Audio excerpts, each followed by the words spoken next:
Chapter 1: Who can handle a perfect girlfriend every half a month? Outside a hotel in the magical city. Tongsy, the task of dating a new girlfriend with a score of 85 or above every half a month for 10 years has been completed. It's time to give the reward, right? Li Yuan supported the wall with one hand and his waist with the other. He walked to an unoccupied corner and muttered to himself. 10 years, a whole decade. Do you know how I have spent the past 10 years? After saying this, Li Yuan gritted his teeth and felt another wave of pain in his waist. If I hadn't experienced it myself, I would never have known just how proactive women can be. Congratulations, host, you have completed the first stage of the task. The second stage will follow. Wait, what are you talking about? What first stage, second stage? Li Yuan could only feel his head buzzing. The host only needs to find his ex-girlfriends, and when their feelings for the host reach 95% again, there will be an additional bonus and the merit system will be activated. Only? Fortunately, feelings? Damn you, you little shit, do you want to hear what you're saying? Are these words that a human can say? Li Yuan's face twitched after hearing this. But his mind involuntarily recalled the scenes of breaking up with his exes. Sorry, you're too young, we're not suitable for each other. Let's break up. I'm a Libra and you're a Pisces, we don't match. Your surname is Sue and mine is Lee, our surnames are different, so how can we get together? You're a woman and I'm a man, our genders are different, there's no way we can fall in love. You're a bitch. Let's break up, I dreamed last night that you cheated on me. As he thought about it, Li Yuan shuddered. You're kidding. If he really encounters any of these again, I'm afraid I'll be torn apart by her on the spot. Sorry, host, I really am not human. System, are you fucking with me? This kind of task is impossible to complete. What if she gets married and has kids? Li Yuan couldn't help but yell angrily. He was a man of principle. After careful calculation by the system, this is the most suitable task for the host, given his appearance. You. Li Yuan was directly made to laugh by anger. Ever since he traveled here and just turned 18, he received this system task. Up to now. Apart from constantly having good luck with women under the system's arrangement, he has been busy dating and breaking up, and the cycle of dating and breaking up continues. He has not done anything else serious. Even in order to get a reward from the system. He did not even go to university. Otherwise, with his grades. Even if he could not go to Tsinghua University, he would have been a shoo-in for Lanshan University. 10 years of life and death are both unknown, and he does not think about it. Now he is just a useless person who can't do anything. He can't even get $10 out of his pocket. He patted his rumbling stomach. Li Yuan regretted it. He regretted not asking his ex-girlfriend, who had just broken up with him, to order him even a Shaoxing snack. Tongsy, you have delayed me for 10 years, and my health is failing. Isn't it too much to ask for a compensation of 1 to 2 million? Li Yuan gritted his teeth, supporting his waist, with a sad face. The host had already asked for compensation 5 years ago. At that time, the host chose the Chaos Kidney Elixir.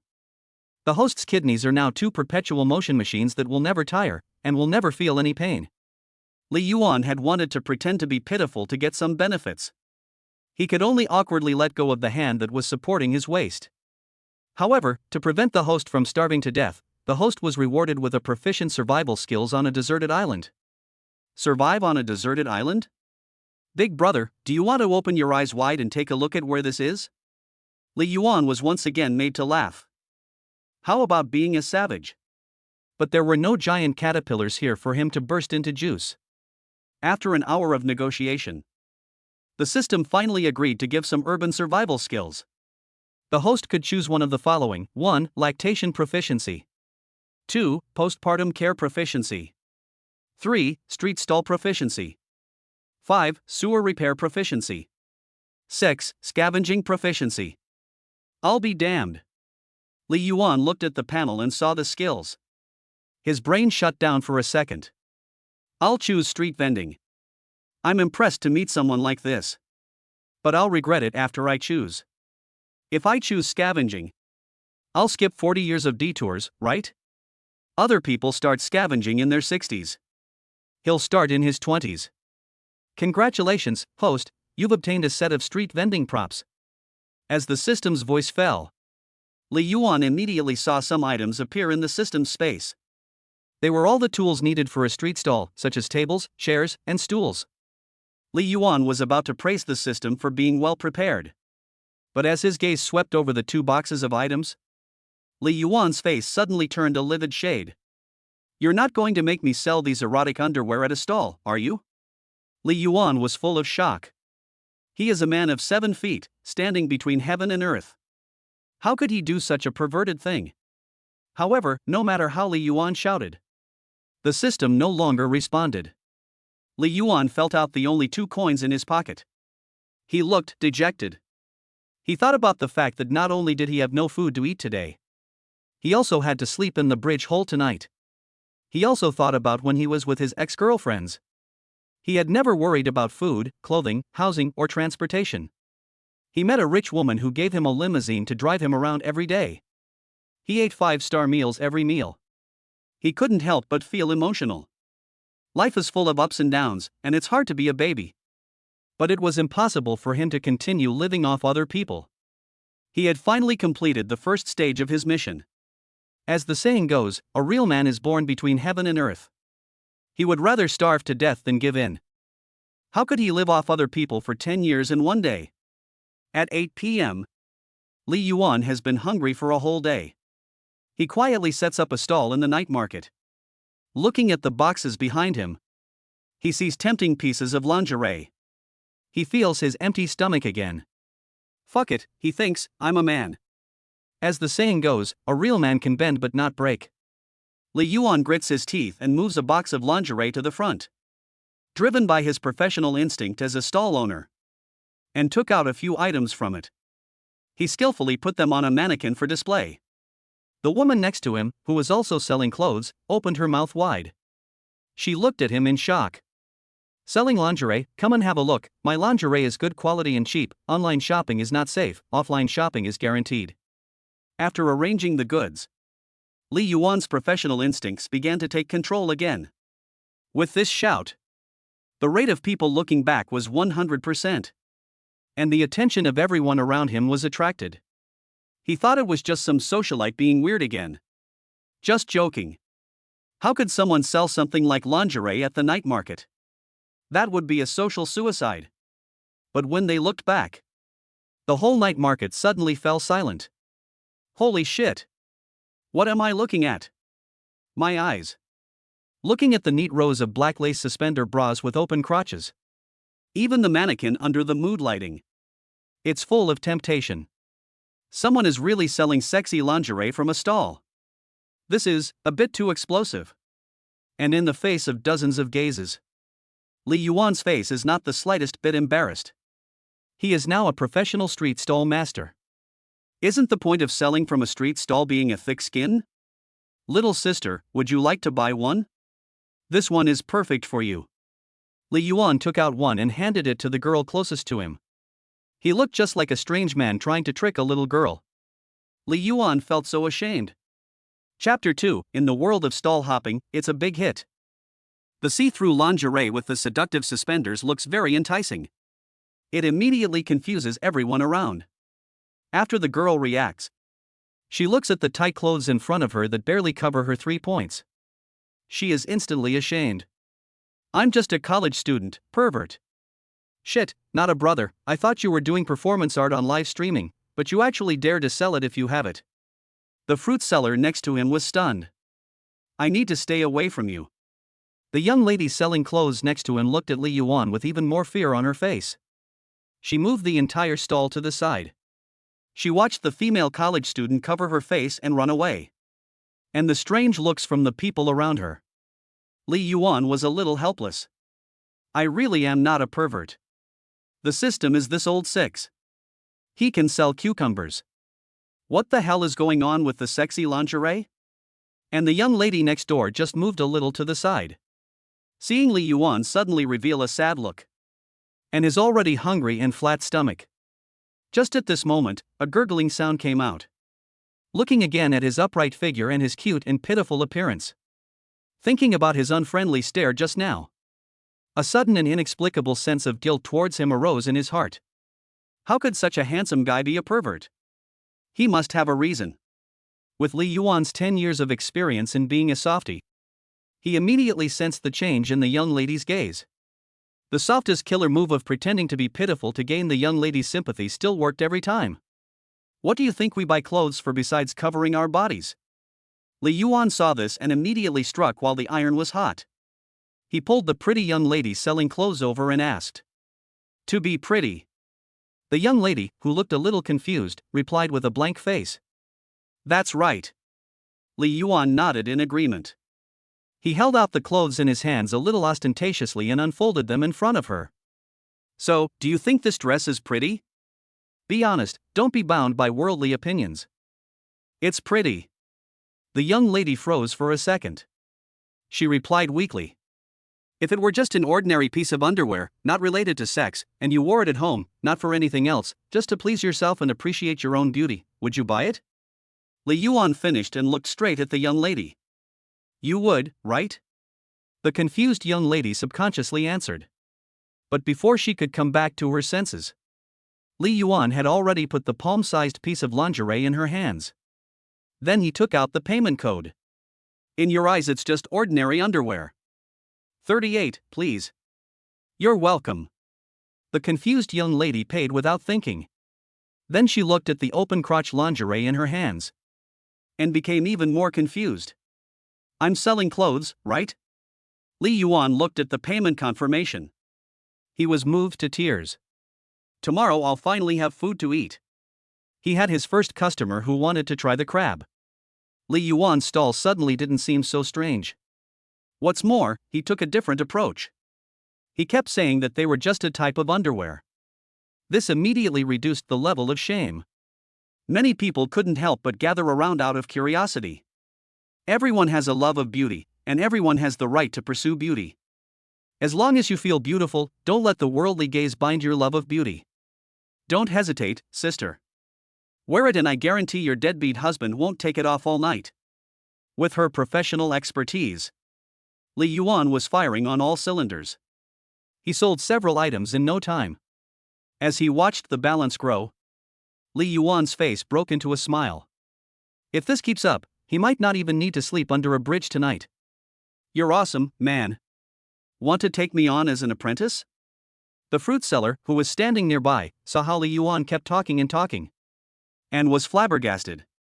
He immediately gave Li Yuan a thumbs up. Li Yuan gave a hee-hee-hee laugh, but suddenly his eyelids started to twitch inexplicably. "The left eye twitches for money, and what does the right eye twitch for?"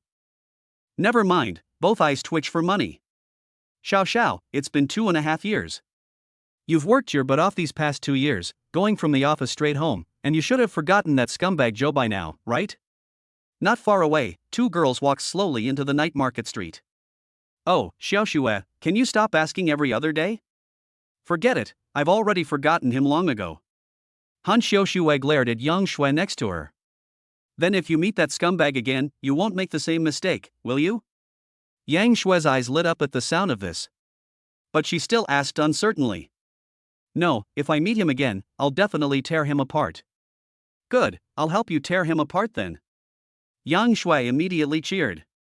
"Then how about I introduce you to my brother? You're so pretty, you don't want to let someone else have him." The two girls chatted away. As they walked deeper into the night market, Han Xiaoxiao's white halter top and denim shorts accentuated her figure, showing off her S-shaped curves to the fullest. Her super high looks and hot body instantly attracted a lot of attention. "Gee, these breasts, this waist, this is truly the pinnacle of the world." A group of LSPS saw it and their eyes went straight. Drool dripping. "Let's go back, I don't like places with too many people." Han Xiaoxiao sensed the aggressive stares around her. She felt uncomfortable all over. She glanced at Yang Shui and was about to turn back. "Wait a minute, you hardly left the house to daydream, and you promised to go out and have fun, so how can you go back so soon? Besides, my brother is coming soon, so we can't let him down, so just wait a little longer." Yang Shui took Han Xiaoxiao's hand directly. She wouldn't let her go back. "Look, there are a lot of people over there, let's go take a look." Yang Shui suddenly saw the crowd gathered in front of her. Saying this, she dragged the reluctant Han Xiaoxiao towards Li Yuan's stall. Shua, I told you I don't want to shop anymore, I want to go back. After being dragged forward for a while, Han Xiaoxiao forcefully broke free from Yang Shua's grasp. But just as she was about to turn back, a voice made her tremble. She froze in place. Big sister, you can buy it, but don't touch it. Although Li Yuan had successfully sold a few items, the situation was getting more and more outrageous. That guy, the dummy, is almost bald from your touching, and your saliva is all over the place. Hey, little sister, don't touch it. This increasingly chaotic situation and there are people live streaming with their phones. Li Yuan's head is spinning. But he looked at the balance. 190 yuan. Just enough for him to sleep in a hotel for one night. At least he has to sell 2 more. That's enough for tomorrow's food and tonight's hotel. Alas, the heartache of a street vendor. Looking at the oily old woman in front of him, who looked like a wolf, Li Yuan suddenly remembered his gentle and beautiful ex-girlfriends. But although his ex-girlfriends were nice, he hoped he wouldn't meet any of them now. Xiao, what's wrong? Yang Shui saw that Han Xiaoxiao's mood had suddenly changed. She asked with some concern. Nothing, what are they selling over there? Han Xiaoxiao tried hard to suppress the emotions in her heart. I heard that they seem to be selling underwear. Oh. Han Xiaoxiao let out a sigh of relief. At the same time, she let out a deep sigh. It seems that she has heard things again. He is such a person who cares about face. How could he possibly come and sell underwear at a stall?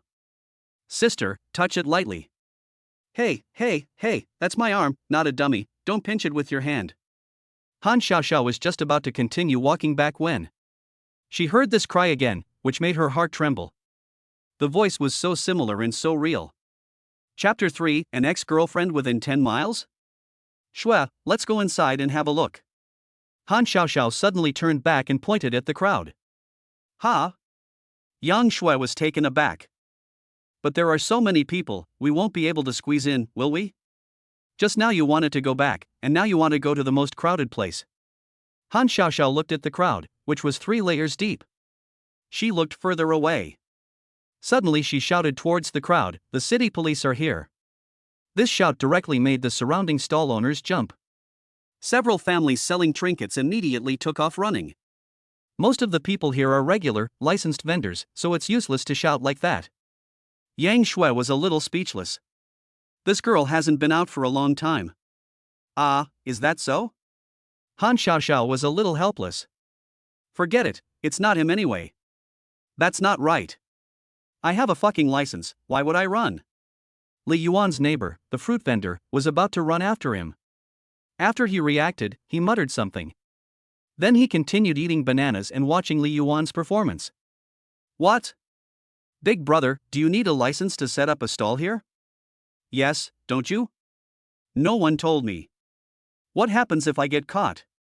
Confiscation of the instrument of the crime and illegal gains. Holy shit. Li Yuan was shocked. Shit, you don't have a license, do you? The fruit seller was shocked again. You really can surprise me, you've got such a big stall and you're selling underwear without a license? Make way, let me out. Li Yuan anxiously separated the people on both sides. Brother, please look after my things, I'll be back later. The people around heard the urban management and knew the consequences. Very consciously, they made a way for Li Yuan. But just as Li Yuan was about to walk out of the stall, he happened to meet the end of the crowd dispersing. He saw a very beautiful face that looked a little familiar. In that moment, Li Yuan's pupils suddenly contracted. His heart stopped for half a beat. In order to avoid running into his ex-girlfriend, he had not returned to the Devil City for more than 2 years. Could it be that it was just a coincidence? He had just returned and ran into her? But the face looked more and more familiar the longer he looked at it. What should he do? Waiting online, it's urgent. Li Yuan froze for half a second, then started to stride out with a pretense of calm. It's been so many years. Even if it is an ex-girlfriend. She probably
a little confused and a little anxious. It's okay, I got some sand in my eyes. Han Xiaoxiao wiped away her tears. Then she looked at him in a daze. That face that had kept her up at night for countless nights. Just then, Li Yuan walked past Han Xiaoxiao. As he was about to pass her, he clearly sensed a murderous aura. Jay Chou. Tears welled up in Han Xiaoxiao's eyes. Unable to hold back her emotions, she shouted at Li Yuan. The resentment and hatred in her voice made Li Yuan feel a little intimidated. But she was shouting at Jay Chou. What did Li Yuan have to do with it? Just as Li Yuan let out a sigh of relief, thinking he had mistaken her for someone else. The next second, he suddenly remembered. There was a time when they were in a relationship. He liked to use the pseudonyms of his favorite stars before the crossover. In this parallel world, there is no superstar like Jay Chou yet. So it doesn't feel out of place. Everyone knows about fake names and doing bad things. Anyone who does bad things a lot should have had a lot of names. Is he the scumbag? Before Li Yuan could say anything, Yang Shui screamed in surprise. Her scream immediately attracted a crowd of onlookers. It's always a pleasure to tear scumbags apart. At the mere mention of a big melon, some people even left their stalls unattended. At this moment, Li Yuan wished he could find a hole to crawl into. But the people around them had already surrounded them. Li Yuan could only watch as Han Xiaoxiao gave a seemingly sincere smile. Hi, it's been a long time, are you okay? She smiled on her face. But in her heart, she had already cursed the ancestors of the system for 18 generations. She had issued such a beastly task. But in the end, she had received no reward. But fortunately, this girl seems pretty quiet. She shouldn't tear herself apart. Heh, you didn't say a word and left me alone, and now you're asking me if I'm okay? Han Xiaoxiao took a deep breath. Her body was still slightly trembling. For more than 2 years, she had wanted to find him and demand an explanation every moment. Today, she finally got her answer. Wow, what a shock, this scum, how could he abandon such a beautiful woman? Han Xiaoxiao's words. The surrounding area suddenly exploded. Everyone looked at Han Xiaoxiao. Her face was flawless, like an egg that had been cracked open. Her features were exquisite, and her figure was impeccable. It was unbelievable. How could such a beauty also be heartbroken and dumped? And looking at her tightly furrowed brow. And her big, moist, red eyes. Some people could no longer hold back and clenched their fists. Among all things in the world, only beautiful women should not be let down, you beast. He really deserves to die. The live broadcast of the little internet celebrity also exploded. The number of viewers instantly went from a few hundred to several thousand. The comments were all on Han Xiaoxiao's side. They angrily called Li Yuan a scumbag. Li Yuan felt so miserable. He had finally suffered the consequences of his own evil deeds. You may not believe it, but I had my reasons. Li Yuan did not give up on treatment. He was still trying to make a lame excuse. Although this lame excuse, no one would listen to, let alone believe. He is only good at running away. He would never beg for forgiveness. What hardship! You have a terminal illness and don't want to burden others, so you choose to leave, right? Is this such a cliché that it fools children? Sure enough, there was a hush around. You say it, I believe it. Unexpectedly, Han Xiaoxiao nodded. You must not believe the flowery words of a scumbag. Yang Shui immediately tugged at Han Xiaoxiao's sleeve. The people around them let out a sigh. Alas, look how good a girl she is, and she's being taken advantage of. Damn it, don't pull me, I must duel with him. Even Li Yuan himself was a little confused. But Han Xiaoxiao didn't hear a thing. It was as if she was in her own world. It was just the two of them, her and Li Yuan. She had to get an answer today. Even if it's just a sweet lie to comfort herself. It'll be an answer for herself. Tell me, I'll believe anything you say. Han Xiaoxiao was surprisingly calm. And just then, Li Yuan noticed that the system suddenly came to life.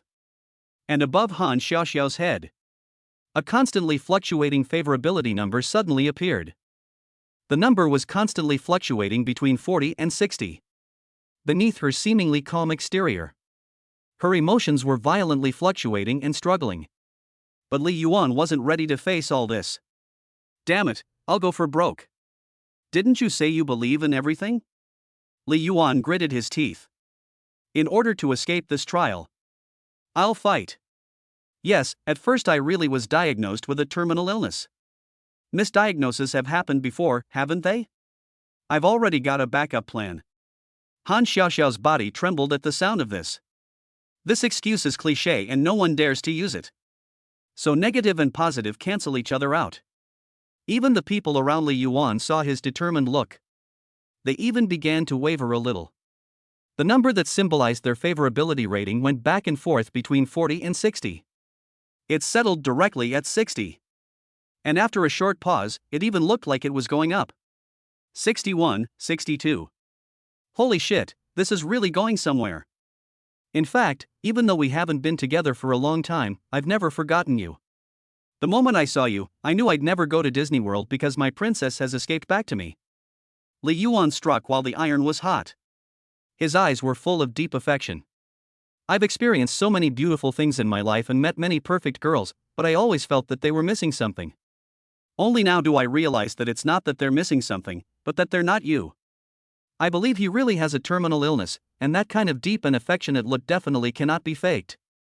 A girl suddenly stood up with a face full of emotion. Han Xiaoxiao's favorability rating was also rising rapidly. 65, 68, 71, 72. Rongrong, when I was young and impetuous, I thought we would be the most familiar of passers-by, but I never expected that you would be the rest of my life. Unfortunately, after I suddenly realized this, I realized that I don't have much time left. Li Yuan looked around. He thought that this should allow him to leave first. He was afraid that the urban management officers would appear and confiscate his money for dinner. And this fell on the ears of others. It meant that he had a terminal illness and would not live long. Oh my god, a terminal illness plus a sudden reunion before death, this is not a movie, right? I have seen the plot in a TV series in reality, I can't hold back any longer, I am going to cry. Many girls were instantly moved to tears. They secretly wiped away their tears. The live broadcast room of the young internet celebrity was full of tearful eyes. Everyone was sighing with pity for this pair of unlucky lovers. God, is it really impossible for lovers to end up as a couple?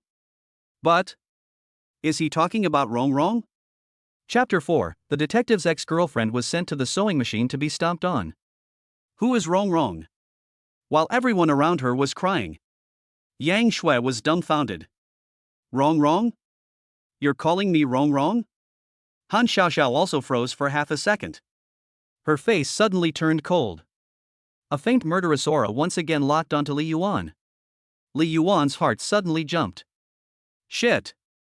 It seems I called the wrong name. Damn, I spoke too soon.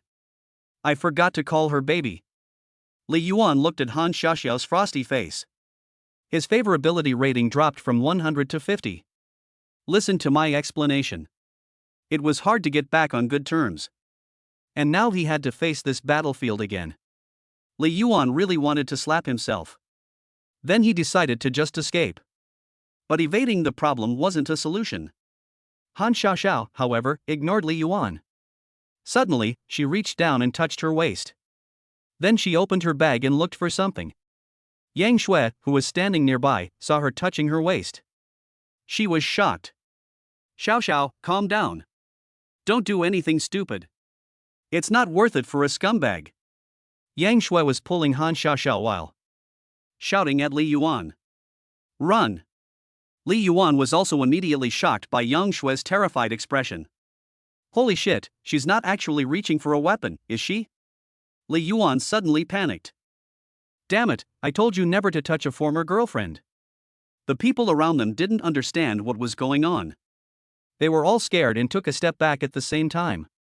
Li Yuan, however, was quick-witted. He suddenly shouted at Han Xiaoxiao, wait. Rongrong is actually the name of our daughter. There was an instant silence. Han Xiaoxiao trembled. The action of rummaging through her bag also stopped. When I first saw you, I vowed to have a daughter as beautiful as you.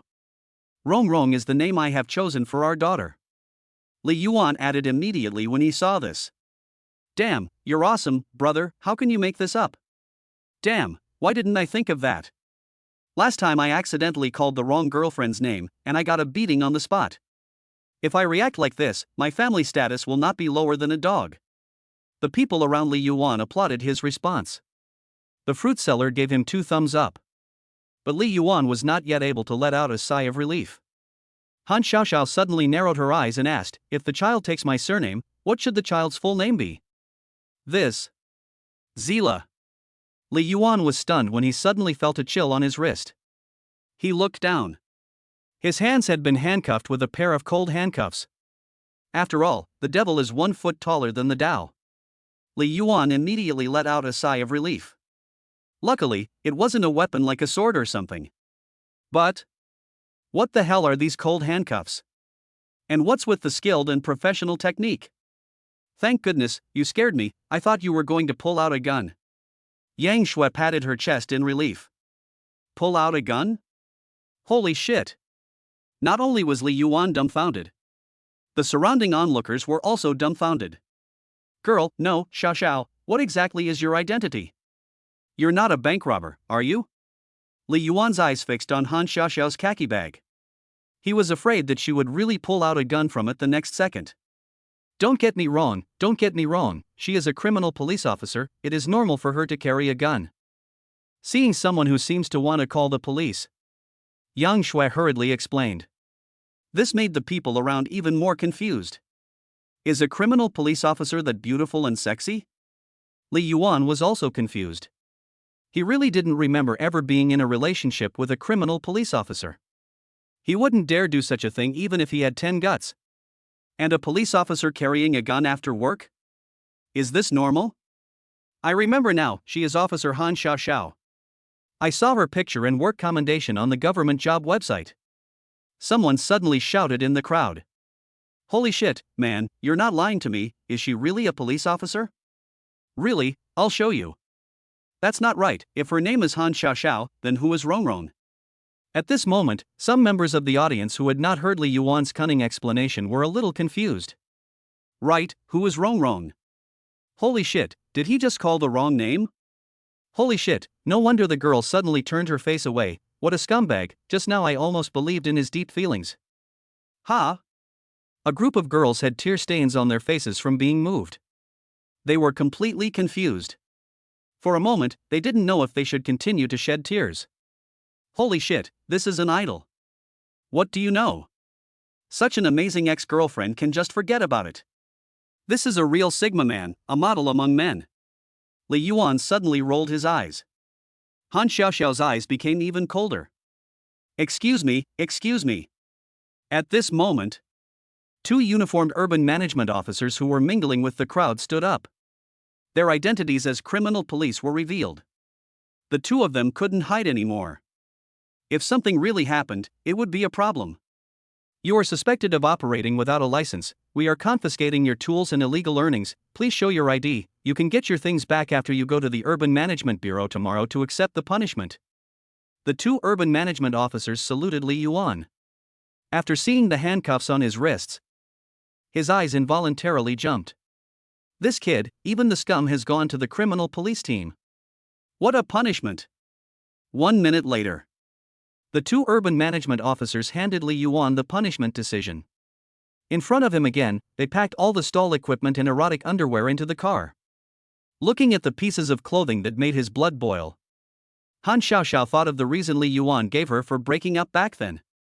You dress too conservatively, I like something sexy, so we're not a good match. Suddenly, she sensed a strong murderous aura next to her. Li Yuan looked at Han Xiaoxiao. Han Xiaoxiao sneered. Li Yuan, right? Jay Chou. This sentence directly fried the CPU of the people around them. Who is Li Yuan? Isn't his name Jay Chou?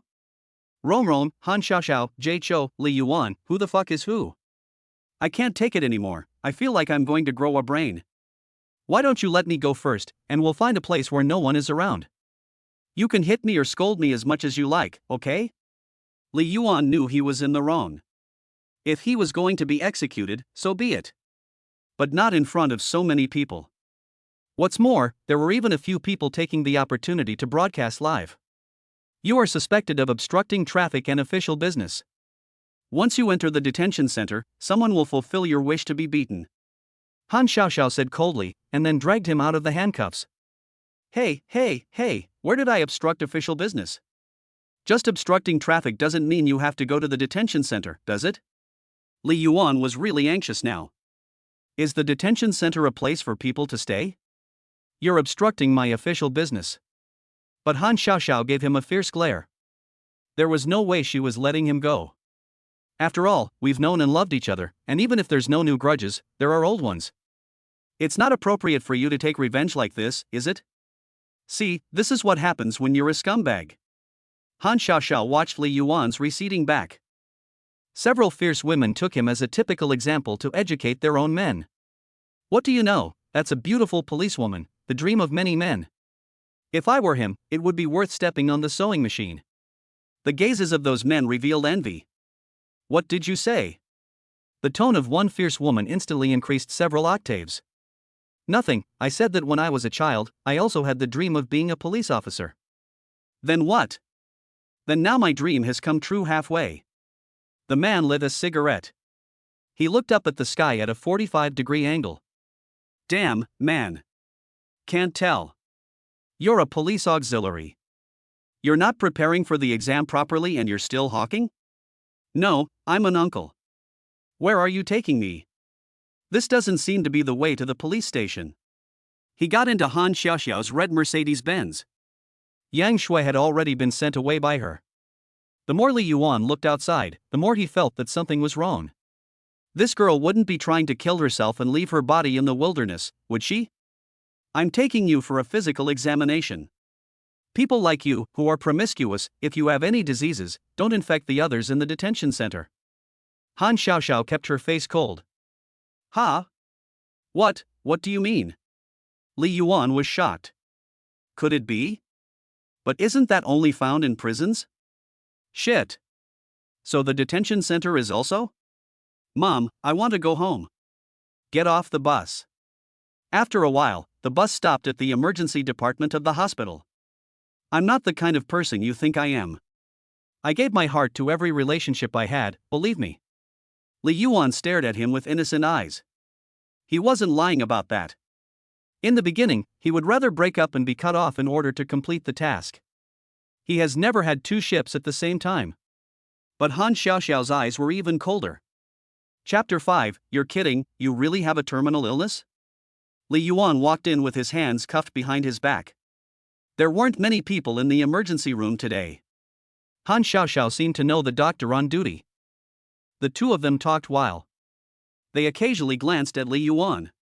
In no time at all, Li Yuan was taken to the blood draw room. No, does a physical examination require so much blood? Looking at the 4 full tubes of blood, Li Yuan's eyes twitched. She was determined to get her revenge before she was sent in. She wanted to get her anger out. Didn't you say you had a terminal illness? I want to see if you really can't be trusted with punctuation marks. Han Xiaoxiao sat quietly next to Li Yuan, waiting for the results. This attracted the eyes of the people around them, who couldn't help but glance around.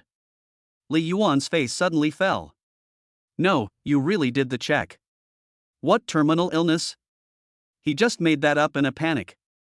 You old fool, how old are you? You're so sick and you still have the heart to look at women? A little old man was passing by Li Yuan and Han Xiaoxiao for the 28th time. Finally, the woman caught him red-handed. No need to wait, take me to the police station. Han Xiaoxiao felt uncomfortable being stared at by everyone around her. Li Yuan suddenly spoke. He was the one who wronged the other person in order to complete the task. Now, no matter what, he admitted it. But Han Xiaoxiao did not respond to him.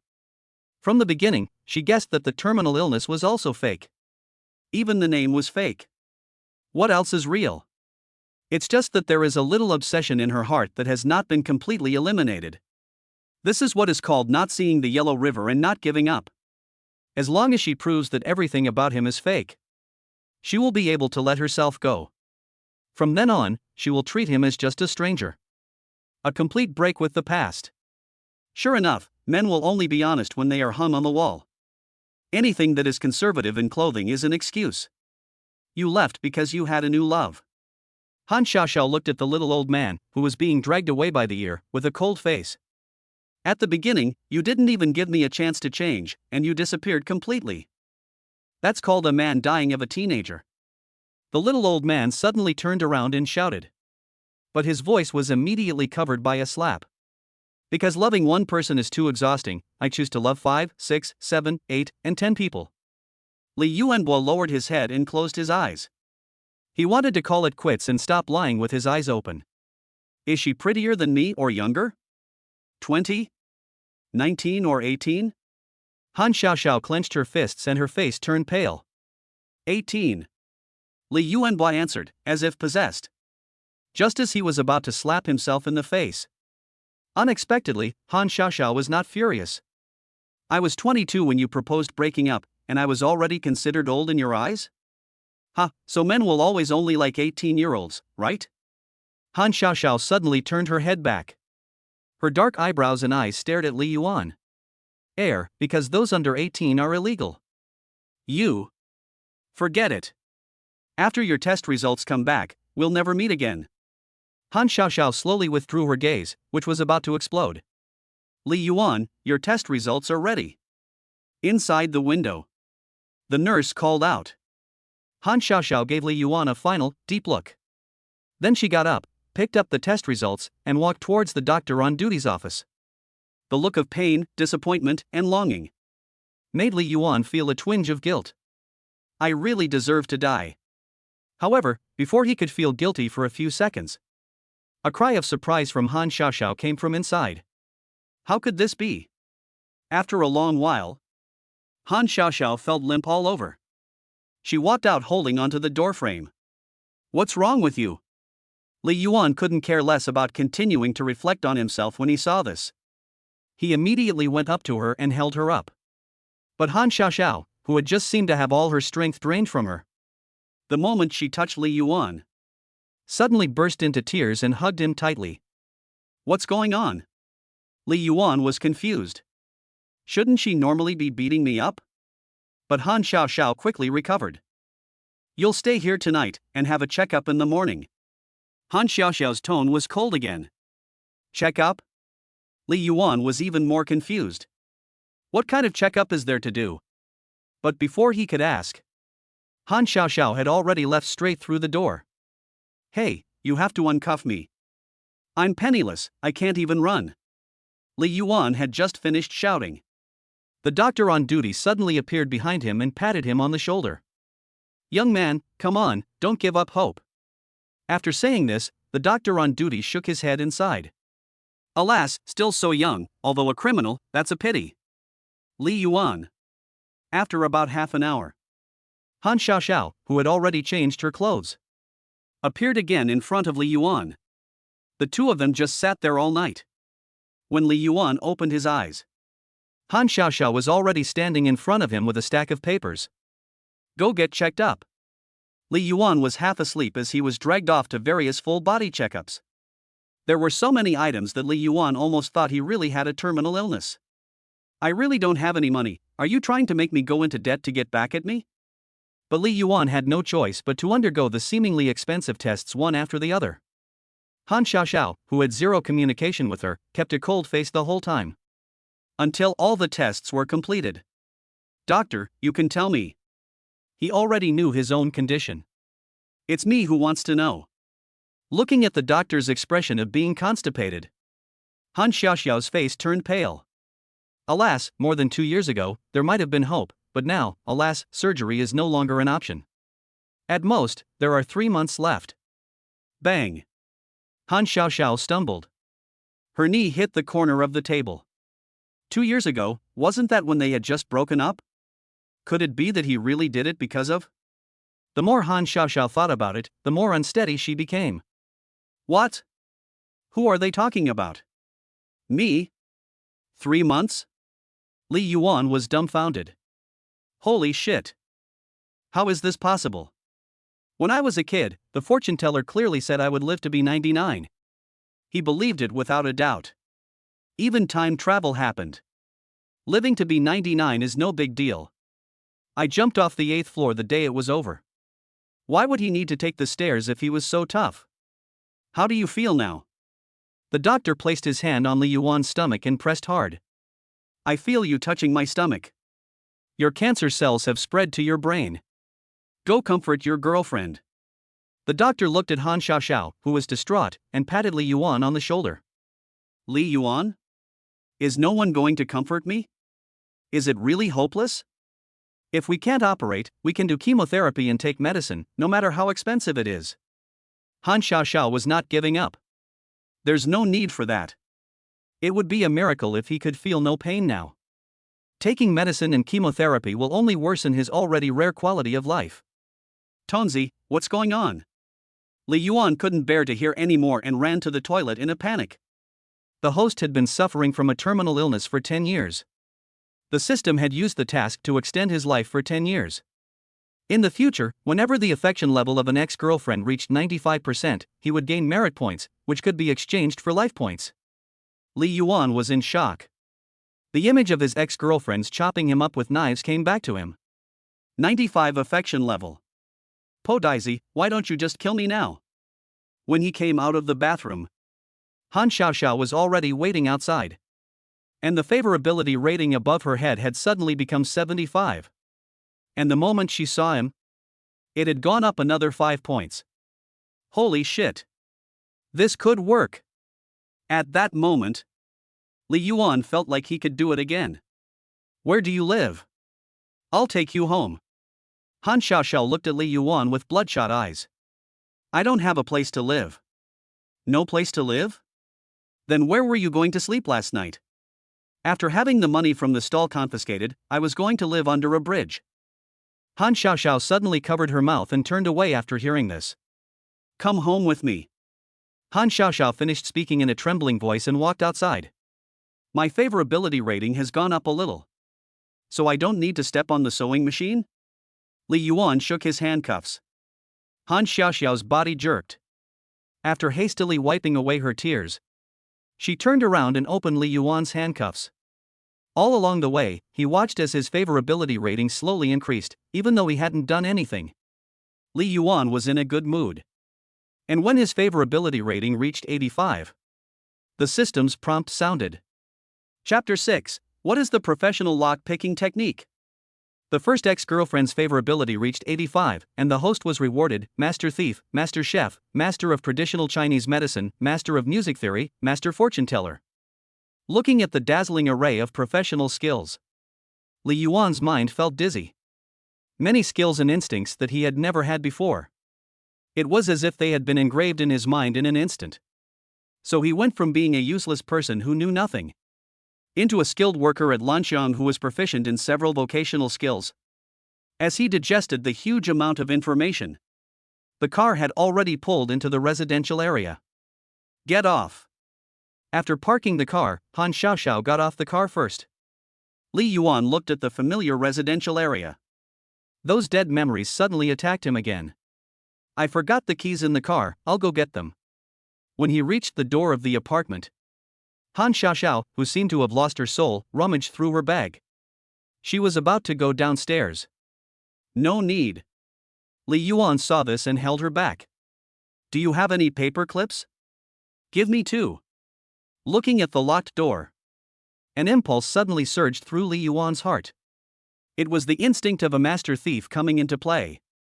Yes. Han Xiaoxiao took out two paper clips from her bag. Li Yuan skillfully twisted the paper clips left and right. They became twisted into strange shapes. Then he inserted them into the keyhole. The whole process didn't require any brain power at all.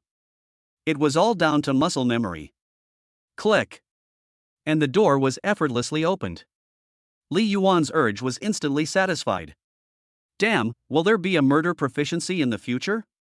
Looking at the open door, Han Xiaoxiao was dumbfounded. This skilled movement. What's up with this professional technique? She has been a police officer for so many years. She has arrested at least 80 thieves. I've never seen anything this efficient. She caught Han Xiaoxiao looking at her with strange eyes. Li Yuan instantly lost his composure. Shit, I almost forgot that this woman is a criminal police officer. By the way, do you believe that I actually am a locksmith? Han Xiaoxiao stared at him for a full 5 seconds. Go in. Li Yuan was instantly relieved. He followed Han Xiaoxiao into the house. The furnishings in the 2-bedroom, 1 living room house were simple. It was still full of Li Yuan's dead memories. Sit for a while, I'll go cook for you. Han Xiaoxiao took a bottle of drink and handed it to Li Yuan. Then she went back to her room. But Li Yuan waited for a long time and didn't see her go to the kitchen. He felt his empty stomach. Li Yuan walked to her bedroom door. He was about to knock on the door. But he heard faint crying coming from inside. Li Yuan's hand, which was raised in the air, slowly fell down. Then he walked towards the kitchen. However, when he opened the refrigerator, there was nothing in it except a few eggs and some vegetables. The trash can was also full of instant noodle bags. He had no choice but to knock on her bedroom door. After a while, Han Xiaoxiao opened the door with bloodshot eyes. Her hair was disheveled and she looked downcast.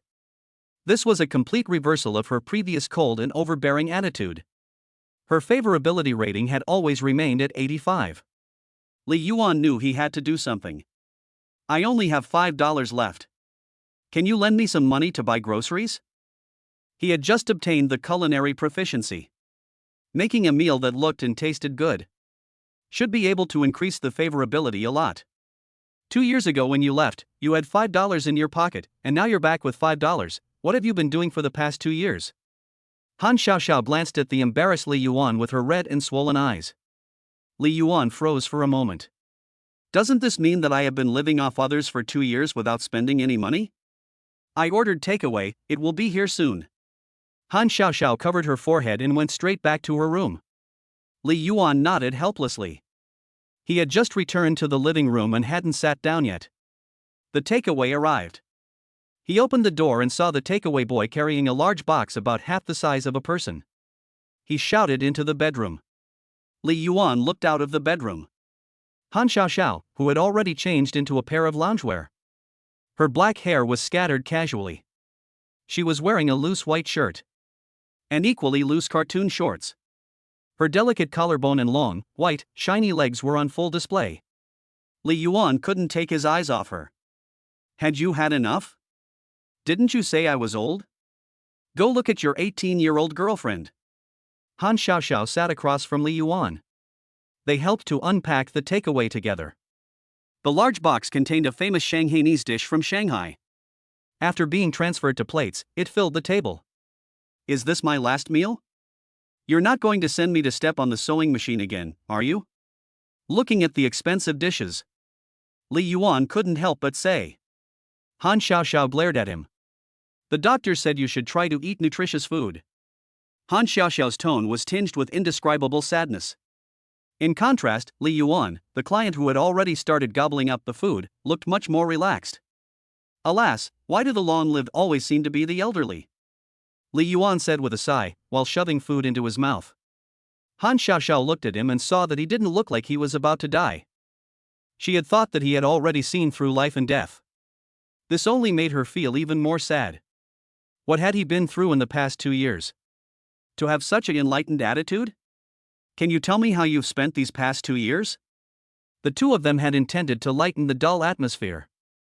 but directly asked Li Yuan to be dumbfounded. His hands trembled unconsciously. Not to mention the past 2 years. He has spent the past 10 years chasing girls. If he tells the truth, not to mention improving his popularity rating, he is likely to be handcuffed and sent to the sewing machine on the spot. Well, It looks like the popularity rating has reached 86. Li Yuan is so anxious that sweat is already beading on his forehead. Seeing Li Yuan stammering and unable to answer, Han Xiaoxiao thought again of the skillful way he had just unlocked the door. And the fact that he had fallen to selling women's underwear from a stall. She couldn't imagine how someone with a terminal illness had managed to endure such hardships. Sorry, I shouldn't have asked. Han Xiaoxiao wiped the corner of her eye. Suddenly, very gently, she picked up a large piece of lobster meat for Li Yuan. His favorability rating increased by 2 points. What had passed was no longer important. So, having a terminal illness means you can do whatever you want. Li Yuan sighed in his heart. Tongzi, I was wrong to blame you. The rice in the bowl became even more appetizing. After finishing eating, they cleaned up the dishes. Han Xiaoxiao's heavy heart felt a little better. Her favorability rating also increased a little, reaching 89. There were only 6 points left to go until reaching the goal of 95. Do you have any other wishes? Han Xiaoxiao lowered her head slightly. She sat on the sofa next to Li Yuan. Li Yuan felt his heart stir at the woman's fragrance next to him. Here's your chance to increase your favorability. The verbal assault was ready to go. Xiaoxiao, my wish is to be able to see you one last time, and that would actually be enough. As soon as he finished speaking, Han Xiaoxiao's favorability rating immediately increased a little. There are 3,000 illnesses in life and death, but do you know what the more terrifying illness than a terminal illness is? It's the heart disease of missing you. There is no cure for unrequited love. Li Yuan took advantage of the situation. He used some mushy lines to try to win her over. It can't be said that it had no effect. It can only be said that it had no effect at all. Except for the initial rise in favorability. No matter how mushy he got, Han Xiaoxiao's favorability rating never increased again. It was as if Han Xiaoxiao was immune to the tactics that worked on every woman in the world. I remember you saying a few hours ago that you only liked 18-year-olds. Han Xiaoxiao gave Li Yuan a sideways glance. Really? That means I'm very dedicated. I remember you used to have dreams of stardom. Han Xiaoxiao saw Li Yuan stop. She suddenly turned her head and said, recently, various live variety shows have been very popular. Our bureau is also preparing to take advantage of the trend and co-host an anti-pickpocketing live variety show with a variety show. Are you interested in being on TV? Actually, my true wish is to reap without sowing, to enjoy the fruits of one's labor, to get ahead quickly, and to take advantage of someone who is terminally ill. I can help you fulfill your last wish and get ahead quickly. Han Xiaoxiao glanced at him. A hint of a smile appeared at the corner of her mouth. Anti-pickpocketing variety shows. It's just that while you're fulfilling your dream, you can also contribute to society in your final days, no? If you don't want to go, just stay at home. You won't be able to escape from me for the next 3 months anyway. Han Xiaoxiao finished speaking and then bent down and got up. In an instant, a big, white, breathtakingly beautiful sight immediately came into Li Yuan's eyes through the loose white shirt. Damn, that's really... You agreed? Then I'll recommend it to you tomorrow. Look. Chapter 7, The King of Locks and the Saint of Thieves gathered together. Nothing happened overnight. The next day, they woke up. Han Xiaoxiao had already made breakfast. It was just that the smell. It was a bit hard to describe. The two hastily finished breakfast and got into Han Xiaoxiao's red Mercedes-Benz. Are you really sure you don't have any unfinished cases? Before starting the car, Han Xiaoxiao was still a bit uneasy. I really haven't done anything evil. Li Yuan looked like he had nothing to live for. But his amazing lock-picking skills. If you say you haven't practiced countless times, no one who has seen it will believe it. Arriving at the municipal police station, Han Xiaoxiao took Li Yuan's ID card. First, she searched the system in detail for his criminal records in various places. Seeing that it was true that he was not some notorious thief, and there was no criminal record. While a little surprised, She was finally able to let out a heavy sigh of relief. Han Xiaoxiao, who had changed into a smart police uniform, went to the car. Even Li Yuan, who was used to seeing all kinds of beautiful women, couldn't help but feel a burst of incredible amazement. What was even more strange was that his favorability rating had actually gone up a little. It had broken through to 90. What are you looking at? Do I look 18 now? Han Xiaoxiao gave him a blank look. She took Li Yuan and walked towards the publicity department. Sure enough, some plots can only be understood by men. After entering the door, it was a large office with 2 floors, inside and out. Outside, 5 or 6 publicity workers were sitting in front of computers. Han Xiaoxiao said hello and took Li Yuan straight inside. Deputy Chief Su, I've brought the person. Is Deputy Director Yang here too? Entering the inner office, Han Xiaoxiao directly pushed Li Yuan forward a step. Oh, Xiaoxiao, please sit down. Deputy Chief Su, with a receding hairline and in his 40s. With a smile that made people feel at ease. He is the burglar you mentioned last night. A burglar? Deputy Chief Su looked at Li Yuan without saying a word. A burglar? A burglar? Yang Ju's sharp gaze immediately landed on Li Yuan. What kind of burglar are you talking about? Yang Ju is here, Deputy Chief Su, don't joke around, he is my friend. It's just that he has some experience in this field, but he has never done anything to harm society. Han Xiaoxiao hurriedly explained for Li Yuan. Oops, just kidding. The big policewoman is so nervous. It seems that you two have a special relationship. Have you finally come out of the shadow of being hurt by a scumbag? Deputy Section Chief Su looked surprised. It was as if he had smelled gossip. Li Yuan could see that Han Xiaoxiao's status in the police station was not low. But what was this scumbag all about? Okay, Deputy Section Chief Su, just cut the crap. Regarding the variety show anti-pickpocketing publicity, can my friend really appear on it? Han Xiaoxiao looked back at Li Yuan with a smile that was half smirk. Xiaoxiao, it's not that I don't trust you, but everyone from top to bottom is taking this anti-pickpocketing publicity very seriously. Your friend doesn't seem like someone who steals. Are you really as amazing as you said on the phone? Deputy Section Chief Su's gaze fell suspiciously back on Li Yuan. Unless you can appear on the show as a guest yourself, I might consider it. After saying this, Deputy Section Chief Su looked at Han Xiaoxiao with a smile. If this big police flower could appear on the show, the appeal would be fatal. But wouldn't it be a problem if the ratings were too low? As for Li Yuan, just arrange a few shots and it'll be fine. Deputy Section Chief Su, this time it's about my friend. Han Xiaoxiao seemed to have known long ago that Deputy Section Chief Su was after her. She didn't fall for it. And at that moment, the door opened again. A man and a woman in formal wear walked into the office. They were followed by a few men carrying cameras. They were obviously from the radio station. Deputy Section Chief Su, Director Yang. The 2 men nodded slightly and greeted each other. How is it? Are you ready? Deputy Section Chief Su asked. It's fine, Deputy Section Chief Su. We've found all the top 10 locksmiths, and they're outside right now. The short-haired woman said softly. Good, let's get started then, don't waste any time. Deputy Section Chief Su's face lit up with joy at the news. Then he shouted out again. Xiao Wang, go and announce that the people can come over. Let's go, there's no room to maneuver here, go to the activity room, it's all set up. Deputy Section Chief Su called out. Xiaoxiao, you and your friends come too. The group then walked out of the publicity section's door. Yang, what's going on? The program hasn't even started recording yet. Han Xiaoxiao tugged on Deputy Director Yang. This episode is the completion of indoor recording, mainly to do popular science anti-theft knowledge, to widely post a call for heroes to find various difficult locks in the folk, and wait until the official recording of one of the episodes is an outdoor live broadcast of the challenge to unlock the door. Deputy Director Yang smiled, showing a face full of pride.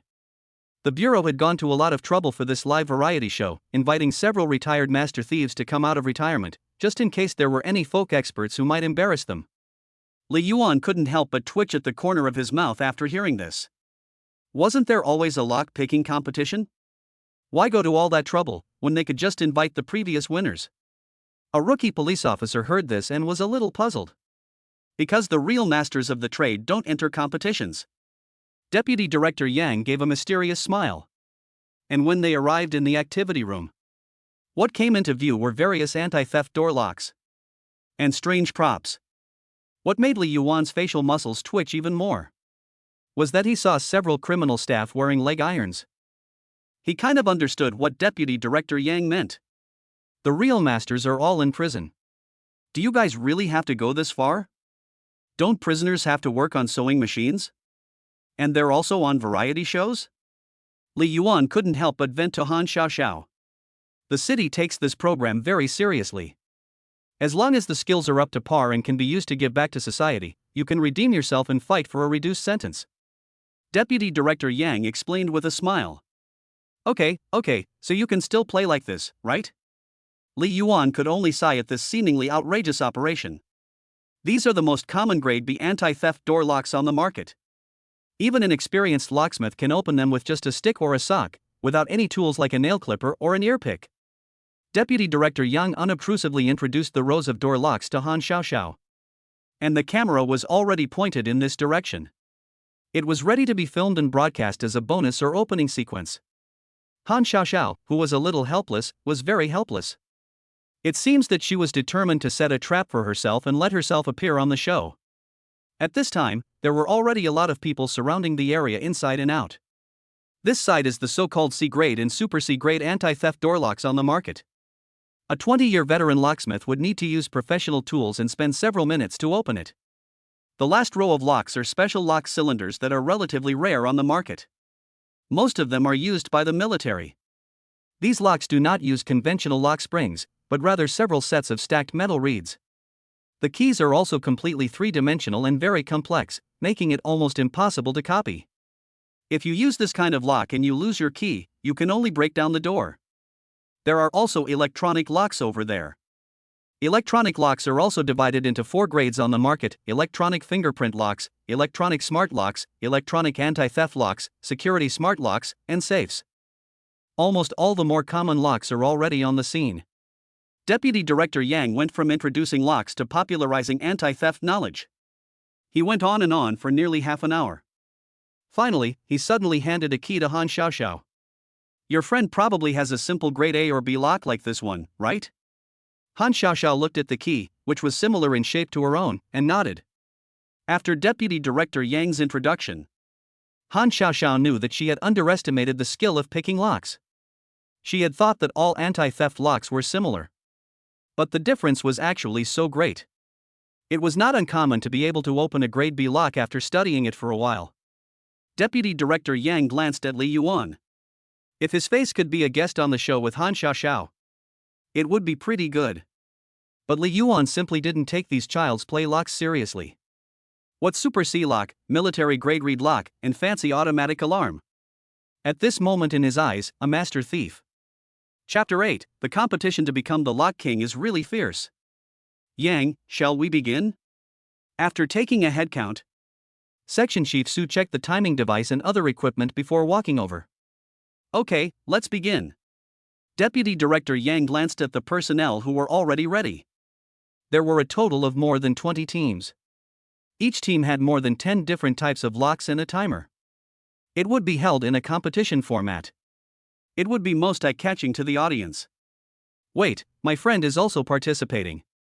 Han Xiaoxiao suddenly stopped Su, the deputy section chief, and pulled Li Yuan from beside him to the front. Okay, let him try.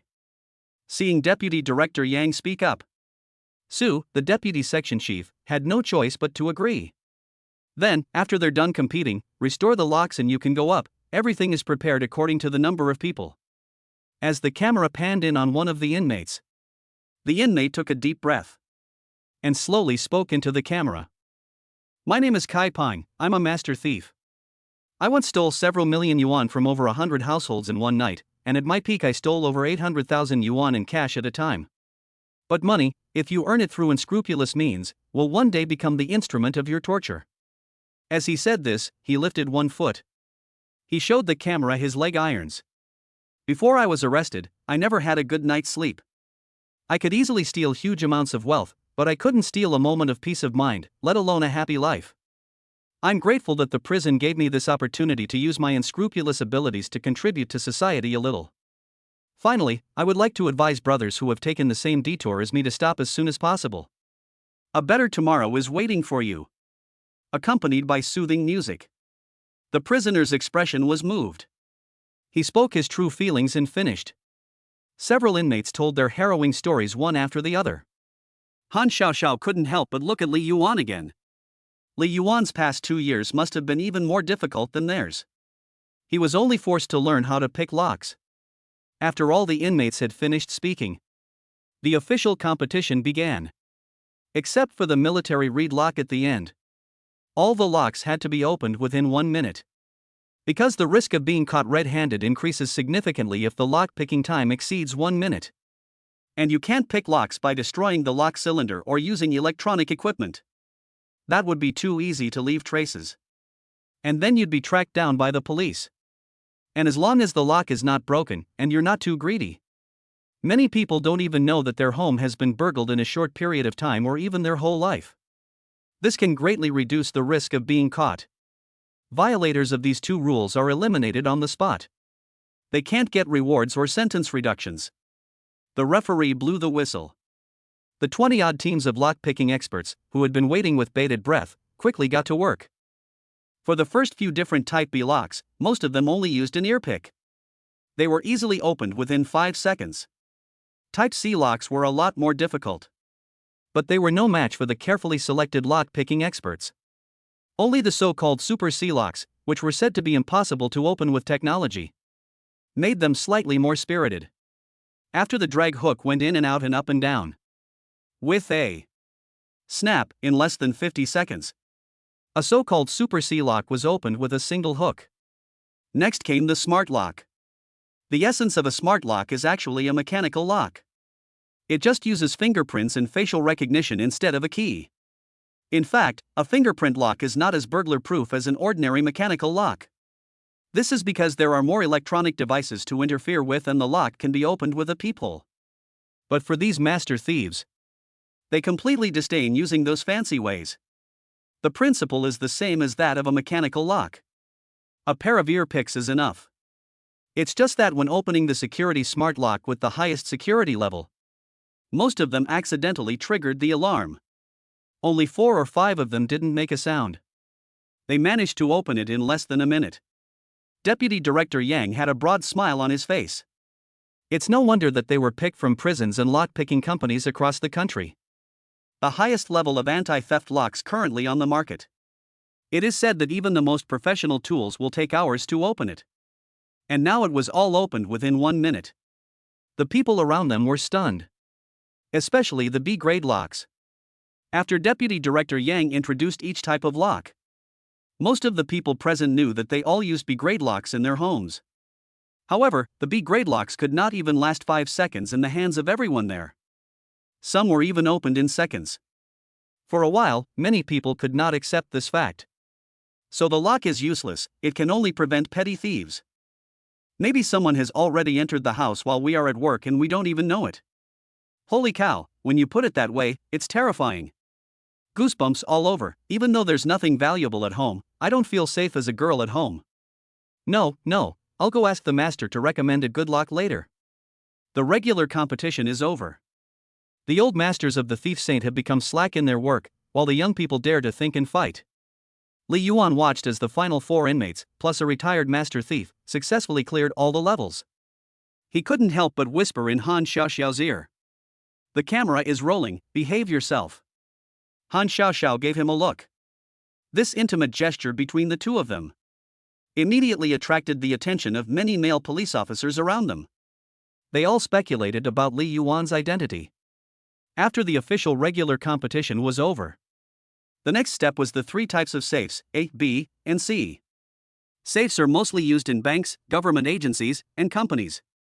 Very few people in China study safe cracking. After all, it's really criminal.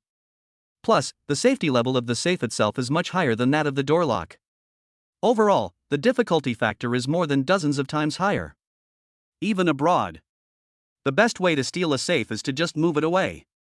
Even if you want to pick the lock, even the top locksmith, Even the best locksmith would need at least a few hours to pick the lock. But your master is still your master. After less than 5 minutes, the A and B class safes were opened on the spot. But the C class safe stumped everyone. Because the safes were required to be opened in half an hour, 3 people directly chose to give up on the spot. Only 2 people were left, and they were not in a hurry. Instead, they slowly adjusted their state of mind. After adjusting their state of mind to the best condition, they slowly began to crack it. The key locks were all successfully opened. 20 minutes later, when trying to crack the electronic lock, one of them had already started sweating on his forehead.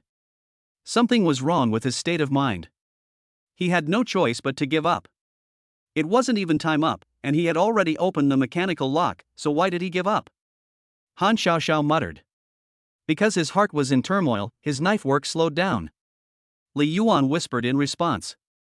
In the end, only Kai Peng was left on the field. He was absorbed in listening to the sound, while calculating the code in his mind. The onlookers all watched with bated breath, not daring to breathe a sound.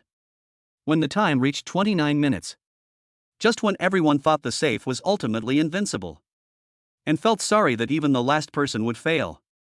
One more turn and it will open. Li Yuan whispered suddenly in Han Xiaoxiao's ear. Han Xiaoxiao was about to turn back. Kai Peng seemed to have heard Li Yuan speak. Quickly turned the dial. Then, with a click, the safe door opened. At the same time, there was an immediate burst of applause. Han Xiaoxiao quickly turned around, looking at Li Yuan in shock. Chapter 9, Singing Again. No cameras, but this plot is really cliché. How did you know? Han Xiaoxiao asked incredulously. Li Yuan looked at her with a mysterious smile. Of course, if it's something I know it all. Han Xiaoxiao. After opening the last safe, Kai Peng let out a long breath. With the hopes of everyone, he had walked towards the specially made military lock. His figure became incredibly tall in this moment. Can he open it? Han Xiaoxiao also looked back at Li Yuan with some concern. Li Yuan shook his head. That lock is not strictly military grade, just the manufacturer's publicity, but the security level is indeed okay, he can't open it. Xiaoxiao, your new boyfriend is quite a character, he's already pouring cold water before anyone has even started, not only questioning him, but also my lock. Li Yuan did not whisper in Han Xiaoxiao's ear. Deputy Director Yang heard and looked slightly displeased. If what he said was right, who knows if your lock is actually military grade? Han Xiaoxiao glanced at Deputy Director Yang. Xiaoxiao, you're turning your back on us so quickly. Don't let yourself be fooled by the sweet talk of some man from the outside again. There are many young and handsome guys in our bureau with bright futures. The key is their character, but you can't see anything good in any of them. Deputy Director Yang sighed and looked at Li Yuan deliberately or unintentionally. His tone was deliberately loud. The young policemen around them were dumbfounded instantly. Several of Han Xiaoxiao's suitors were so angry they trembled with cold. Their gazes at Li Yuan carried an indistinct hostility. Deputy Director Yang, if you keep talking nonsense, I'll apply to transfer to the procuratorate tomorrow. No, I'm just joking. Your new boyfriend looks much more reliable than your ex. Li Yuan looked at the two of them helplessly. Why do you go around bad-mouthing me in front of your leader? Li Yuan leaned in Han Xiaoxiao's ear. I haven't. Han Xiaoxiao looked innocent. Not yet, this Deputy Director Yang has been bad-mouthing me in every third sentence. Oh, I've said it in front of everyone. You're ruthless. Same to you. It seems like he really can't open it. After half an hour, Han Xiaoxiao turned back and said. Everyone around was also a little impatient and tired of waiting. I give up. When it was 40 minutes into the competition, Kai Peng managed to open just 2 reeds. It was obviously impossible to crack the remaining 8 sets of reeds in the remaining 20 minutes. Everyone around sighed in secret. Then the first place in this competition was born. Deputy Section Chief Su saw this and wanted to go up and announce the result of the competition. But he was stopped by Han Xiaoxiao. He hasn't even played yet. Han Xiaoxiao pointed at Li Yuan. Looking at Han Xiaoxiao, he said nothing. The attention of everyone around him focused on him. The discussions gradually increased. Almost all of them questioned Li Yuan. Li Yuan smiled politely while whispered to Han Xiaoxiao.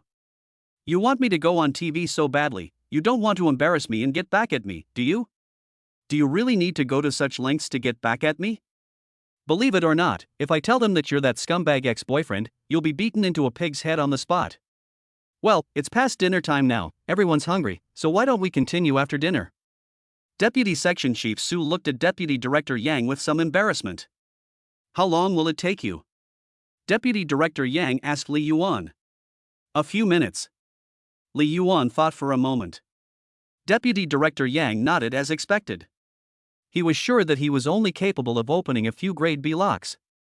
However, Deputy Director Yang still agreed to continue after dinner. He didn't want Li Yuan to be embarrassed in front of so many people.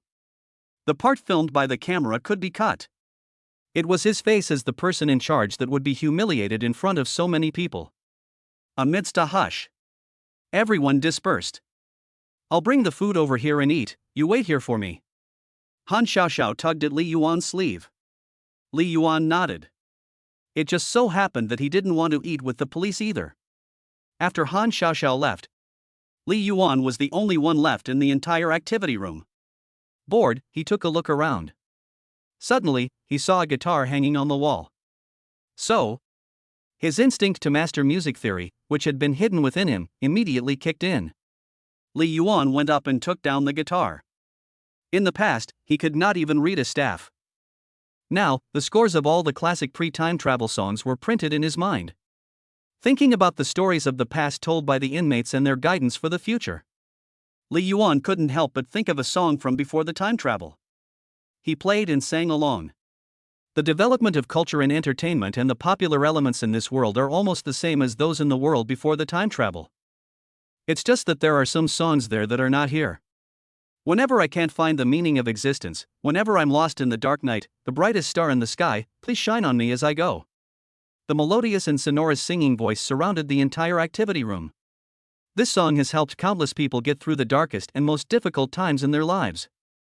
It also includes Li Yuan himself. What he didn't know was that one of the cameras had been left on because the cameraman had a sudden urge to urinate. When footsteps sounded in the distance, Li Yuan's singing voice suddenly stopped. He quickly put the guitar away as if he were a thief. Seeing Han Xiaoxiao walking in with 2 lunchboxes, Li Yuan let out a sigh of relief. Why did I just hear singing? Han Xiaoxiao looked at Li Yuan suspiciously. I don't know, I didn't hear anything. If you want to hear some singing, I can sing for you. Li Yuan shrugged his shoulders. No, I know exactly how much you can sing. I would have thrown up all the food I ate last night if I had sung. Han Xiaoxiao thrust a lunchbox into Li Yuan's arms. I really can sing quite well, so I'll sing a song just for you. That's enough, just eat. The doctor said you must eat on time every day.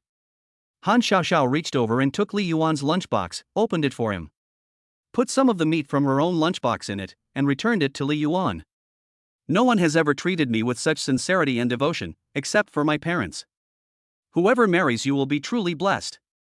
Li Yuan couldn't help but feel emotional as he accepted the lunchbox. Then go to Myanmar, where there are many people who will treat you with sincerity and devotion. Han Xiaoxiao glared at him and ignored him. Do you like anything? Li Yuan looked at the 90-degree angle of Han Xiaoxiao's head for a long time without moving. He fell into deep thought. I like Japanese mushrooms. Yun, do you want to give them to me?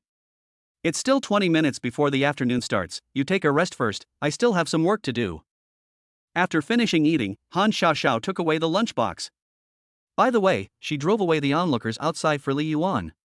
Li Yuan, who was bored, took off his guitar again while no one was around. He played and sang a song called Peach Blossom Promise by himself. Until it was almost time. People came in one after another. What Deputy Director Yang didn't expect was that he thought there would be fewer people in the afternoon. But who knew that while having a meal? The news that the police flower had a boyfriend spread. This directly resulted in the outside being full of people coming to see Li Yuan under the banner of supporting the publicity work of the bureau. There were even more people than in the morning. Deputy Director Yang drew back the corners of his mouth. He looked at Han Xiaoxiao with reluctance. You promised to let him on. After all, a respectable director can't go back on his word, can he? Chapter 10, Please call him Lord Locksmith. Deputy Director Zhang was also a man of his word. He could only let the locksmith restore the locks. Li Yuan walked up with a composed face. He came to the middle of the two inmates. Uncle, you did well just now. Li Yuan casually said hello. But the man immediately glared at Li Yuan. Brother, I'm a post-90s generation, 23 years old this year. Shit, you're a post-90s generation? Li Yuan was shocked. Looking at his sparse hair and sexy mustache. This is Xia Guangquan. How did you, at such a young age, become so old? Brother, staying up late. The man scratched his smooth head. Indeed, the night will not treat those who stay up late badly, it will let you get ahead of others by more than 10 years. Okay, hurry up and get started, what are you whispering about? Deputy Section Chief Su shouted at Li Yuan. Then he gave a light cough and winked. Deputy Director Yang has given you permission to use other means to pick the lock, such as slightly damaging the lock cylinder. Brother, Deputy Chief Su was afraid you would be embarrassed, so when you first came in, he told me to give you this. Xia Guangquan secretly handed Li Yuan a set of universal tool keys. Although such tools are effective, they will damage the lock cylinder. So it is no longer considered a technical lock-picking. Just give me 2 paper clips. Li Yuan reached across his hand. He took 2 paper clips from the toolbox in front of him and held them in his hand. Deputy Director Yang was furious when he saw this. This was a deliberate attempt to hit him in the face. Look at that pretty boy, he's obviously a kept man, and I don't know where he got the courage. Not only has he disgraced our police officer, he's also disgraced Deputy Director Yang. A young police officer in his early 20s couldn't help but complain. The people around him nodded in agreement. The few people from the TV station also didn't look favorably on Li Yuan from the expression on Deputy Director Yang's face. They just saw him as an incompetent show-off. The camera operators were chatting idly and weren't recording properly at all. They were going to edit it out anyway. Xiao Xiao, your boyfriend really doesn't know how to behave, embarrassing me in front of so many people. Deputy Director Yang looked at Li Yuan's smirking face. The anger in his heart was just rising. With the whistle blowing, Li Yuan slowly twisted the 2 paper clips into a hook and a knife shape. Then he inserted them into the lock cylinder. With a click. The paper clips had not yet reached the bottom. Most people had not yet reacted. The lock had already been opened directly. It was still quite powerful. Deputy Director Yang's expression improved a little when he saw this. And with the sound of clicking, clicking, clicking, the people around him suddenly widened their eyes. Some people were just blinking. Li Yuan had already opened all the grade B locks in front of him. Holy shit, what's going on? I just turned my head, and all the grade B locks have been opened? Quiet, he's going to open the grade C locks. I don't believe he can do that to the grade C locks in seconds. Click, click, click. Open. From the outside, it looked like the 2 thin wires in Li Yuan's hands were enchanted. Almost as soon as he stabbed it in, the lock opened automatically. They had never seen such an outrageous lock-picking. Even the group of burglar saints were dumbfounded. Deputy Director Yang and Deputy Section Chief Su were even more speechless. Holy shit, how can you pick a lock like that? Is he picking locks or performing magic? They had thought that the top 10 lock masters, the 5 burglar saints, and the master criminal in prison were already invincible, but they had never imagined that there was someone even more formidable than them all combined. You, don't open it, I'm scared. The thought of a lock cylinder that is a notch above your own home's door lock being so casually opened by someone made many lesbians living alone feel deeply afraid for their personal safety. Did those locks not recover properly? Or did he cheat? How is it possible for someone to be so strong? After Li Yuan used that unbelievable technique to open the sea-level lock, some people began to question it. Deputy Chief Su also felt it was impossible. He temporarily stopped Li Yuan. Then he had the lock cylinder carefully inspected. The lock was fine, as was the tool, just an ordinary paperclip. There was no sign of damage to the already open lock cylinder. Several of the young master thieves carefully inspected every lock cylinder that followed and the wire in Li Yuan's hand. Let's start again. After confirming that there were no problems, Deputy Section Chief Su shouted at Li Yuan. I bet it's definitely not that easy to pick a Super C lock. If the previous lock wasn't restored properly, the Super C lock might not even be able to be opened that quickly, let alone punched. However, the murmurs had not yet ended. Click, click, click. Li Yuan collected the lock and opened it. It was exactly the same as before. A row of Super C locks were all opened without any resistance. Everyone froze. It looked like they hadn't even blinked. Click, click, click. The ABC level smart lock on the other side didn't even respond with an alarm. It was also opened in seconds by Li Yuan. Holy shit, is this guy even human? How many locks does it take to open, and how many years of practice does it take to have such a terrifying technique? Everyone was dumbfounded. Even Han Xiaoxiao was no exception. She just knew that Li Yuan was good at picking locks. But she didn't know that he was this good. Who said he was just there to make up the numbers? Who said he was a pretty boy with nothing to offer? Deputy Director Yang, is this the hidden boss you've been looking for? The TV station crew looked like they discovered a new continent, full of surprise. You didn't even get a close-up of the shot just now? The two TV station leaders excitedly ran to check the footage. They were preparing to edit Li Yuan's footage from all angles when their faces suddenly turned dark. Shoo! Quiet, everyone! Deputy Section Chief Su suddenly shouted in a low voice. Everyone saw that Li Yuan wasted no time at all. After replacing the wire with a longer one, he walked directly up to a row of safes. They immediately fell silent. They had all witnessed the difficulty of opening the safe just now.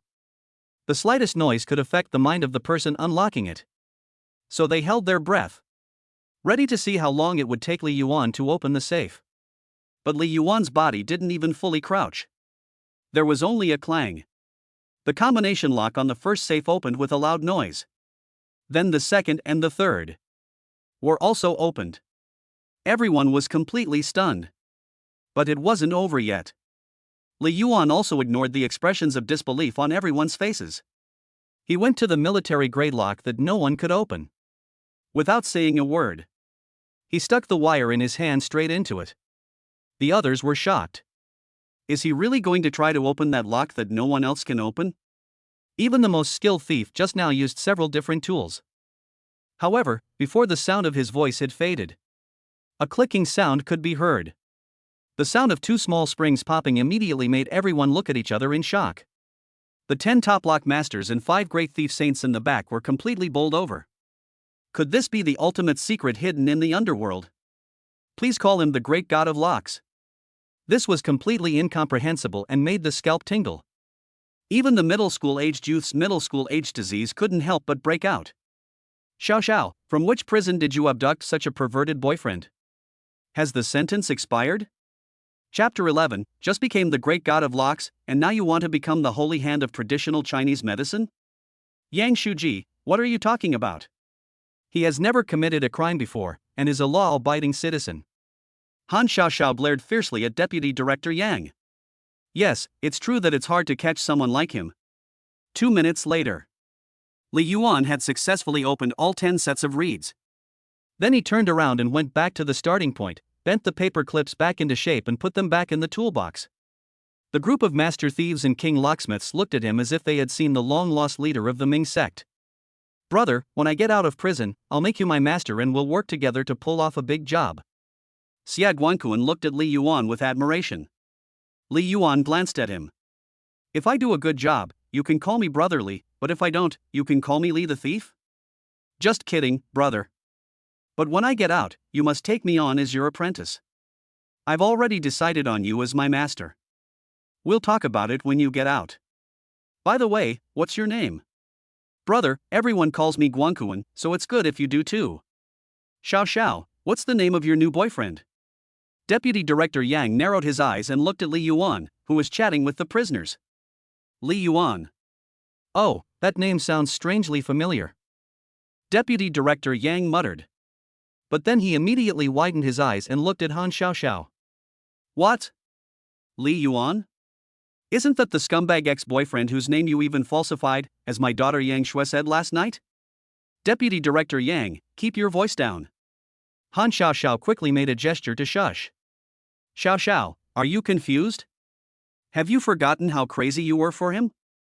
It's not enough to fall once in one place, do you want to fall a second time? Deputy Director Yang was instantly furious, blowing his mustache and glaring. No, I firmly oppose this marriage. His footage must be deleted. I am a man of principle. How can someone like this be on TV? Zero tolerance for scumbags. Yang, don't be ridiculous. He had his reasons for leaving in the first place, and he doesn't have much time left. I just want to be with him for the last part of his life. Han Xiaoxiao looked at Li Yuan, who was laughing and talking. Suddenly, a wave of sadness washed over her. Is he sick? Deputy Director Yang saw that Han Xiaoxiao was in an emotional state. His tone was extremely cautious. Han Xiaoxiao nodded. Advanced stage. The doctor said he has 3 months at most. Are you sure? Do you see how he looks? He doesn't look like someone who is sick. Deputy Director Yang looked surprised. I hope it's a mistake too. I've checked with the doctor many times. 2 years ago, I may have wronged him. At that time, there was still hope for his illness. Alas, no wonder you suddenly disappeared when you were at the best of your relationship. Deputy Director Yang, don't tell anyone about his condition. He is now very open about his illness. I also hope that he can live the last 3 months just like any normal person. Don't worry, I won't tell a third person. Deputy Director Yang said, and then turned his head and wiped the corner of his eye. By the way, he took out his phone and sent a message to Yang Shui, daughter, Li Yuan has a terminal illness and only has 3 months left. Li Yuan, come here for a second. After sending the message, Deputy Director Yang waved at Li Yuan affectionately. Li Yuan looked at Deputy Director Yang with the same gaze he would give his own son. He felt a little awkward. Yang Shuji. There is a special reward for the first place winner of this competition, which is the position of Special Anti-Pickpocket Consultant in our bureau. Although there is no salary, it will be more convenient for you to enter and leave the unit in the future. Deputy Director Yang said and looked at Han Xiaoxiao again. In the future, if you have nothing to do, come and visit more often and take a look at Xiaoxiao. Okay, Yang Shuji. Li Yuan was a little confused. He inexplicably got the position of consultant. Yang Shuji, Su Shuji, time is relatively tight, then we'll go back and hurry up and edit the footage. 2 directors from the TV station came over to say hello. They looked deeply at Li Yuan and then left. Okay, pack up your things and go back to work. Deputy Director Yang shouted. Brother Li, I'll go home first. Remember me as your apprentice. As he passed Li Yuan, Xia Guangquan suddenly shouted at him. Li Yuan froze. Have you already served your sentence? No, I'll go back to prison first. I'll see you when I get out. What's that saying? Someone who returns to prison young is as close as home. Xiaoxiao, you found such a capable consultant for the bureau, so you're off work for half the afternoon. Deputy Director Yang's eyes scanned back and forth between the two. Li Yuan was baffled. Han Xiaoxiao nodded in thanks. Then she took Li Yuan's hand. Let's go home, I still need to buy you lots of household goods. Dad, how could you let that scum on TV? And you gave Xiaoxiao a holiday, so that he could spend time with that scum. Don't you know that person almost ruined Xiaoxiao when they broke up in such a dramatic way? After Li Yuan and Han Xiaoxiao left, Yang Shui suddenly rushed into Deputy Director Yang's office. Dad, I was trying to matchmake Xiaoxiao with my brother, but you're just causing trouble for me and my brother. Who says Dad is causing trouble for your brother? I'm actually helping your brother. Deputy Director Yang took a cigarette out without haste. You've already created opportunities for them, so how are you helping your brother? Yang Shui was so angry that she banged the pen holder on the table. Shuier, you don't understand. This is a tactic called retreating in order to advance. Deputy Director Yang smiled, looking confident. What do you mean by retreating to advance? What do you mean? Yang Shui froze for a moment. For more than 2 years, Xiaoxiao has not been able to get out of the shadow of that person. Do you think your brother has a good chance? Even if it's not good, there's still a chance, which is better than pushing Xiaoxiao into someone else's arms, right? What if Li Yuan had a terminal illness and had less than 3 months to live? Is he really terminally ill? Yang Shui suddenly sat down on the sofa. What is always most unforgettable is hope that cannot be fulfilled. If Li Yuan just disappeared and died, it would be a bad thing. Xiao Xiao might never be able to let go of him and never escape from that obsession. But now that he is back, it is better to let things take their natural course than to try to stop them. She should break down all the previous obsessions, talk things through, and slowly accept Li Yuan's departure. Then she will be able to let go of the past and welcome a new life. Deputy Director Yang told her what was on his mind. It will be much easier for Xiao Xiao to accept your brother then. Is this really okay? Yang Shui thought about it for a long time, but she was still a little worried. Your father and I also had a memorable first love when we were young. I told my mother to go. Dad, Xiao Xiao's health is really poor at the moment. She gets colds, fevers, and headaches all the time. Breaking up with you took a lot out of her, and I'm worried that another relationship would be too much for her to handle. The process of Phoenix Nirvana is painful. If she and your brother can make it, and we become family, then let your mother give her tonics every day to help her recover. Okay. Yang Shui left the office absent-mindedly. I'll do it. Li Yuan looked at the trunk full of things. He took a large bag of daily necessities from Han Xiaoxiao's hands. When his hand just touched her wrist, his professional instinct as a skilled traditional Chinese medicine practitioner immediately took over. Instead, he directly took Han Xiaoxiao's pulse. What are you doing? Han Xiaoxiao looked at Li Yuan, who was half holding her wrist without letting go. She gave him a puzzled look. Stick out your tongue. Li Yuan took her pulse and then flipped her fingernails over. Someone is watching, what are you doing? Han Xiaoxiao's face flushed. But seeing that he wouldn't stop, she obediently stuck out her tongue. Do you often lose sleep and hair, get up early with a nervous headache, and your period is not on time every month, and it hurts like hell every time it comes? After the examination, Li Yuan's expression was serious. Chapter 12, Are you done yet? The follow-up to the Master of Traditional Chinese Medicine is the Master of Cooking? How did you know? Han Xiaoxiao was stunned for a moment, then her face was full of surprise. She had never even told her best friend Yang Shui about these symptoms. Do you believe me when I say that I met an old man in the mountains one day, and he saw that I had a wonderful bone structure, so he taught me medicine? No. Forget it, you won't believe me anyway. It's actually even more ridiculous than that. Give me the key, I'll carry the stuff upstairs. Li Yuan shook his head. Do you still need the key? Han Xiaoxiao gave him a blank look, grabbed the bag with both hands and walked straight upstairs. Once inside, the two of them spent the afternoon busy. They rearranged the slightly simple and desolate room into the appearance of a warm home. You rest for a while, I'll go cook for you. After tidying up, Han Xiaoxiao carried the groceries into the kitchen. She had already taken the time to watch a lot of cooking instructional videos. She was determined not to let Li Yuan, the seriously ill patient, eat takeaways with her again. Either you do it or I will. Li Yuan looked at her back with some concern. The porridge that morning, which still smelled burnt, was still vivid in his mind.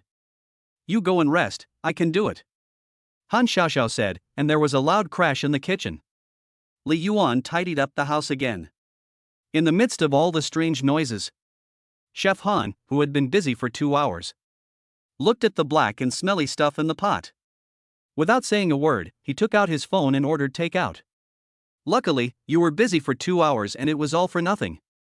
Li Yuan looked at the messy kitchen and felt a wave of fear. Fortunately, this woman still has some self-awareness and gave up. Otherwise, today I would have to be the brave one to taste the food. I'll do it. Li Yuan took off the apron on Han Xiaoxiao and put it on himself. Aren't you tired? My back hurts to death. I ordered takeaway, don't cook the noodles. The doctor said you need to eat nutritious food. Han Xiaoxiao felt a little guilty. She looked at Li Yuan, who had done all the physical work that afternoon but was still full of energy, in surprise. Is this reasonable? Does this look like someone with a terminal illness? You're too weak. I'll make you some Chinese medicine later. Li Yuan said this and started bustling around in the kitchen. He is a man with a system. Since drinking Chaos and Huiyuan Shenbao, his back doesn't ache, his legs don't hurt, and he can climb 6 floors in one go without any effort. However, Han Xiaoxiao always feels that something is wrong when she hears this. Isn't weak body a description of a man? After dinner, drink the medicine, and then go for a half-hour walk in an hour. No, are you serious? Have you been studying at Lanqiang for the past 2 years? Lockpicking, Chinese medicine, cooking, what other skills do you have? Han Xiao looked at the table full of delicious-looking food. Her mind was a little confused. She had thought that he would just cook some instant noodles like he used to. No need for all that nonsense, just eat. Li Yuancheng handed Han Xiaoxiao the rice. After taking the first bite, Han Xiaoxiao was so moved that tears welled up in her eyes. She couldn't remember the last time she had eaten such a delicious meal. And it was really delicious. It was even better than the food she had eaten at any of the restaurants she had been to. Eat slowly, and remember to drink your medicine after you finish. You've been eating takeaway food irregularly and staying up late all day. If you weren't young, your body would have collapsed long ago. Li Yuan looked at Han Xiaoxiao, who looked like a starving ghost. He poured a bowl of the prepared Chinese medicine for her. After taking the medicine, go for a run an hour later to sweat and detoxify. If you persist for more than a month, your headaches and night sweats will almost be gone. Listening to Li Yuan's gentle voice, Han Xiaoxiao suddenly felt a little dazed. Shouldn't I be taking care of you? How come it's the other way around now? Seeing Han Xiaoxiao's favorability increased by 2 points directly to 92 points. Li Yuan was taken by surprise. Just 3 more points, and he won't have to die.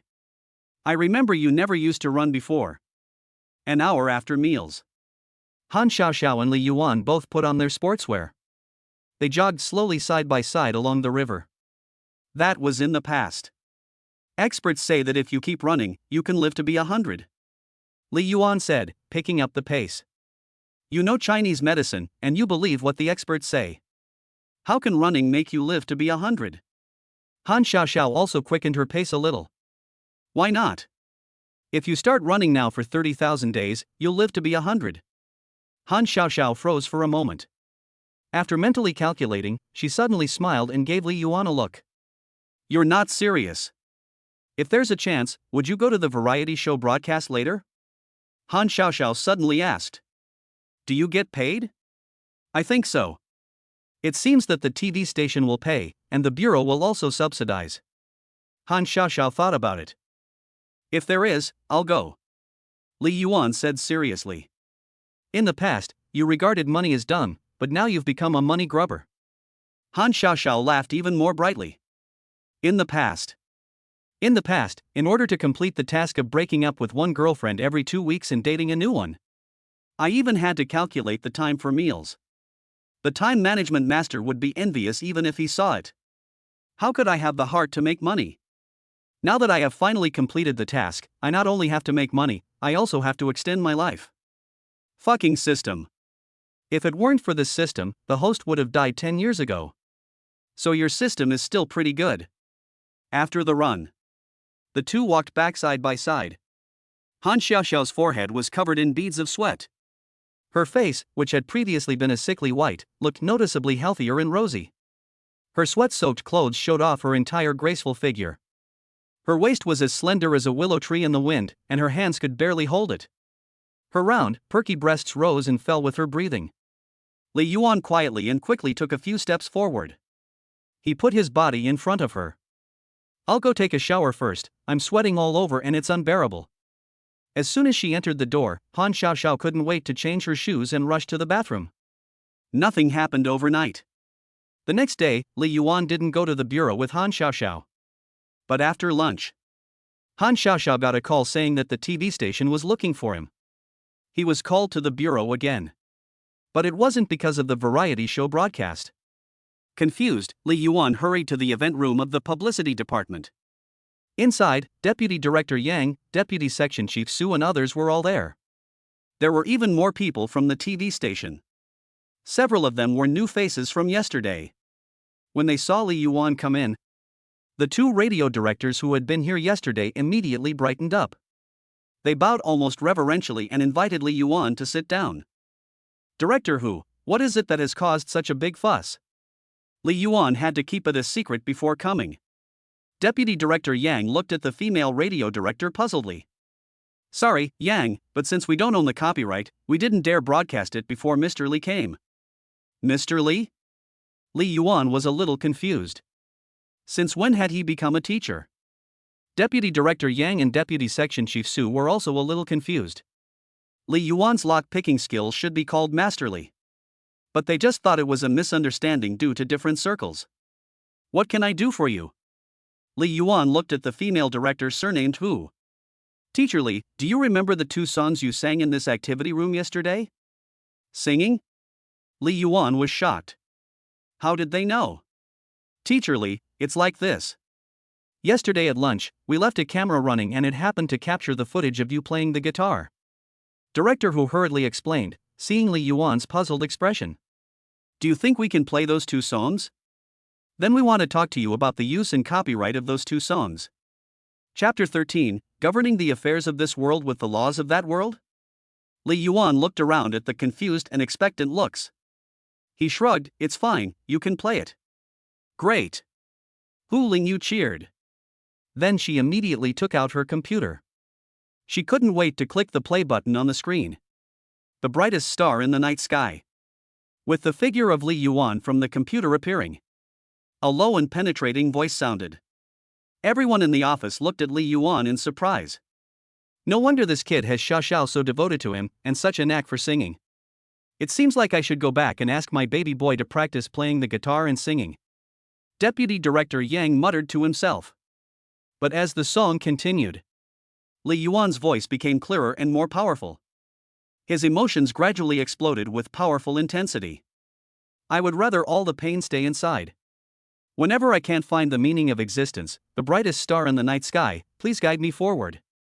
The passionate melody, the lyrics that strike straight to the heart, a voice that is not overly skilled but has endless infectious power. Everyone present was deeply moved, including the TV station and others who had already heard it countless times. Everyone seemed to see a shadow of their own past confusion in this song. And when the star that guides the way appeared in the night sky, all the loneliness, sadness and darkness in an instant had the courage to dispel directly to the heart. After the song finished, it was so quiet that you could hear a pin drop. Everyone was still immersed in the song and unable to extricate themselves for a long time. This song reminds me of the days at the border when I was young. Deputy Director Yang looked up and wiped the corner of his eye. Then he smiled apologetically. I'm getting old, and my emotions are always a little richer than yours young people. Director Yang, don't laugh, I listened to this song all night last night, and I changed my pillowcase several times. Hu Lingyu shook her head. Teacher Li's song is really infectious, it has a special power. If my father could have had a song like this to keep him company all night when he died, maybe that time would not have been so hard to bear. Hu Lingyu's voice caught as she said this. This song was written by Li Yuan? After calming down, Deputy Director Zhang was a little incredulous. Yes, there is currently no similar song that can be confirmed to be Mr. Li's original work. The station wants to use this song as the theme song for this anti-pickpocketing program, and I came here today specifically to seek Mr. Li's opinion. The male director looked at Li Yuan with sparkling eyes. He looked at the pair of burning eyes. Li Yuan spoke slowly. Pay? Ha? Hu Lingyu covered her mouth and exclaimed incredulously.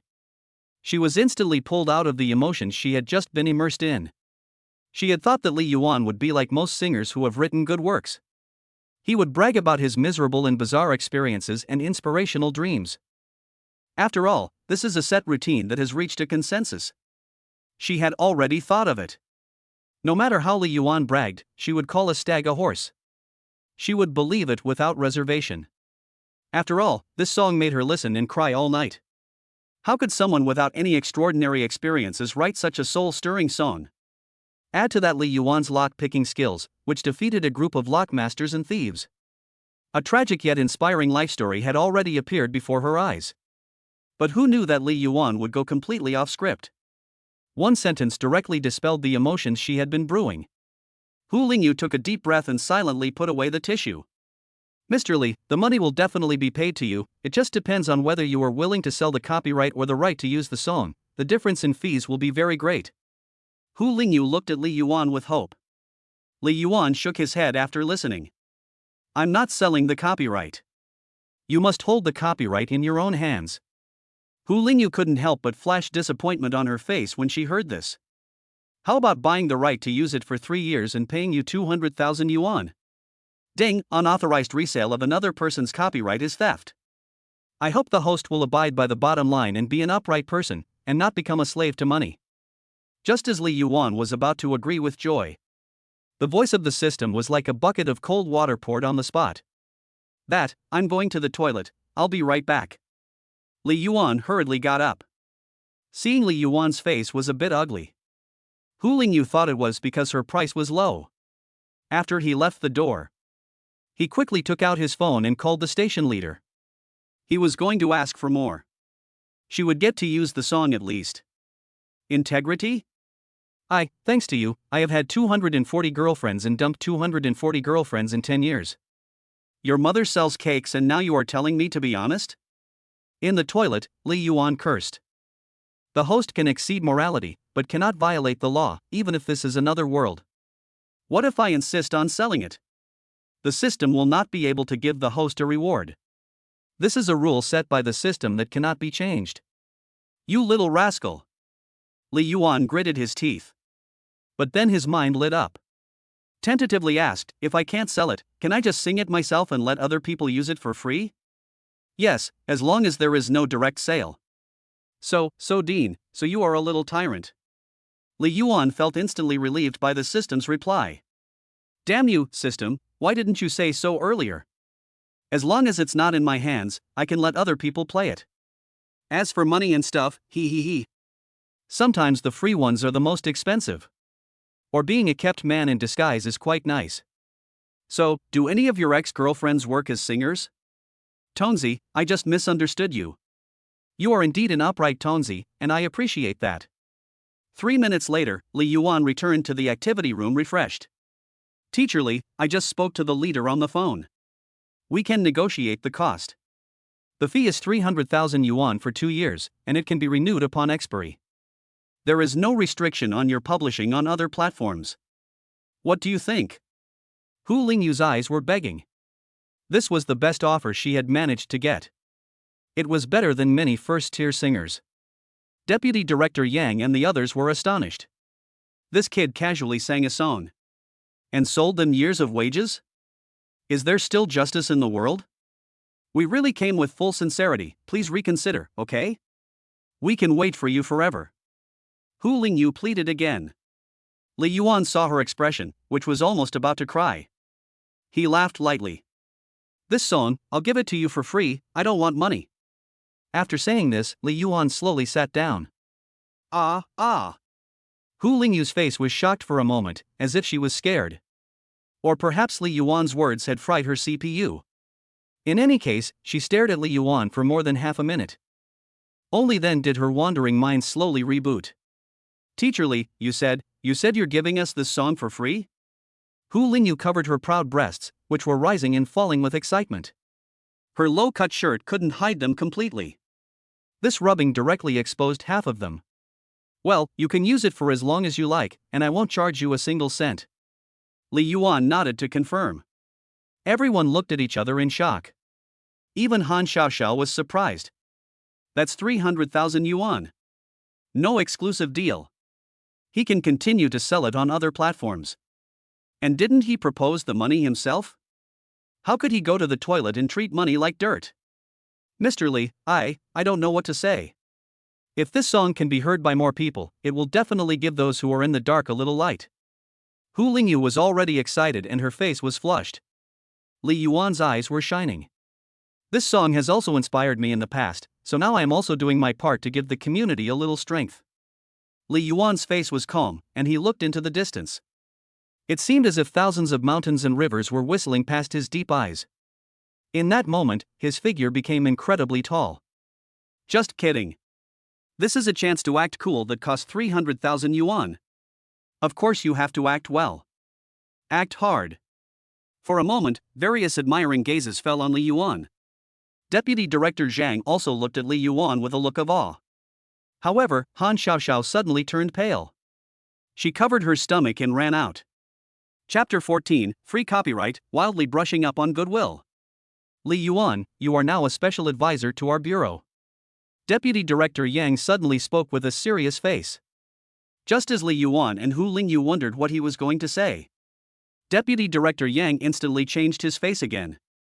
You've given this song to the TV station for free, so there shouldn't be a problem giving it to our prison as the prison song, right? It's also good for those misguided brats to cheer up. Of course, there is no problem.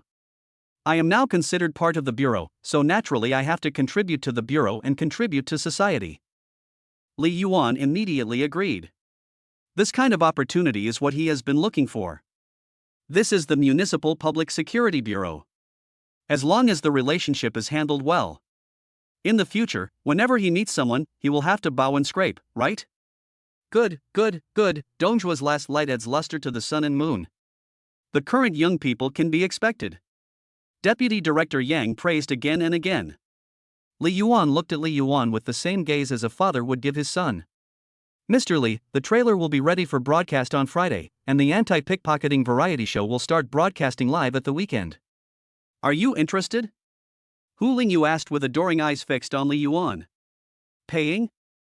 Li Yuan asked without thinking. He had just lost 300,000 yuan. He was determined not to go without pay this time. In order to get away from being a kept man, he would rather go out and perform to make money to support his family. After all, he has a lot of skills. Ah? Hu Lingyu's brain went blank again after hearing this. Yes, all the guests who participated this time will be paid, although the fees are lower than those of the celebrity guests who participated together, but I will try my best to get you more. Although she didn't understand why Li Yuan wanted money at one time and didn't want it at another, and then wanted it again, she didn't know whether to accept or not. However, Hu Lingyu's professional instinct quickly responded. Li Yuan nodded with satisfaction after hearing this. It seems that the 300,000 yuan was not wasted. It also earned him a lot of popularity. Teacher Li, there is one more song that we will not covet because you wrote it for your girlfriend. We have made a music video and would like to give it to you. Hu Lingyu said, taking out a USB flash drive and inserting it into the computer. At this moment, Han Xiaoxiao happened to come back. In Li Yuan's confused eyes, the computer screen gradually played the footage of him and Han Xiaoxiao having dinner yesterday. As the accompaniment ended, the image of the two of them chatting and laughing turned into Li Yuan playing the guitar and singing. At first sight, if you are in love, you forget the past and the future. With flowers all over, you stay on the road of love. With pious wishes, you come back in the next life. As Li Yuan sang, an emotional yet beautiful love story sprang to life in everyone's hearts. Han Xiaoxiao stood there in a daze. Her tears had blurred her vision. But Li Yuan was slightly embarrassed. This was something he had just played and sung off the cuff. He hadn't thought about it at all. But when the song ended, Han Xiaoxiao's favorability rating shot up to 94 points. 1 point, just 1 point away from 95. Li Yuan was so excited that he almost lost his balance. I didn't realize that you, kid, were so good at picking locks and singing. No wonder you're popular with girls. Deputy Director Yang reached out and patted Li Yuan on the shoulder. He couldn't hide his approval. He was beaming, as if he had found a great treasure. But when he suddenly saw Han Xiaoxiao's affectionate and longing gaze, he got a sudden chill. His smile froze. Damn it! Xiaoxiao looks like she's fallen for him again, but what about my precious son? Deputy Director Yang had a look that was half smile, half tears. It's over, it's over, it's over. What's the point of talking about retreating when this is like retreating directly to the source of the spring and watching your home being demolished? Director Yang, what's wrong with you? Hu Lingyu saw him go from being complacent 1 second ago to beating his chest the next. She couldn't help but feel a little worried. No, it's nothing, my chest hurts, it's an old problem, I'll go back and drink some water, you guys continue. Watching Deputy Director Yang leave, beating his chest, Hu Lingyu handed the USB drive to Li Yuan. After adding her contact information, she left as well. The remaining people also dispersed. Shall I walk you home, or will you wait for me to finish work? Han Xiaoxiao glanced at the time. Her face had returned to normal. I'll wait for you to finish work, and I'll take this opportunity to explore the place. After all, I'm one of you now. Li Yuan grinned. Okay, go ahead, but be careful not to wander into the criminal technology laboratory. Han Xiaoxiao gave a mysterious smile. Criminal Science and Technology Room? That sounds pretty cool, what is it? The Corpse Storage and Dissection Room. That is indeed pretty cool. After Han Xiaoxiao left as well, Li Yuan took the money he had stolen from Han Xiaoxiao and went straight out of the municipal bureau. He went and bought some Chinese medicine, as well as a box of silver needles. There were also some useful gadgets. These were all supplies for his livelihood as a performing artist in the future. When he returned to the office after finishing shopping, Han Xiaoxiao had already left for the day. As soon as he saw that his favorability rating was close to the critical point, he renewed his life. Li Yuan, who had been walking all afternoon, instantly felt refreshed. "Can you drive?" Han Xiaoxiao shook the keys in her hand. "No." Li Yuan shook his head. "Well, all the old mountain men you met taught you all kinds of martial arts, how could you forget to teach driving?" Han Xiaoxiao gave him a disdainful look. She got into the red Mercedes-Benz first. Li Yuan also got into the passenger seat right after her. "I've always been able to drive, so I didn't need to be taught." As he said this, Li Yuan's gaze fixed on Han Xiaoxiao's round breasts. "What kind of pervert are you in broad daylight?" When they got home, Han Xiaoxiao covered her stomach and went into the bathroom. After a long while, when she came out again, her face had lost all color and had turned pale. Li Yuan immediately helped her into the bedroom when he saw this. "I'm fine, this happens to me every month." Han Xiaoxiao looked like she was gritting her teeth, curled up in pain, her face quite hard. Li Yuan shook his head and took out some silver needles. Dozens of needles were inserted. A warm feeling appeared in her lower abdomen. Han Xiaoxiao's mask of pain gradually came off. "I'll go boil the medicine and cook dinner," Li Yuan said and walked out of the room, leaving Han Xiaoxiao looking at her belly, which she didn't realize had been pricked like a hedgehog. She fell into a deep thought. Is this guy not taking revenge for personal reasons? She thought about the contempt she had felt towards him during the day, and all kinds of dream-like scenes. The constant warm and comfortable feeling from her lower abdomen made her fall asleep quickly. The next day, after Han Xiaoxiao went to work, Li Yuan, who rarely had free time, went to the city management office to get back the things he had been detained for setting up a stall. He ran up and down, went through a bunch of formalities and paid a fine. It took him a full half day. Li Yuan was already a little impatient. Before finally getting his things back, two office members looked down on him. In front of several leaders, they even wanted to educate Li Yuan. They talked about how it damaged the city's image and destroyed civil society. And a whole lot of big words. No more street stalls selling indecent supplies. Li Yuan frowned immediately. These guys still think of him as that poor boy from the street stall who was easy to bully. You should treat me with more respect now that we've met. He is now the special advisor to the city government. We have people in high places. Li Yuan directly and domineeringly took out his mobile phone. He dialed a number after flipping through the contacts. "Hello, Uncle Yang, I've run into some trouble with the Urban Management Brigade." Chapter 15. I told you I have people above me. Exactly, I paid the fine, but they still won't give it back. Hey, I'm just doing my part to support the country's call for developing the street economy. And I'll polish that song for you sometime. Li Yuan talked on the phone as if no one was there. Who cares if he has people above him, relationships are there to be used. Several team members in the office looked at each other. They didn't know what the hell this kid was up to. Hey, hold on a second, this is the boss's office, if you need to make a call, finish it and come back in. One of the city management officers stepped forward and tugged on Li Yuan's phone. But Li Yuan dodged and instead stared at him and asked in return, "Who's your boss?" The few people were stunned. "This is a call from Deputy Director Yang of the Municipal Public Security Bureau, looking for your boss," Li Yuan added. This made the few people even more confused. The two middle-aged men sitting by the window immediately turned their heads when they heard the words Municipal Public Security Bureau. The young man, "Be careful what you say and do, don't get flustered just because you've received some criticism." A pot-bellied leader took a sip of tea without haste. Then he slowly and kindly lectured Li Yuan. He was just a small-time operator selling erotic underwear. Know the high-ranking deputy director of the city's Public Security Bureau? Are you kidding? If you know the deputy director of the city's Public Security Bureau, I'm still the deputy director's father. A member of the urban management team saw the leader speak. Immediately, he wanted to push Li Yuan out. Hey, Uncle Yang, no, your face doesn't work very well, and people still want to treat you as an elder. Li Yuan turned on the speakerphone and said loudly into the phone. Deputy Director Yang on the other side suddenly lost his temper.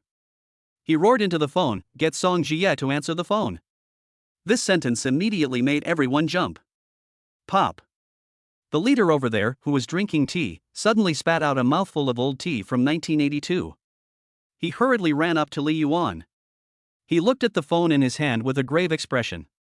Then the next second, he changed his face and smiled as he gently took the phone from Li Yuan. He is worthy of being a leader. Who is Song Jie? That's their director. Who can say those 3 words if they're not important? Ordinary people don't even know the director's surname. He spoke a few words very carefully into the phone. Afterwards, he was certain that the person on the other end was really from the city police department. And he was in a very high position. Everyone was so scared that their faces turned white. Especially the man who had just said that he wanted to be the deputy director of the department. At this moment, his legs were shaking. Another team member who had just severely criticized Li Yuan quickly took out a bottle of Furong Wang and handed it to Li Yuan with both hands. He kept apologizing and smiling, calling him one of their own. So not only did he return what he had seized with both hands, he also sent Li Yuan home an especially assigned car. Hey, you can't feel the good things about power when nothing happens. As soon as something happens, it's really fucking useful. A group of urban management officers heaved a sigh of relief only after they saw Li Yuan go far away. You brat, you almost cried when you yelled at the person in front of others that you are the director's father, didn't you? Who knew that he, who sells erotic underwear at a stall, is actually a relative of the leader? Be cautious in what you say and do. The 2 leaders shook their heads and returned to the office. But they kept muttering to themselves. This shouldn't be the case. Is the economic situation really that bad? Why is a relative of a big city leader selling things on the street? When Li Yuan got home, he happened to meet Han Xiaoxiao, who had just gotten home from work. Seeing Li Yuan carrying boxes of sexy underwear into the house, her face suddenly turned strange. You pervert, why are you bringing all this back? Did you go sell pornographic products at a street stall again? Han Xiaoxiao looked at the extremely revealing clothes in the living room with disgust. No, they were confiscated by the city management before, and I just happened to have time to get them back today. Li Yuan took a sip of water. A glance at Han Xiaoxiao's favorability score revealed 94 points. You can wear them or not, I'll give you some, you can pick whatever you like. Get out. You Philistines, can't you look at beautiful things with pure eyes? Li Yuan muttered as he hid the suitcase. Han Xiaoxiao gave him a blank look and then went to the bathroom, covering her stomach. After dinner, Han Xiaoxiao, for the first time in history, turned on the TV, which she hadn't watched in years. She was watching it while covering her stomach with a blanket and hunched over on the sofa. Li Yuan wanted to give her a few more shots, but she immediately refused. After you've done it, I can't help but want to sleep. Today is the time the last show started. Han Xiaoxiao stared at the TV with a mask of pain. Li Yuan couldn't help but laugh and cry at the same time. As prime time arrived, Han Xiaoxiao used her phone to open a certain sound again. The variety show was broadcast live on several platforms simultaneously. As more and more people flooded into the live broadcast room, the show officially began. Aren't you going to watch? Han Xiaoxiao looked up at Li Yuan. As the opening remarks ended, the screen showed the picture of Deputy Director Zhang introducing the lock. But the first thing all the viewers saw was Han Xiaoxiao next to him. Holy shit, guys, look at the policewoman next to him, she's so hot. Dude, we saw her ages ago, you don't need to remind us. Ha, so everyone's attention is on the same thing. I normally can't stand these rule of law shows, but they're using a pretty policewoman to lure me in, it's really annoying. As an LSP, I love uniformed women. But she really is pretty, I don't think any celebrity is prettier than her. I can't believe the police department has such a pretty cop. What do you guys think? What do you want, to break into the police station and assault the police? You don't have to break in, just come and beat up the brat next door, and you might get to meet the police flower if you win a pair of silver bracelets. That's a good idea, but there's only one brat, so let's get a group fight and all win a pair of silver bracelets. Hey, hey, hey, everyone, the lawless outlaws, calm down, this is a show about the rule of law. As the barrage of comments about Han Xiaoxiao frantically scrolled, the heat and number of people in the broadcast room were getting higher and higher. When Deputy Director Zhang finished speaking, it was the turn of the inmates' inner monologues. When the first prisoner spoke, that familiar melody slowly sounded. But there was only the accompaniment. And when the last one finished speaking, Li Yuan's low and powerful voice instantly exploded in everyone's hearts. The brightest star in the night sky. The heartfelt singing voice accompanied the incredibly realistic narration. In an instant, many people got goosebumps. The number of comments began to decrease instantly. In the end, there were hundreds of thousands of people watching the live broadcast. There was even a blank in the comments for a few seconds. Everyone was deeply captivated by this song that struck directly at the heart. Some people suddenly shed tears as they listened. Some closed their eyes and listened with their hearts to the hope and strength conveyed in the singing voice. What song is this? As the chorus ended for the first time, the barrage of comments started again, but this time it was several times more frantic than before. The difference was that unlike before, when it was all about Han Xiaoxiao, this time it was all about asking for information about the song. Even the LSPS had completely forgotten about Han Xiaoxiao. I'm numb, I'm really numb, it's really shocking, this song gave me goosebumps all over my body. This song reminds me of the time 10 years ago when I studied abroad. I was alone at the airport, my phone had no signal, and I didn't even know the English word for my luggage. It was the most helpless day of my life. Oh, I also think of my girlfriend in a long-distance relationship. She's getting married tomorrow, and I'm not the groom. I think of my mother, who passed away unexpectedly. Maybe the brightest star in the sky right now is her, watching over me and showing me the way forward. I'm in the final stages of cancer and was ready to give up on treatment, but just now, when I heard this song, I felt like a ray of light suddenly appeared in my dark life. Tomorrow, I will promise my parents that I will continue chemotherapy. I will not give up on life so easily. Come on, girl, everything will be fine. I'm also in the final stages, and I have now successfully survived for 5 years. You can do it too. Come on. To all those who are experiencing darkness or are at a low ebb, come on. You will definitely meet the brightest star that illuminates your life. You may not believe it when I tell you, but I'm a professional thief, and I'm here to learn lock-picking techniques. Holy cow, the werewolf blew himself up? Chapter 16, he's being snapped up by the company, but how can he sing? Don't get me wrong, after seeing so many predecessors with amazing skills step on the sewing machine, I deeply understand what it means to be caught red-handed, and I'm already preparing to wash my hands. But does no one know? Who sang this song? Who wrote it? Yes, does no one know? Is it a new song by that king? Stop arguing and watch the show first.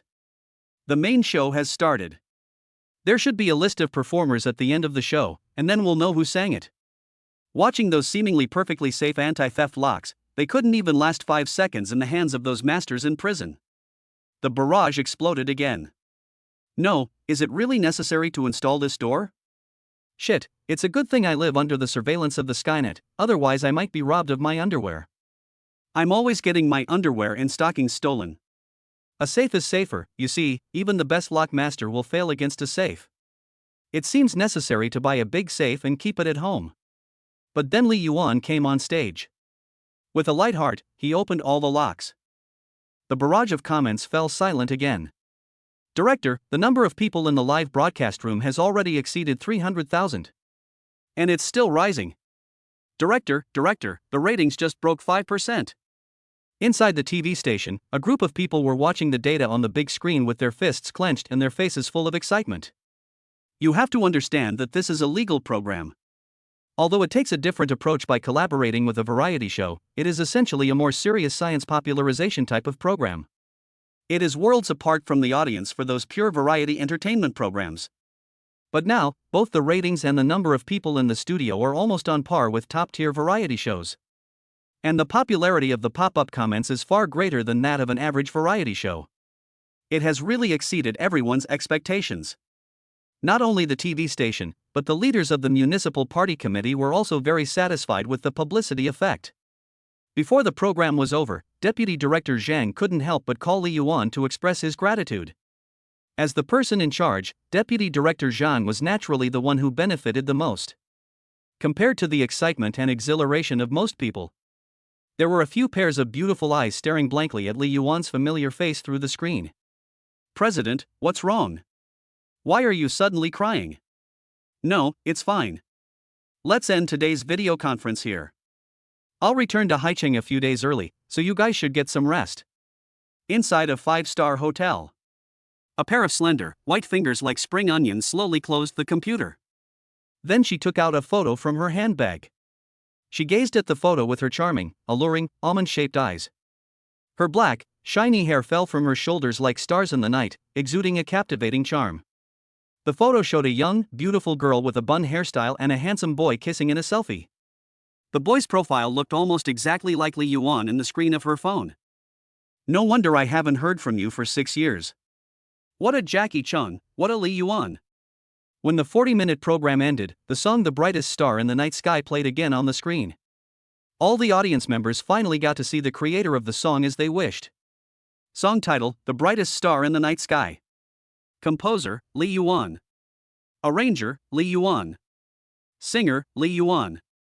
Holy cow, the songwriter, composer and singer is the same person. Li Yuan, is this the new alias of some superstar? I've never heard of him. But why does the name Li Yuan sound so familiar to me? Is it possible that some has-been singer is making a comeback? Guys upstairs, stop guessing, you obviously didn't pay attention to the show. Li Yuan is the lock god who just opened the safe. What?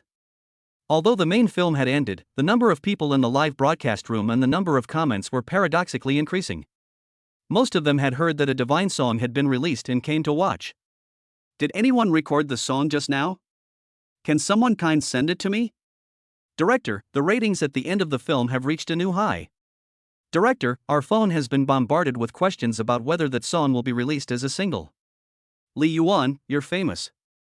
Han Xiaoxiao curled up on the sofa, smiling as she watched Li Yuan from the corner of her eye. Li Yuan stretched. You're famous, but you don't pay. You're so materialistic.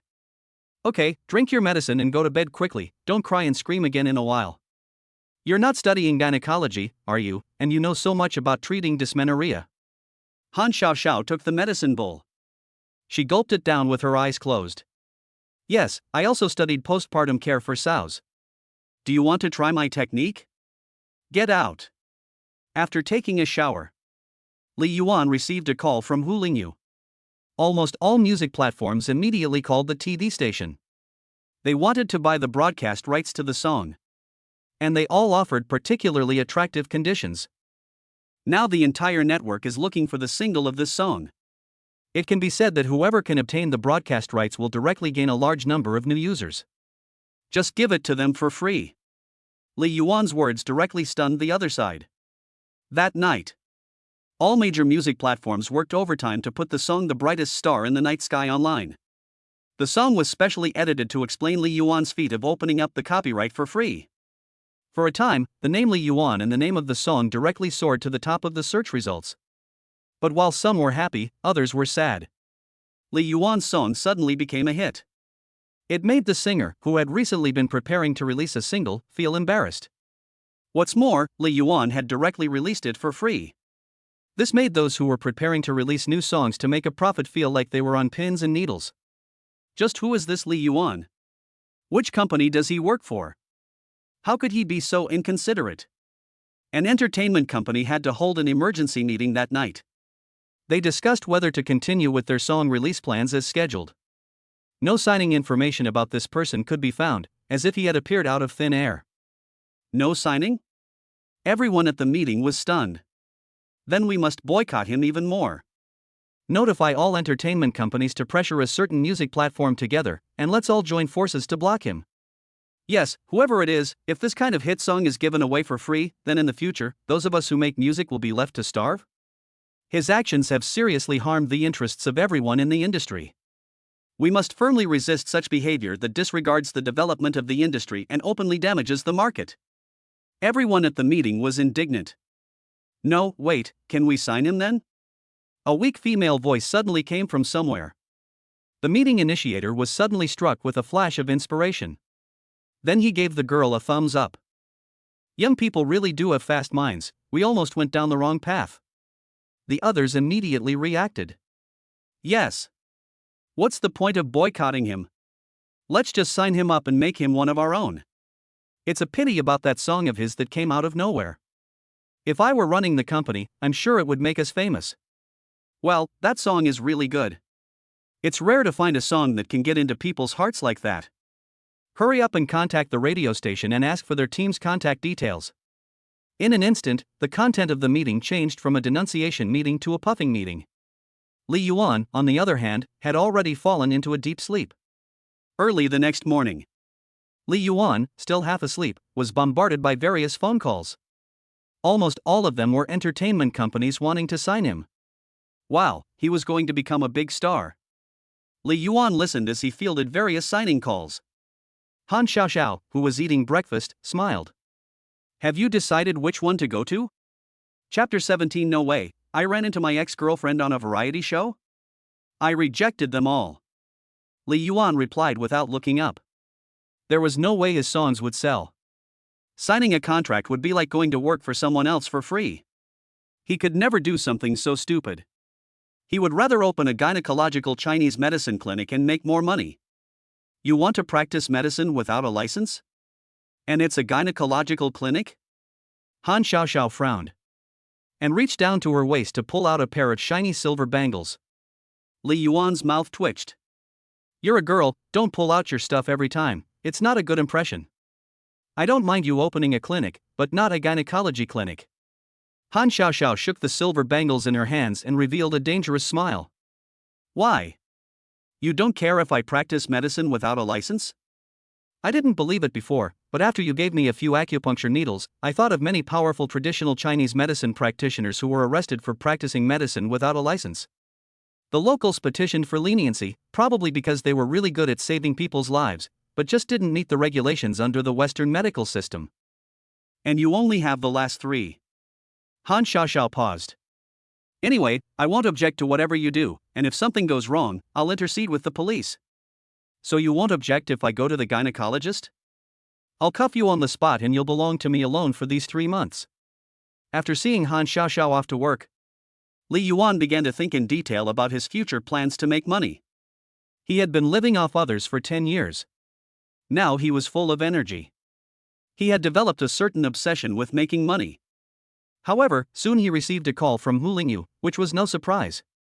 But what surprised him was that Hu Lingyu only told him the time and place of the anti-pickpocketing show tomorrow. He was told almost nothing else. No rehearsals, no script? Li Yuan was greatly puzzled. But when he asked these two questions, Hu Lingyu immediately became impatient with him. Mr. Li, the variety shows on our program are all improvised, with no rehearsals and no scripts. Hearing Hu Lingyu's tone full of impatience, Li Yuan couldn't help but ask more questions. Only then did he realize that the main feature of variety shows in this world is authenticity. If that variety show is found to have a script or fake shots, the entire production company, and even the TV station, will be boycotted by the public. This is true even for the highly dangerous survival variety shows. Of course, this requires not only the cooperation of the artists and the program, but also the tolerance and relative rationality of the audience. There will be no situation where the star is surrounded by a crowd while recording the program. Nor will the program be overrun online because their favorite star has been injured unexpectedly. Being a star is just a job that people like. This is exactly what Li Yuan is looking for. After confirming several times that he will get paid and not be a public welfare ambassador, Li Yuan gladly agrees. Time quickly comes to the next day. The program cruise car picks Li Yuan up early and brings him to the bustling train station. Hu Lingyu is like a little fangirl. As soon as she sees Li Yuan, she immediately comes up to him. Teacher Li, we meet again. When several crew members see Li Yuan get off the car, without saying a word, they directly installed several miniature camera devices on him. The main feature is efficiency. Hu Lingyu explained the rules as they walked. She said rules, but she was actually talking about the mission objectives. Then it was all about free play. There were no restrictions or rules, and there was no script. This was very similar to a variety show from the last world called Extreme Pick. After listening for about 2 minutes, Li Yuan understood. There were a total of 15 guests participating in the live broadcast. 5 of them were top pickpockets invited from all over the country by the city police, including Li Yuan, who was forced to join as a token. The other 15 were celebrity guests. None of the 20 knew each other, and they would not meet before the show started. The task of the 5 pickpockets was to use every means possible to steal the designated valuables from the celebrity guests. The more items stolen, the higher the pickpocket's score. The fewer items stolen, the higher the celebrity guest's score. If the pickpocket is caught stealing in the middle, they will be eliminated immediately. Of course, 5 of the celebrity guests have received anti-pickpocket training for some time in advance. Their vigilance and knowledge of anti-pickpocketing is much higher than ordinary people. The other 10 have not received any professional training. However, the points for stealing items from them are much lower. And the first place winner can participate in the recording of the most popular variety show in the country. Get up close and personal with the hottest stars of the moment. Finally, Hu Lingyu gave Li Yuan a list of celebrity guests and the list of nameless pickpockets. It included the name and photo of each guest and the range of where the celebrity guests were located. That's it? Li Yuan couldn't help but speak up as he watched Hu Lingyu, who had already finished speaking. Isn't the recording of this program a bit sloppy? It's also a live broadcast, and there are no rules. He couldn't help but feel a little nervous for the program team. The rules have all been introduced, and now the live broadcast has already started. Hu Lingyu reminded Li Yuan, who was still hesitating.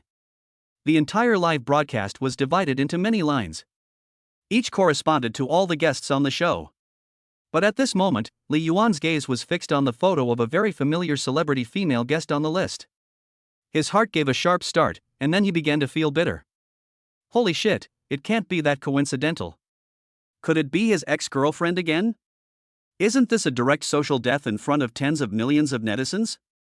He already had the trending search term for tomorrow ready. Scumbag meets ex-girlfriend on live TV. Chen Mo. Li Yuan repeated this name over and over.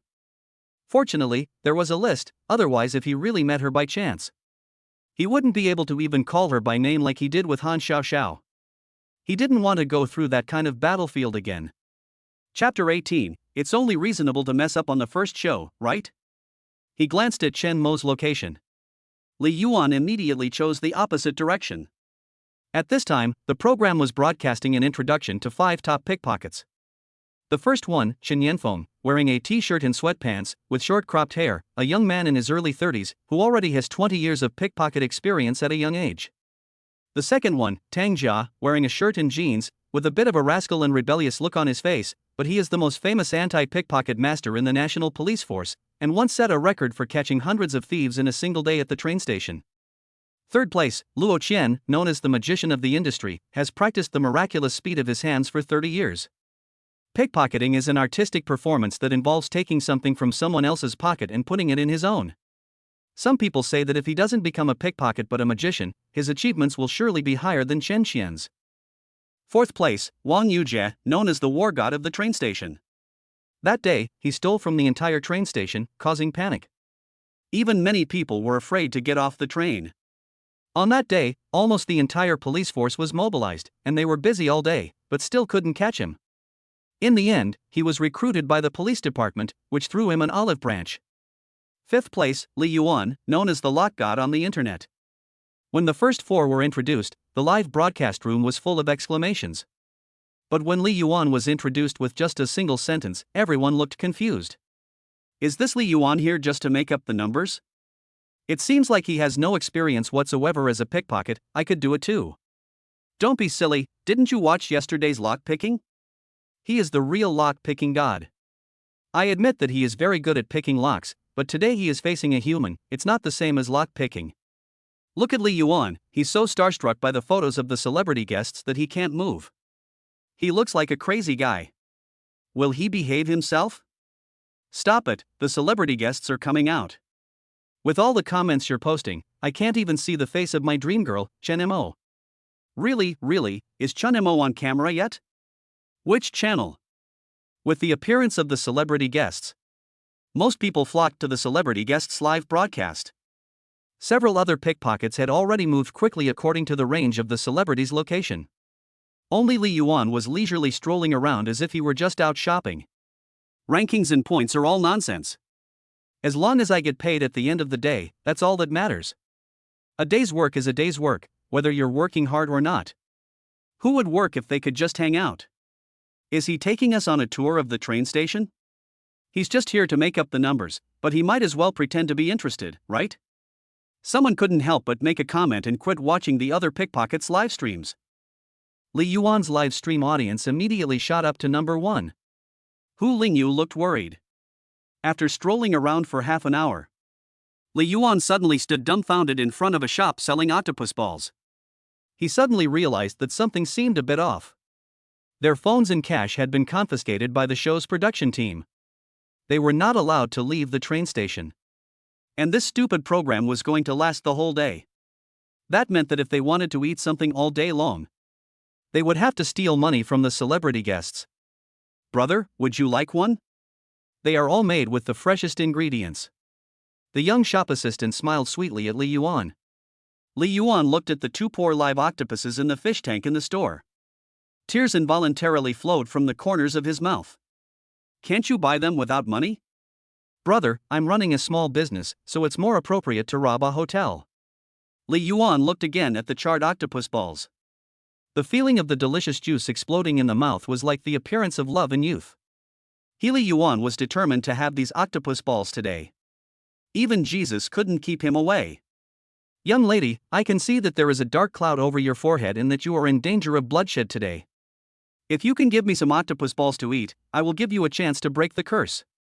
Li Yuan looked at the young girl kindly. He stroked his non-existent white beard. What the hell is he doing? He told him to be a pickpocket, and he went to coax the young girl into eating octopus balls? If you want to deceive, go deceive those celebrity guests. What's the point of deceiving a little girl here? He started to mess with her because he knew he couldn't steal from others. The octopus ball sister who was selling octopus balls gave a polite smile. Brother, I'm on my period today. Is that the disaster of blood you were talking about?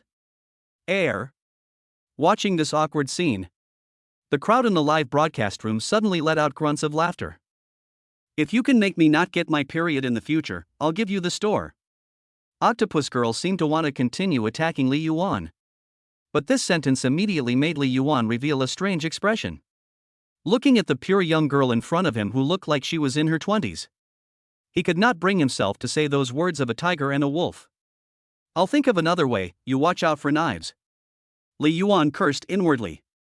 He immediately turned around and looked at the flow of people around him. And at this time, Sister Maru also recalled the ambiguity in her words. Her entire face immediately turned red with shame. The people in the broadcast room were also dumbfounded. Li Yuan's newly established image as a lot god slowly turned into the scum attribute of the broadcast room. Xiao Xiao, what's wrong? Are you having menstrual pain again? Yang Shui from the municipal police station watched Han Xiao Xiao grit her teeth and make a rattling sound as she scratched the office desk with a pen. She immediately approached her with concern and asked. I'm fine, I saw an old Chinese medicine doctor these past 2 days, and the pain is gone. Han Xiao Xiao put away her phone. Oh, then my brother asked me to go to the movies tonight, let's go together? Yang Shui took out a movie ticket and put it on Han Xiao Xiao's desk. Without waiting for Han Xiao Xiao to say anything, she quickly ran away. Seeing Yang Shui go far away, Han Xiao Xiao took out her phone again and opened Li Yuan's live broadcast room. At this time, Li Yuan leaned against the wall and took out the location map of the celebrity guest from his pocket. Just as Hu Lingyu and the people in the live broadcast room let out a sigh of relief. Thinking that he had finally remembered his business and was going to find the celebrity guest to enter the main storyline. But then they saw him take out a pen. On the blank back, he wrote in big characters, Master of Traditional Chinese Medicine, specializes in treating menstrual pain. What was he doing? Everyone in the broadcast room was dumbfounded. And when Li Yuan turned the map around and stuck it on the wall behind him, his gaze began to search the crowd for his target prey. Everyone's brain just shut down. Just now, he was telling fortunes, and now he's come up with a gynecological expert? Originally, I thought the Lot King was a character who didn't say much, but it turns out he's a funny guy, and in just 1 minute, he's pulled off 2 amazing feats. The live broadcast room couldn't stop laughing. Maybe he's got a grudge against octopus balls and is seriously trying to earn money to buy them. What's the point of watching anti-pickpocketing shows when this is so much more interesting? At this time, the number of people in Li Yuan's live broadcast room was quietly rising. Hu Lingyu also watched with her forehead covered, her face full of black lines.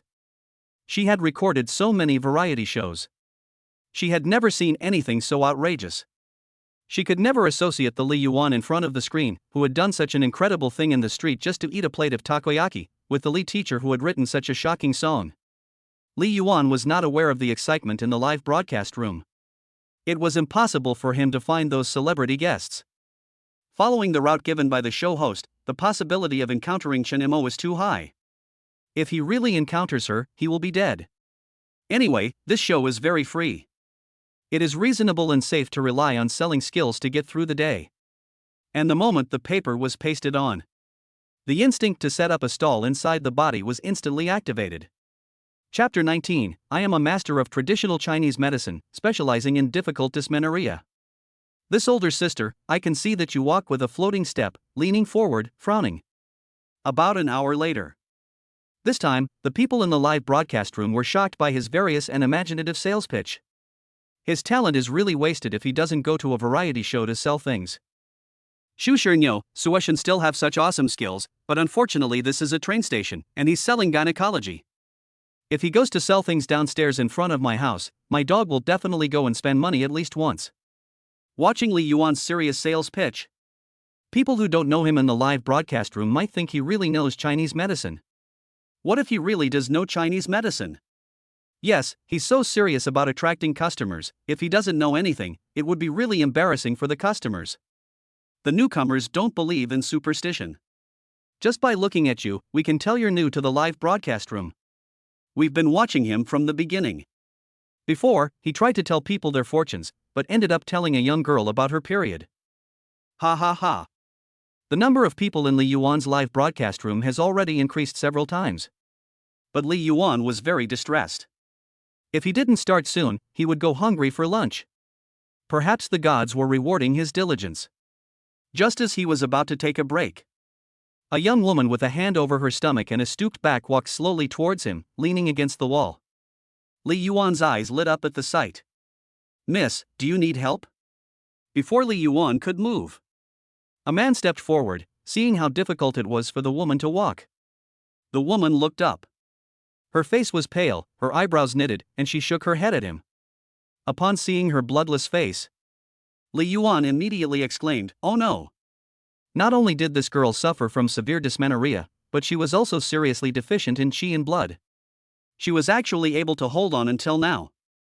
And just then, the woman swayed and suddenly fainted, collapsing to the ground. Instantly, the man next to her turned pale. I didn't do anything to her, she just collapsed on her own.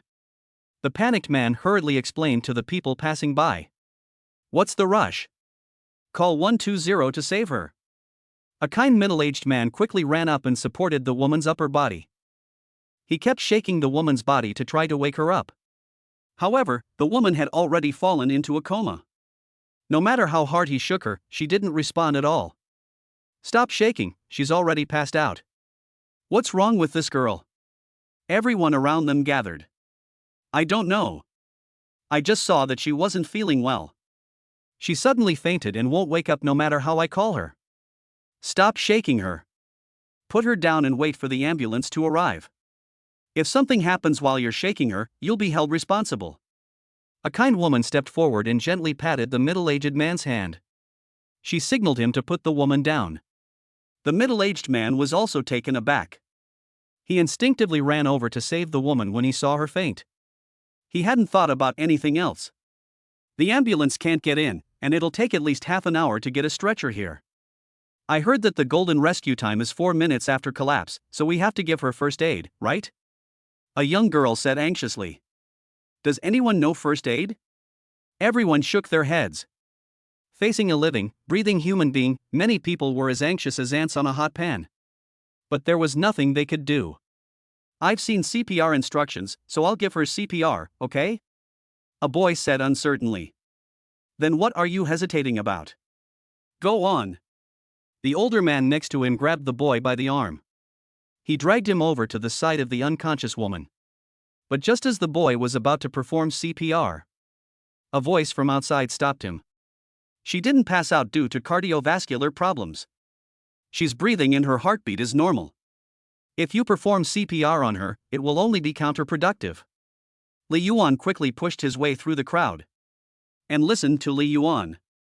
The boy immediately took a few steps back in fear. He was glad in his heart that he had not acted rashly. "Uncle, can I borrow your bag for a moment?" Li Yuan glanced at the black leather bag next to the enthusiastic uncle. "Here." The enthusiastic uncle directly grabbed the bag and handed it to Li Yuan. He placed the bag under the woman's feet so that the blood could flow back smoothly. "Please go get me a bowl of sweet soup." Then he said to the security guard from the train station who had hurriedly arrived. Then he took out a black canvas bag from his pocket. Holy shit, he can't really know medicine, can he? No way, I don't believe it.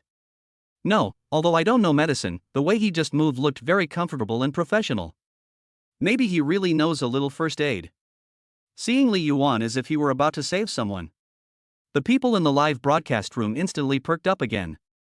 Li Yuan spread open the canvas bag. Dozens of thick and thin silver needles of various sizes were revealed inside. This immediately scared the people around him. "Young man, what are you doing?" Many people were so scared that they took 2 steps back. Holy shit, he's carrying silver needles with him? The people in the broadcast room were also taken aback. And because the camera equipment was very close to the silver needles, they could feel the pressure from the needles even more. They watched Li Yuan pull out a silver needle. As his wrist made a slight turn, everyone felt a flash of light in front of their eyes. The silver needle in Li Yuan's hand had already been inserted into the woman's arm like lightning. The slight shaking of the needle handle in that moment made everyone's hearts tense up. No, is he not just acting for the sake of the show? How did he actually manage to stick it in? Oh my god, is he going to cause something? Doesn't the show crew care? This is a matter of life and death, they can't just do whatever they like. The lock god is a real torture. Seeing that Li Yuan is ruthless and doesn't say much, he actually dared to stick the needle in. After all, this is not like fortune-telling, where you can just make up nonsense and have fun. A matter of life and death is not to be trifled with. Hey, young man, you can't just stick needles everywhere. You look so young, and if something goes wrong, you'll be legally responsible. Seeing Li Yuan draw another thicker needle, the onlookers hurriedly dissuaded him. Li Yuan just pointed to the words "Master of Traditional Chinese Medicine" on the wall in the distance, and gave the crowd a relieved smile. However, the onlookers looked back in the direction Li Yuan was pointing. There were 8 big characters written on the wall, specializing in the treatment of dysmenorrhea. These 4 characters were much more eye-catching than anything about being a master of traditional Chinese medicine. At this time, Li Yuan's second needle had already sunk into the woman's forehead. The onlookers and the people in the live broadcast room all shuddered. Is this fucking treating dysmenorrhea? Young man, this is a matter of life and death, you can't fool around. That's right, young man, do you have a medical license? Nowadays, you can't perform first aid without a medical license. There were people in the crowd who were worried for the woman, and there were also people who were worried for Li Yuan. At this time, Hu Lingyu had already asked the chief director several times if he wanted to temporarily cut Li Yuan's image. After all, if something really happened, even if Li Yuan was not held legally responsible, he would likely be exposed online. Chapter 20, didn't you come here to create a show effect? Why is it so real? But the TV station was in a difficult situation at this time. A live variety show that has truly ignited the whole nation cannot be paused once it has started. If the screen is forcibly cut off, this is an extremely serious live broadcast accident in the live variety show industry. It will directly affect the credibility of the entire program or even the entire station in the hearts of the audience. Moreover, Li Yuan's incident of saving someone without a license has already happened. Even if the screen is cut off now, it will be useless. But Li Yuan will probably be criticized online. The chief director shook his head. Hu Lingyu still wanted to fight for it. All the guests have signed an agreement that they will bear personal responsibility for any accidents during the live broadcast. Li Yuan knows this very well. He is not a child anymore. Adults have to take responsibility for what they do. Do you still remember the previous episode of Survival in the Wilderness where an artist was bitten by a wild dog and almost lost his life due to the infection of the wound? He was conscious, but he was reluctant to press the quit button. We couldn't interfere with the process, let alone cut the screen. It was from that incident that our variety show live broadcasts started to become popular. Hu Lingyu was speechless when the chief director said that. Yes, once the live broadcast of a variety show in this world begins, the guest is responsible for all their actions and they are not related to the show. And the production team will never go easy on the guests. This is how live variety shows can be carried out. And that is why it has beaten all other variety shows and TV programs to become the most popular entertainment program for the whole nation. It is not just the TV station that is in a dilemma. The propaganda department of the municipal committee is also in an intense discussion about Li Yuan's behavior. I have never heard of using acupuncture for first aid. I have checked, and he really does not have a medical license. The TV station must be told to cut the picture immediately. If an accident occurs, he will not only bear legal responsibility, but will also be subject to online bullying by the whole nation. Deputy Section Chief Su's face paled at the news. Okay, I'll immediately notify the security at the train station to stop him. Most people opposed Li Yuan's reckless actions. Wait, but what if he is really saving someone? In the face of most opposing voices, someone still raised a different opinion. Saving someone? He is practicing medicine illegally, he is committing a crime. This is a legal awareness program, not a program that teaches people to commit crimes. A young policeman spoke out angrily. And he is now an advisor to our bureau, although it is only verbal, but it damages the reputation of our bureau. His words immediately caused tension among many people. You have to know that if Li Yuan goes wrong, they may all be implicated. Quick, call the program team and immediately cut Li Yuan's image off, now. Deputy Section Chief Su shouted. But as soon as his voice fell, not only should Li Yuan's broadcast be stopped, the police should be dispatched immediately to arrest him. His actions have constituted a substantial criminal offense. The young policeman added.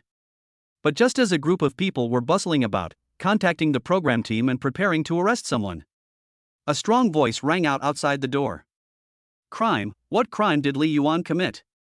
What is Article 184 of the General Principles of the Civil Law of the People's Republic of China? Have you all forgotten it? Deputy Director Yang and Han Xiaoxiao suddenly walked into the propaganda department office. Li Jian, tell us what you think. Deputy Director Yang looked at the young policeman who had just been the most emotional. Upon seeing Deputy Director Yang arrive, everyone immediately fell silent. The chaotic situation immediately quieted down.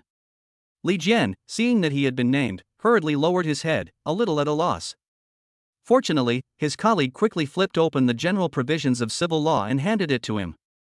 Article 184 of the General Provisions of the Civil Law of the People's Republic of China stipulates, if a rescuer causes damage to the person being rescued due to voluntarily performing emergency rescue, the rescuer shall not bear civil liability. Li Jian slowly read out the content. The people around him were also stunned after hearing it. However, he was practicing medicine illegally, and if it aggravated the patient's condition or caused serious harm to the person being rescued, he would be criminally liable according to the regulations. Li Jian muttered in a small voice after reading it, a little unconvinced. According to what you're saying, the first aid knowledge popularization and CPR teaching we've done before are all teaching others to break the law? Han Xiaoxiao suddenly stepped forward from behind Deputy Director Zhang. Furious, she pointed at Li Jian and asked. As soon as she saw Han Xiaoxiao's angry face, Li Jian suddenly wilted. He had just been full of spirit in pointing out the way things should be, but in an instant he had become weak and powerless. In any country or place in the world, any ordinary citizen is allowed and even encouraged to administer first aid to victims in an emergency. Deputy Director Yang said, patting Han Xiaoxiao's agitated hand. As law enforcement officers, we must not only act in accordance with the law, but also resolutely safeguard the interests of the masses of people who have a sense of social responsibility and mission, and must not do anything that will disappoint the people. Many people were thoughtful after listening to Deputy Director Yang's words. But in a situation like Li Yuan's, if it really causes harm to the recipient, should we hold him responsible? Another young policeman asked. Unless you know nothing about acupuncture, or you can prove that he had the intention to cause harm. Deputy Director Yang gave him a look. Judging from his previous performance, it is unlikely that he knows anything about acupuncture. Does Li Yuan know Chinese medicine? Can he do acupuncture? Ask Xiao Xiao. Anyway, the show will continue normally. Don't be so surprised all the time, your voice is loud enough to be heard throughout the building. Deputy Director Yang waved his hand and left the propaganda department. Li Yuan had already given the unconscious woman 7 or 8 needles. More and more people were gathering around. The live broadcast room was in an uproar. Some said Li Yuan was reckless, while others said he was well-intentioned. Until an account from the local Traditional Chinese Medicine Association with an official verified Blue V suddenly spoke up. Stop arguing, I've been watching for a long time, his acupuncture technique is absolutely very professional, and it's top in the country. Looking at the Blue V certification of the Traditional Chinese Medicine Association. The barrage of comments instantly quieted down. Holy cow, it's the official Traditional Chinese Medicine Big Shot, and the Big Shot has spoken. He is not just good at Chinese medicine. I'm not afraid of being laughed at if I say this, but I'm in my 40s and I've never seen anyone with such superb acupuncture skills. The words of the Blue V Big Shot once again brought the mood in the live broadcast room to a climax. Wow, Skyscraper 1. Is this really necessary? I originally thought that Lot God was already very impressive, being able to pick locks and write songs, but now it turns out that he is also proficient in Chinese medicine. The key is that these three are completely different fields. No, they both had the same 9 years of compulsory education.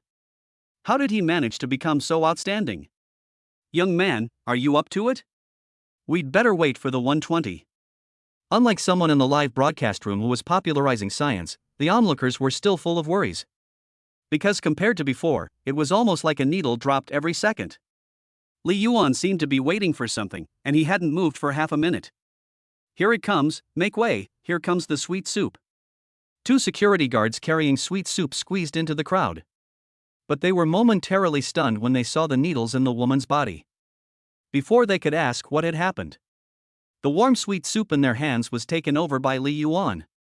At the same time, the last needle in his hand instantly dropped into the woman's mouth. The amazing thing was that 2 seconds after the last needle dropped, the woman, who had been unconscious for nearly 10 minutes, suddenly opened her eyes. Chapter 21. Since they had to go after the senior staff member, they had no choice but to forgive her. She's awake. The people around her cheered. Drink the sweet soup quickly. Li Yuan immediately propped up her head when he saw this. He slowly fed the woman the sweet soup in his hands. The reason why he had hesitated to administer the acupuncture just now was because he was waiting for this bowl of sweet soup. Without the support of the sweet soup, even if she woke up early, she would soon feel dizzy and continue to faint. After drinking the sweet soup, the woman's pale face visibly improved. At this time, the people around them also realized that Li Yuan had just been waiting for the sugar water. Girl, how do you feel? Does anything still hurt? While the people around Li Yuan marveled at how he had really brought the person back to life, they immediately asked the woman with concern. Girl, do you remember what happened before you fainted? The woman touched her head and then her stomach. She sat there in a daze for a long time without recovering. Li Yuan saw her face slowly return to normal and gently removed the needles from her body.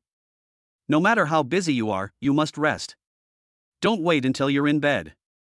You should cherish your health. Just the other day there was news about a man who died suddenly from staying up late. After removing the needles, Li Yuan glanced at the woman in front of him. But fortunately, you're a woman. After hearing Li Yuan's words, the woman slowly spoke as if she was remembering. I remember that I was working on a project at the office, and I worked overtime until this morning. After I finished working, I had to go to a different city to discuss the details of the cooperation with the client. The woman frowned deeply again as she spoke. I remember that halfway there, I suddenly got my period.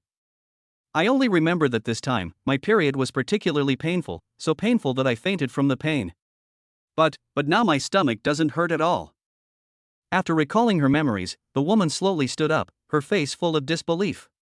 In the past, every time I got my period, it was very painful, but now I don't feel any pain at all. When the people around her heard her words, they also immediately looked at Li Yuan with surprise on their faces. Is this young man really a gynecological expert who specializes in treating menstrual pain? What gynecological expert? Auntie, didn't the glasses on your face say that they bring you bad luck? Li Yuan glared at the crowd.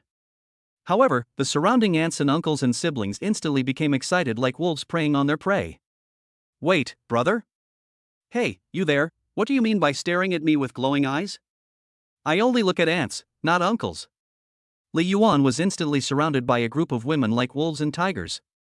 Brother, I've had painful periods for decades, and every time I get my period, I can't get out of bed from the pain. Can you give me a few acupuncture needles too? Give me the needles first, I'm older, give me the needles first. No, auntie, you're in your 60s, you've already gone through menopause. That night, the scene of the stalls selling underwear reappeared. Li Yuan suddenly felt overwhelmed by the chaotic scene. The camera equipment on his body was almost rubbed off by all the flesh. The live broadcast room was somewhat inappropriate for children for a while. Holy shit, I feel like I'm rubbing up against a bunch of ants. Brother, remember, this may be the pinnacle of your life. If you really want to see a doctor, go over there and join the queue. It's 10 yuan per person, cash only. Li Yuan pointed at the words Master Traditional Chinese Medicine and shouted. A group of women turned their heads and saw the words Specialist in Menstrual Pain. They immediately started running over to join the queue. Li Yuan looked at the queue of more than 10 people in an instant. He immediately revealed a face of relief. He would be able to pay for dinner today. Li Yuan was seriously diagnosing menstrual pain. The people in the live broadcast room, including Hu Lingyu and others, were already numb with laughter. It turns out that he was serious when he was joking, and only we were serious when we thought he was joking. Brother, I heard that Chinese medicine prescriptions are very valuable. Are you not afraid of giving away your secrets if you give them to them like this? Next to him, Sister Wan Guozi, who sold octopus balls, had arrived next to Li Yuan without him knowing. She watched as Li Yuan finished taking the pulse and then directly prescribed the medicine for them to buy and take. Her small face was suddenly filled with great curiosity. Li Yuan looked up at her. Don't you realize that each prescription is different? Everyone's constitution is different, and the causes of dysmenorrhea are also various. The prescriptions prescribed are also different for different people. If someone who doesn't understand the principles copies them, it's useless. Oh, I see. Dumpling Girl nodded with a nod that seemed to understand but not. Is it enough if I buy you a share of the takoyaki? Wait until you've sent all the ants away. Li Yuan waved the huge sum of over 200 yuan in his hand at Sister Wantan. Brother, wait a minute, I'll change it to the freshest octopus tentacles for you right away. Upon hearing this, Sister Wantan immediately ran back into the store. Not Sister Wantan, so if I bought it before, you would have given me ingredients that weren't fresh. Li Yuan froze for a moment. I've been tossing and turning for hours just to eat these octopus balls. It turns out that it was your brother who had his heart set on you, and you were playing mind games with him. But when I saw Sister Ball grab the live octopus she used for display in the tank with one hand, Li Yuan instantly had tears in his eyes. She had gone after the store's longtime employee. What reason did he have to blame a simple-minded little sister? Hello, thank you for saving me just now. Li Yuan was waiting for the octopus balls he had been longing for. The woman who had fainted earlier walked up to him. Why are you still here? Li Yuan was taken aback when he saw the woman who had suddenly appeared. Well, you were so busy just now that I didn't want to bother you. Can I have your contact details? Someday when you're free, I'd like to treat you to dinner to say thank you. The woman smiled shyly. I was recording a show and my phone was confiscated. Li Yuan pointed at the camera on his body. Oh. The woman was suddenly a little disappointed. Then I'll leave you my contact information. When you're free, add me. I really want to invite you to dinner to thank you. The woman said, took a pen and paper out of her bag, wrote down a number, and handed it to Li Yuan. Then she bowed deeply to Li Yuan and slowly left. Brother, you're such a good person, I was wrong to suspect you before. Sister Wanzi looked at the woman leaving. The octopus in her hands suddenly struggled. Sister Wanzi screamed. The kitchen knife in her hand tilted and chopped down heavily towards her finger. The live broadcast room instantly erupted in exclamations. Li Yuan in front of her was quick-witted. He immediately pulled her hand to the side. But the knife was too fast. She avoided most of the damage. Her finger was still cut. The bright red blood instantly stained the cutting board. Your fate today has been fulfilled.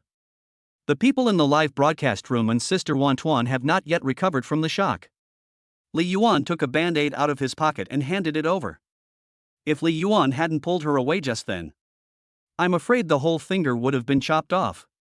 At this time, the system's voice came, host's merit increased by 1. Wang Defa?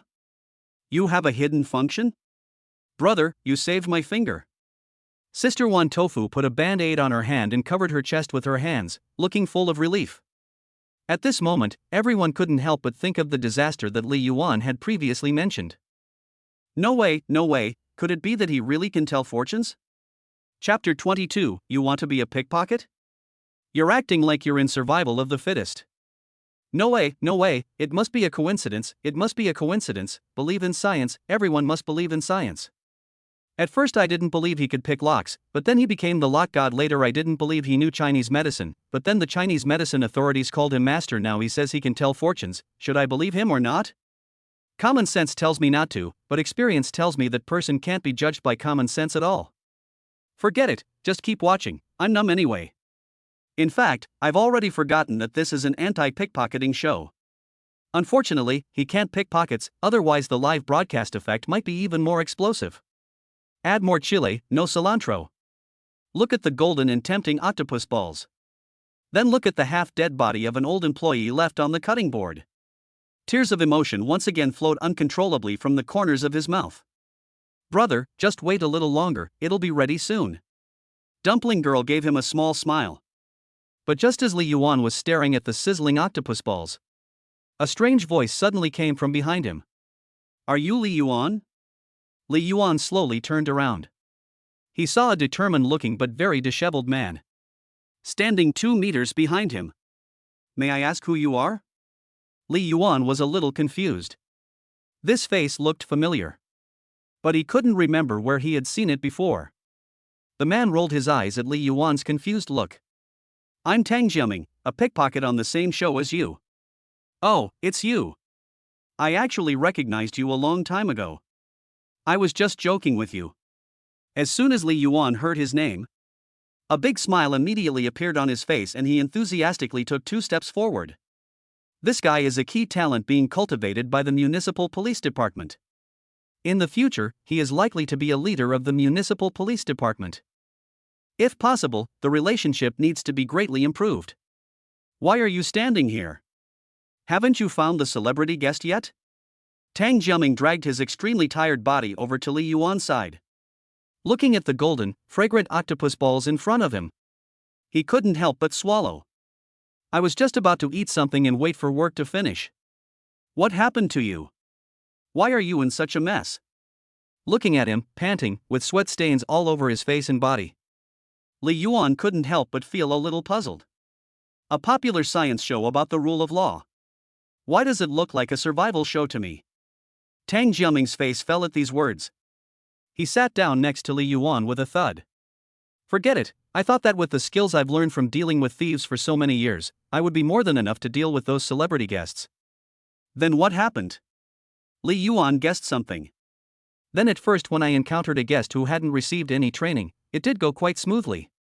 Tang Jiaming said, unable to resist, and stole a quick glance at the golden and tempting octopus balls.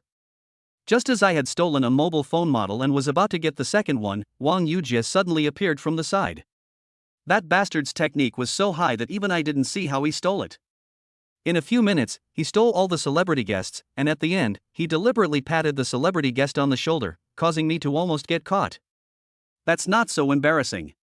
Li Yuan couldn't help but complain. You have no idea, it happened like this several times in a row afterwards, and finally when we met a guest who had received training, the result was that Tang Jiaming looked like he had been hit hard. It was completely different from the spirited and confident person he was at the beginning. In the end, no one interfered and he didn't steal a single thing, and he almost got caught on the spot? Li Yuan looked at him with a smiling face. Tang Jiaming nodded. There were several colleagues from the police force around her. If it weren't for my good physical condition from years of being on the front lines, I wouldn't have been able to escape at all. Li Yuan looked at him. I'm afraid the blow he's received is far more serious than he lets on. This kid has always been treated as a key target for training in the police force. He has the arrogance of a favored son. The reason he was asked to participate in this show is not because of his pickpocketing skills. It's just to let him show off a bit. And to discourage his aggressiveness in the process. Brother, it's ready. At that moment, Sister Wanwan handed Li Yuan a big bowl full of octopus balls. The attractive color and the aroma that soothed the stomach. Tang Jiaming's eyes were instantly fixed. His throat moved unconsciously. Sister, could you please divide it into 2 portions for me? Li Yuan said, taking out a stack of RMB from his pocket to pay. However, Sister Wanwan refused to take anything. Brother, I don't want to charge you. Later, you can write me a prescription. Sister Wanwan's face turned red as she said this. Tang Jiaming, who was standing nearby, was stunned. This kid has so much money, and a little girl is even giving him food. Here. Li Yuan handed Tang Jiaming the octopus balls he had divided up. Tang Jiaming immediately took them with both hands as if they were treasures. He couldn't wait to stuff one into his mouth. The wonderful taste between his lips and teeth was even more delicious than the best delicacies from the mountains and the sea. Tang Jiaming was so moved that tears welled up in his eyes. Eat slowly, I still have more than 200 yuan, enough for both of us to eat today. Li Yuan looked at him as he gobbled it down. He could imagine what he had been through this morning. I haven't eaten since last night, I don't have a dime in my pocket, and I've been chased by several groups of people all morning, I'm exhausted. Brother, I'll cook another one for you. Seeing this, Sister Meatball immediately grabbed the cleaver and chopped up the remaining half of the old employee. Only the guests who have received training have money on them, everyone else is desperately looking for it. Why are you so carefree? Where did you get so much money? And there's even a little girl giving it to you for free. He finished the half portion of takoyaki. Tang Jiaming finally recovered a little. I earned it with my own hard work, and the production team didn't say that I had to get money from the guests. Li Yuan explained with a smile. Tang Jiaming froze for a moment, and what he said seemed to be true. I'm going to keep looking for celebrity guests, do you want to form a team together? Tang Jiaming slowly got up. With money, why do we need guests? Do you want to stay and eat and drink together until the end of the show and get paid? Li Yuan waved the 200 yuan in his hand arrogantly. It was like an incantation to the will. But, what about the points?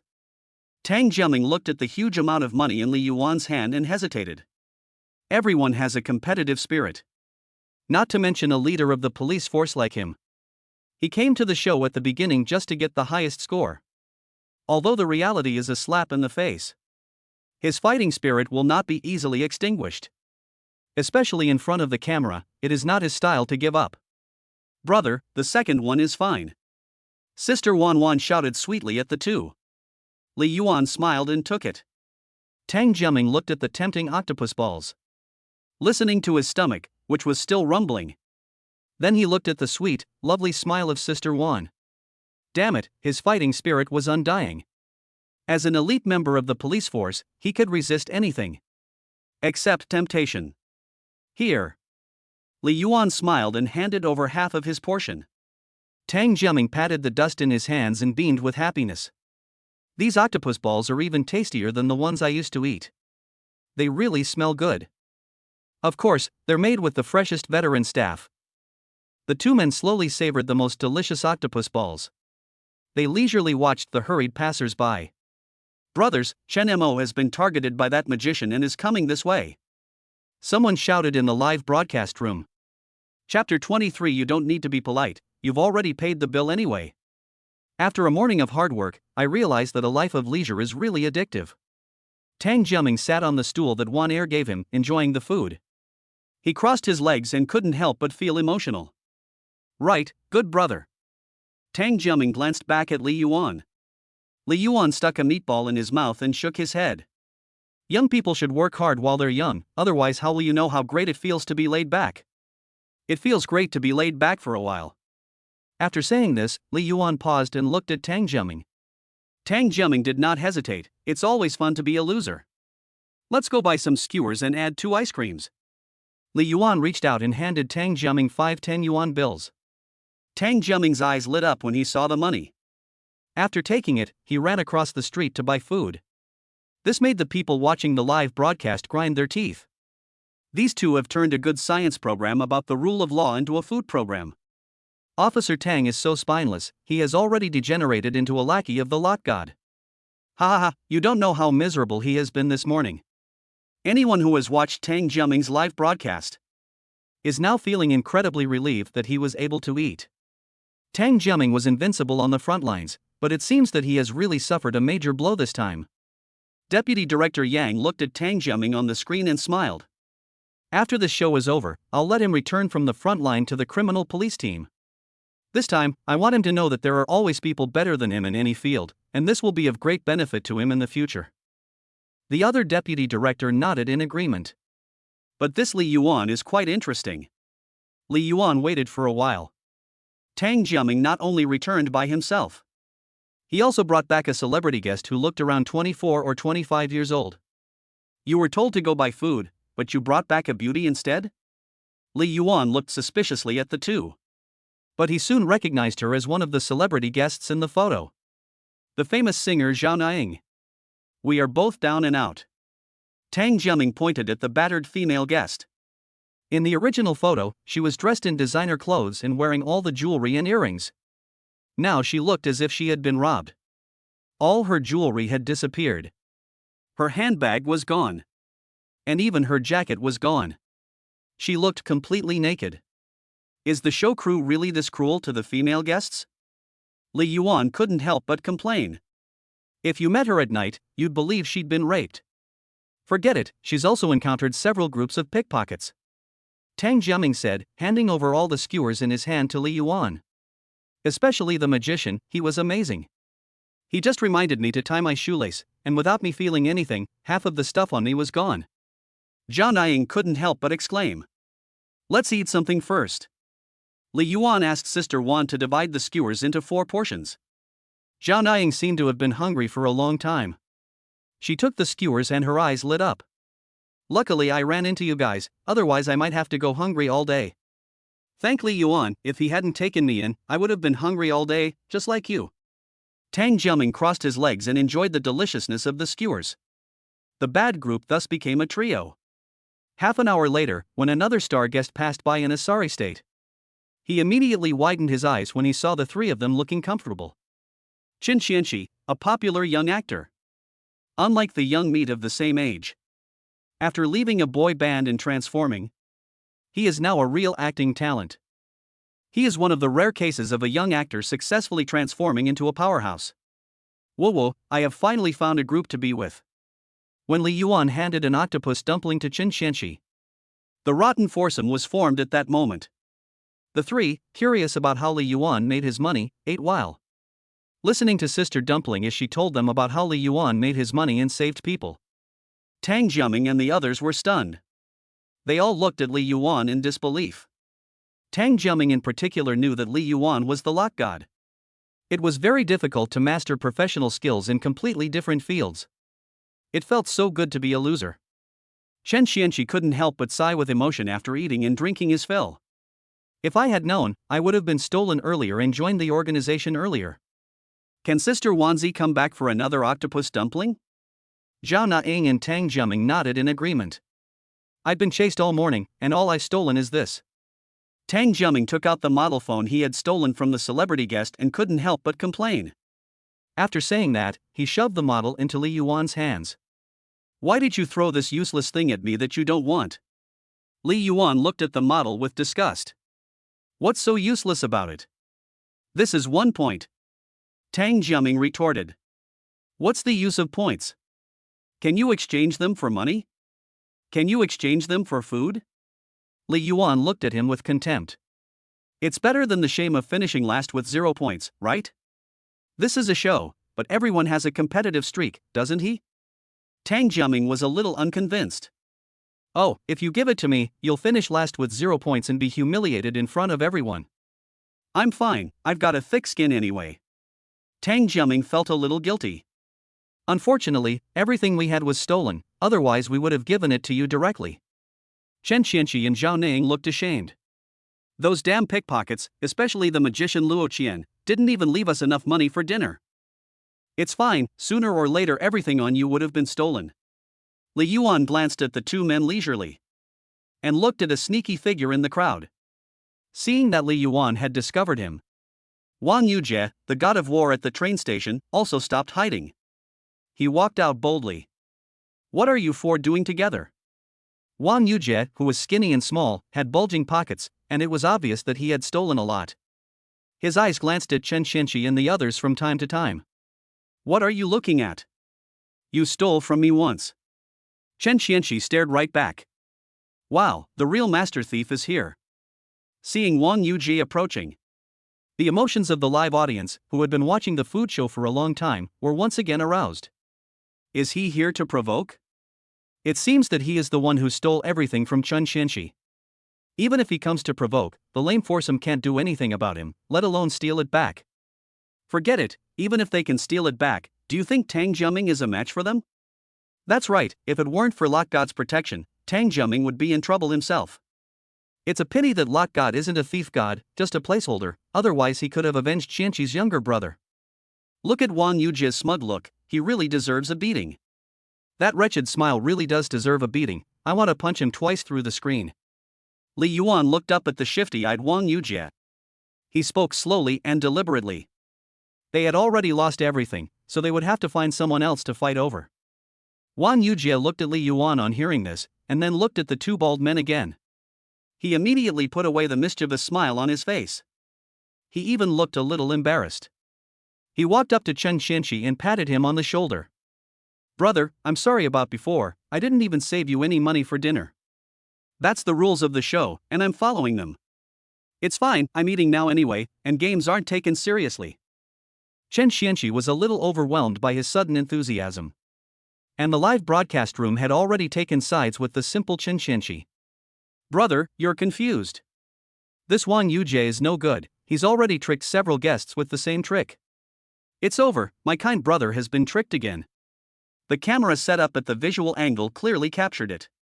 Wang Yujie's hand quickly reached into Chen Xianqi's pocket, pulled out a banknote, and hid it in the palm of his hand. That's good, then I'll continue to find other celebrity guests. Wang Yujie looked around like a hunter who had scored. He looked at the people around him rather smugly and was about to leave. However, Li Yuan's eyes narrowed. Wait a minute, why don't you have a dumpling before you go? Li Yuan picked up an octopus dumpling and slowly walked over to Wang Yujie. Wang Yujie was stunned for a moment. After saying thank you, he took it with one hand. Li Yuan smiled and directly activated the thief's aura. You're welcome, you've already paid for it, so you're not eating for free. Li Yuan patted Wang Yujie on the shoulder. Chapter 24, 1 minute on stage, 60 seconds off. Just as Wang Yujie was still wondering what Li Yuan meant, Li Yuan suddenly threw 10 yuan from his hand to Chen Xianqi. Xianqi, you're so careless, you don't even know when you lose the money in your pocket. Chen Xianqi was flustered as he received the money and let out a cry. He felt in his pocket and realized that the 10 yuan he had left after buying something earlier was really gone. Don't look for it, it's the 10 yuan you're holding. Li Yuan pointed at the 10 yuan that he had just thrown to him. Chen Xianqi was not surprised. Wang Yujie's heart immediately panicked upon hearing this. He quickly reached into his pocket and felt around. He had originally just wanted to confirm whether the 10 yuan he had just received was still there. However, he suddenly discovered that his originally bulging pocket was now completely empty, not a single item left. Don't look for it, I have it all. Li Yuan was throwing things out of his pockets one by one. A mobile phone model, lipstick, money, a TT, etc. Everyone watching had to widen their eyes. The people in the live broadcast room were also dumbfounded. When did he have so many things in his pockets? Could it be that Lakshan stole Wang Yujie, the god of war, at the train station?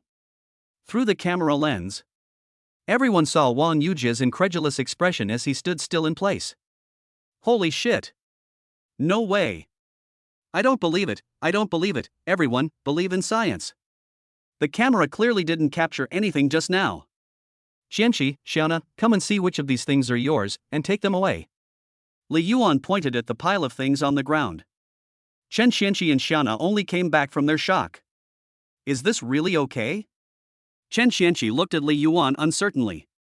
Li Yuan shook his head nonchalantly. The program crew didn't say that pickpockets couldn't steal from each other, and they definitely didn't say that the belongings of pickpockets couldn't be returned to the guests. Chen Xianqi thought about it and it seemed to be true. So, with a surprised look on his face, he went to get back the things that had been labeled and belonged to him. You have to know that in order to prevent celebrity guests from being ripped off, each celebrity guest must have fewer than a few belongings on their person. They must accept the punishment of the program crew. And judging from the program crew's ruthless attitude towards the celebrities, the punishment is often not light. No way, I was clearly on guard, I couldn't have felt anything. At this point, Wang Yujie took out a broken toothpick from his pocket. This was a habit he had had for many years. Whenever someone secretly reached into his pocket, they would definitely come across the toothpick and prick his thigh, causing him to become alert. But just now, he clearly didn't feel anything. Seeing Wang Yujie, Li Yuan was a bit doubtful about life. He walked over to the other side of him and patted him on the shoulder. I don't care if you steal from others, but that 10 yuan bill was mine. With that, Li Yuan's thievery started again.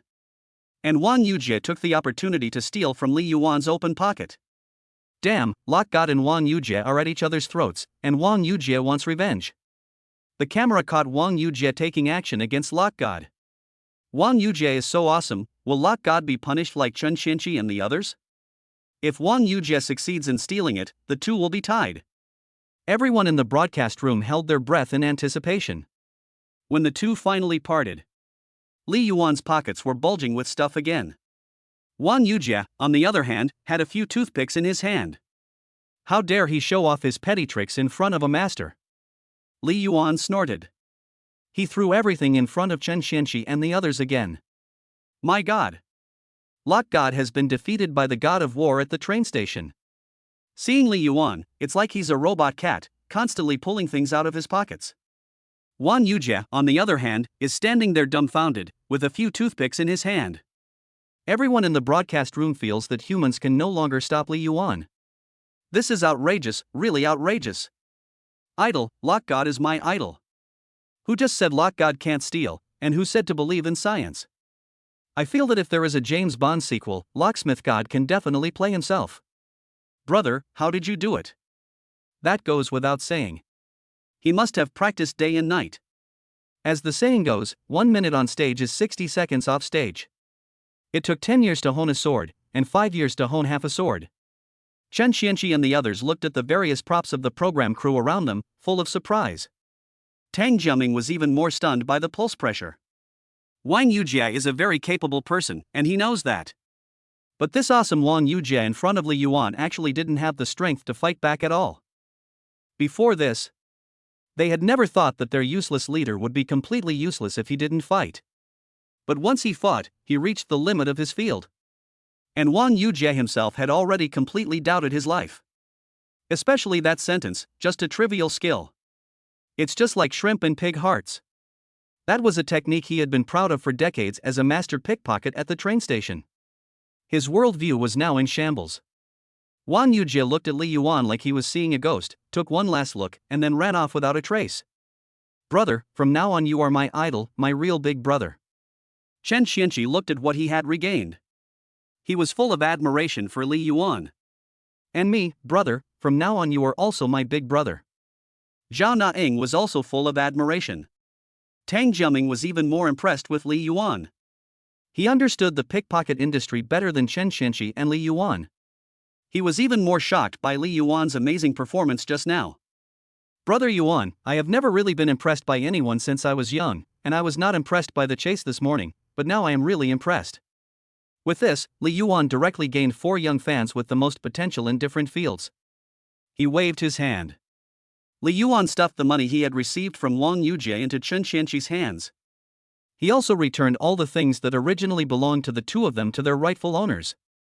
At last, they did not have to accept the punishment from the show's production team. Zhao Naing immediately sighed with emotion. Chen Xianqi also looked relieved. With money in hand again, Xianqi went to buy some food. The 200 they had earned earlier had long been spent by the 4 of them. Good brother. Chen Xianqi took the money and ran across the street. The 4 of them started to eat and brag again.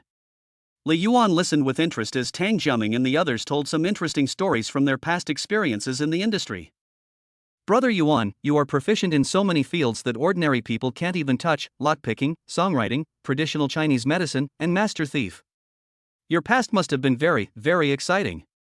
Chen Xianqi looked at Li Yuan with longing. He looked forward to Li Yuan telling them about experiences they had never heard of, or even experiences that were shocking. And how he had learned and become proficient in these completely unrelated skills. Tang Jiaming, Zhao Naing, and the people in the broadcast room were also full of anticipation. Li Yuan was close to being a legendary figure among ordinary people in their hearts.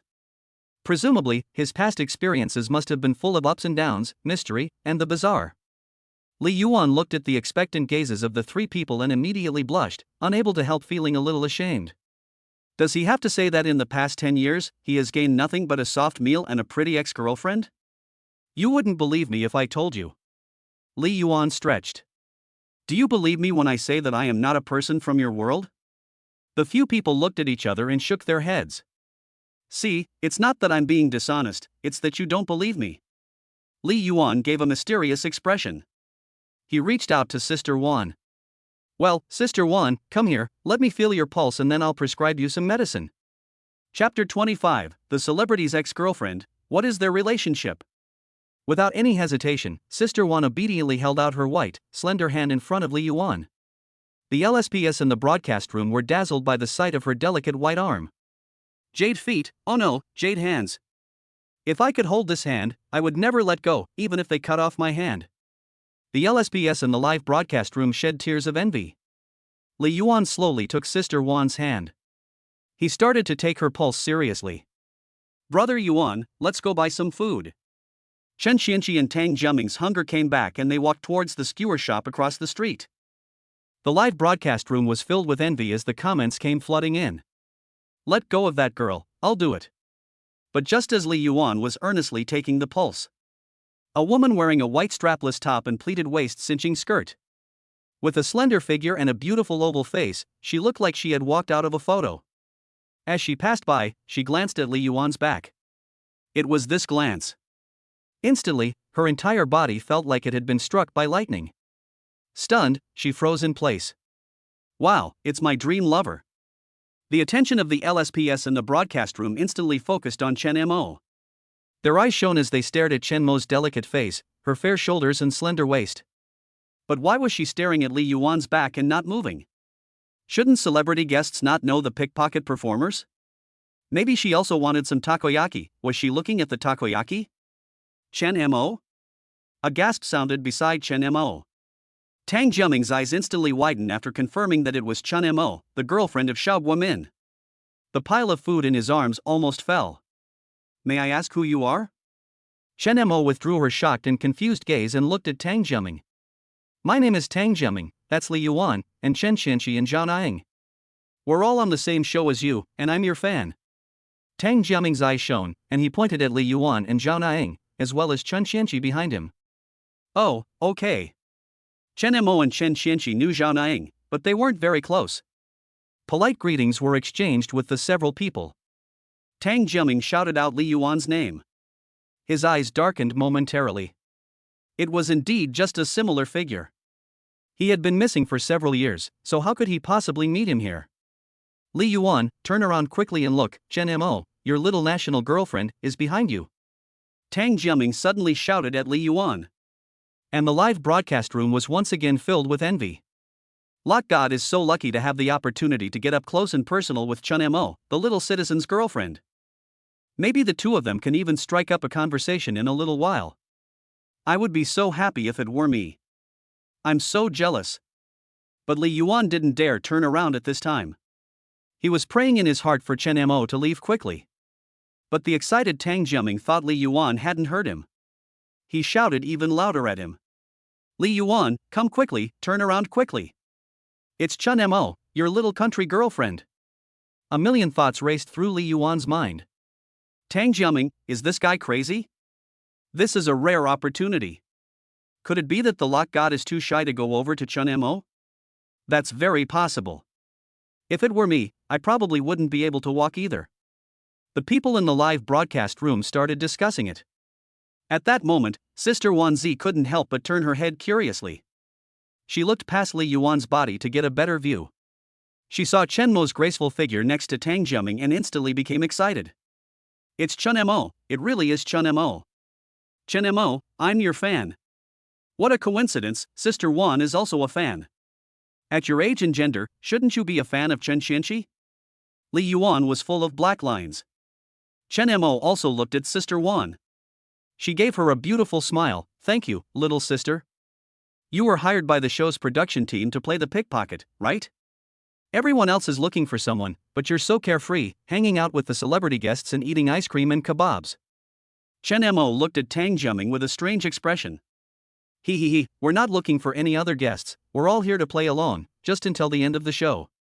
Tang Jiaming smiled sheepishly. Chen Mo seemed to have not expected that this show could still be a sham. His expression froze for a second. Then you're exposing your identity in front of me, aren't you afraid that I'll have the SWAT behind me arrest you both? Chen Mo pointed to the two SWAT officers not far behind him. Hey, I'm full, they can't outrun me. Tang Jiaming smiled confidently. Chen Mo rolled his eyes. Okay, I won't arrest you. I'm leaving first, it seems like someone is following me. Chen Mo waved his hand at Tang Jiaming. Li Yuan heard this and instantly let out a sigh of relief. But who knew that Tang Jiaming, this pig teammate, yelled at Li Yuan again. Li Yuan, Chen Mo is leaving, aren't you really going to take a look? After missing this time, there won't be a chance to get this close to your little national girlfriend. Li Yuan, I. And as soon as Sister Wan Tofu heard this, immediately tilted her head to the side and weakly shouted at Chen Mo. Sister Mo, can I take a photo with you? Chen Mo stopped in her tracks. She smiled at Sister Wan and replied, of course you can. Li Yuan. You two are really good teammates. Huh? What did you say? Sister Wan looked at Li Yuan with confusion on her face as he gnashed his teeth. Chen Mo walked towards Sister Wan while staring at Li Yuan, who was acting a little strange. Seeing Li Yuan's hand resting on Sister Wan's wrist, his brows furrowed slightly. I'm going to the bathroom. Feeling the pressure behind him, Li Yuan didn't think twice and just walked away. This move made Chen Mo even more suspicious. Wait a minute, I feel that your back is very similar to a friend of mine, can you turn around? As soon as Li Yuan heard this, his footsteps became even faster. If you're a man, turn around, you can run now, I can still find you through the program group. Chen Mo's tone suddenly trembled. Li Yuan immediately stopped when he heard this. There was no escape at all. What were these two playing at? The four people, Sister Wanzi and Tang Jiaming, whose faces were full of doubt, looked back and forth between the two. The people in the broadcast room were also dumbfounded. Long time no see, Chen Mo. Li Yuan turned around with a smirk on his face and faced Chen Mo. Seeing Li Yuan's face, which was too familiar and yet unfamiliar, turn around. Chen Mo's mind went blank in an instant. Long time no see? Did these two know each other before? I guess they just said hello. I've met big stars before. Someone in the live broadcast room explained. At this moment, Chen Mo pointed at Li Yuan, and tears immediately welled up in her eyes. You. Tang Jiaming and Sister Wan Tofu were all dumbfounded. Damn, does this kid have a grudge against Chen Mo? Tang Jiaming was torn. On one side was his good friend, and on the other was his goddess. If the two of them fought, who should he help? This didn't seem like the kind of friendship you just met someone and exchanged greetings. The people in the live broadcast room were also dumbfounded. They had never seen Chen Mo in such a state of losing control of her emotions on the show before.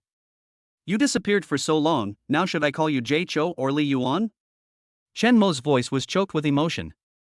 A name is just a code. You can call me anything you like, or even just Amao or Ago. Li Yuan smiled in return. His toes were already digging 2 rooms and 1 living room into the ground. It was a fake name that was chosen for convenience in the past. But it turned out to be a move that backfired. Okay. Chen Mo wiped away the tears that were uncontrollably welling up in her eyes. She kept saying the word okay 3 times in a row. The stunned crowd's brains simply shut down. What the hell is going on? What's wrong with Chen Mo? Who is Jay Cho? Did Suoshin used to be called Jay Cho? Damn, did Lock God do something to Chen Mo? The live broadcast room immediately boiled over, and the number of people was soaring. Xiao, what's wrong with you? Municipal Bureau. Han Xiao suddenly slammed the table and got up. Chapter 26. You actually abandoned the national girlfriend, I believe in love again. Several people around her immediately came forward and asked with concern. It's okay, I was a little excited when I saw an acquaintance on the publicity program of the bureau. Han Xiaoxiao gritted her teeth and slowly sat down. She had just heard the name Jay Chou. Her already suspicious heart could not hold back any longer. Her anger instantly exploded like a volcano. I was watching the show too. Xiao, is the acquaintance you mentioned Chen Mo, the little national girlfriend? A female colleague next to her asked. Han Xiaoxiao nodded with a forced smile, sort of. Then can you ask her for an autograph for me? I'm a fan of her looks. The female colleague immediately became excited. A few male colleagues on the other side also perked up when they heard. Xiao, get me one too, please. I'm also a fan of Chen Mo. Not only is she pretty, but she also has a great personality and can cook well. She's the ideal girlfriend. Han Xiaoxiao watched her colleagues praise Chen Mo in silence. She took a few deep breaths to calm herself down. Then she picked up her phone again and continued reading. You too, do you want to eat something and talk slowly? Tang Jiaming saw Li Yuan and Chen Mo both standing still like telegraph poles. He weakly tried to break the ice. Chen Xianqi and Zhao Neng opened their mouths wide and looked at the two of them. They knew Chen Mo. Don't look at Chen Mo being called the little national girlfriend, she looks youthful and energetic in the camera. But in fact, in private, she is very quiet, and even a bit melancholy. In private, she almost never speaks to any man for more than 3 sentences. Not to mention losing her mind completely in front of a man like she is now. Come over here, I promise I won't kill you. Chen Mo took a deep breath. Li Yuan looked at the favorability rating above her head, which had been jumping around. After a fierce struggle, it had now settled at 70. Li Yuan was taken aback. At the same time, he felt slightly relieved. With this favorability rating, she really wouldn't kill him. Li Yuan saw that there was no danger, so he boldly took a few steps forward. Zhou Li Yuan, right? It's been 4 years, 3 months, and 21 days since we last met, which is a long time. Chen Mo's face was streaked with tears as she tried to force a smile. No, I'm glad to see you again, Chen Mo. It's been so long, and now you're a big star in Chengdu. You're really sensitive to time. Li Yuan stopped standing 0.5 meters away from Chen Mo. But the next second, Chen Mo put away her smile. You called me Chen Mo? Chen Mo's tone suddenly turned cold. Li Yuan froze for half a second before his heart suddenly sank. Holy shit, no way. It's true, it's still going to backfire. Could it be that Chen Mo is just her stage name? Her real name is not Chen Mo at all. Oh, God, oh, Earth. But this time, I can't use the daughter gag again. I plan to name our daughter Chen Mo, too. No one would believe that shit. Just as Li Yuan's brain was racing, racking his brain for a better excuse. Chen Mo suddenly changed her gaze, looking at Li Yuan with a complex expression. Then she glanced at Sister Wan. Li Yuan was stunned by her change in expression. What was the matter with this slightly plaintive gaze? Shouldn't she have stormed off the spot when she called the wrong name? In the past, when we looked at the stars and the moon, she called me Xiao Mo. Now the newcomer has surpassed the old, calling me Chun Mo. Pop. In an instant, countless mobile phones and tablets fell to the ground at the same time. Tang Jiaming, Sister Wanzi, Chen Xianqi, Zhao Naing, Hu Lingyu, and everyone watching the live broadcast. Without exception, they were all shocked, petrified, and directly petrified on the spot. Chen Mo, Xiao Mo? Newcomer or old friend? At this moment, the sky in the entire broadcast room collapsed. No girl will ever be 18, but there will always be 18-year-old girls. It is true that men only like little girls.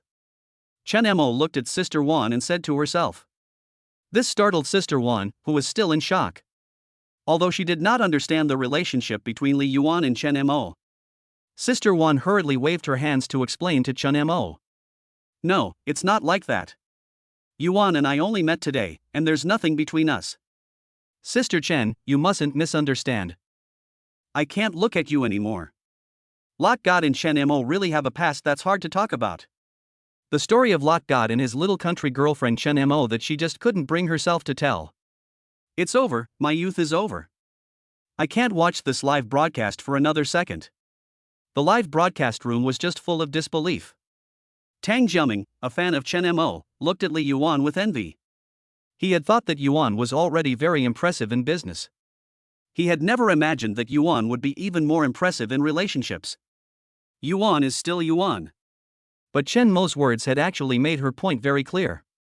Chen Xianqi's mind had also rebooted by now. Sister Mo, why don't you come and sit down and talk? Yuan and Sister Wan are really nothing. We just met on the show. Chen Xianqi took out another stool from the store. Seeing Chen Xianqi say this, Chen Mo's expression finally looked a little better. After sitting face to face with Li Yuan, Chen Mo, who had just been so excited that she was trembling all over, once again regained the appearance of the quiet, little national girlfriend. Chen Mo glanced at the octopus balls in Li Yuan's hands that didn't have any coriander. Then she glanced at the ones in Tang Jiaming's hands that did. I remember that 4 years ago, the reason you broke up with me was that you couldn't stand being with someone who ate cilantro. So how did you stand them? Han Xiaoxiao looked at Li Yuan with those murderous eyes. Li Yuan froze for half a second. Then he tried hard to recall the past episodes of the two of them. But it had been so long.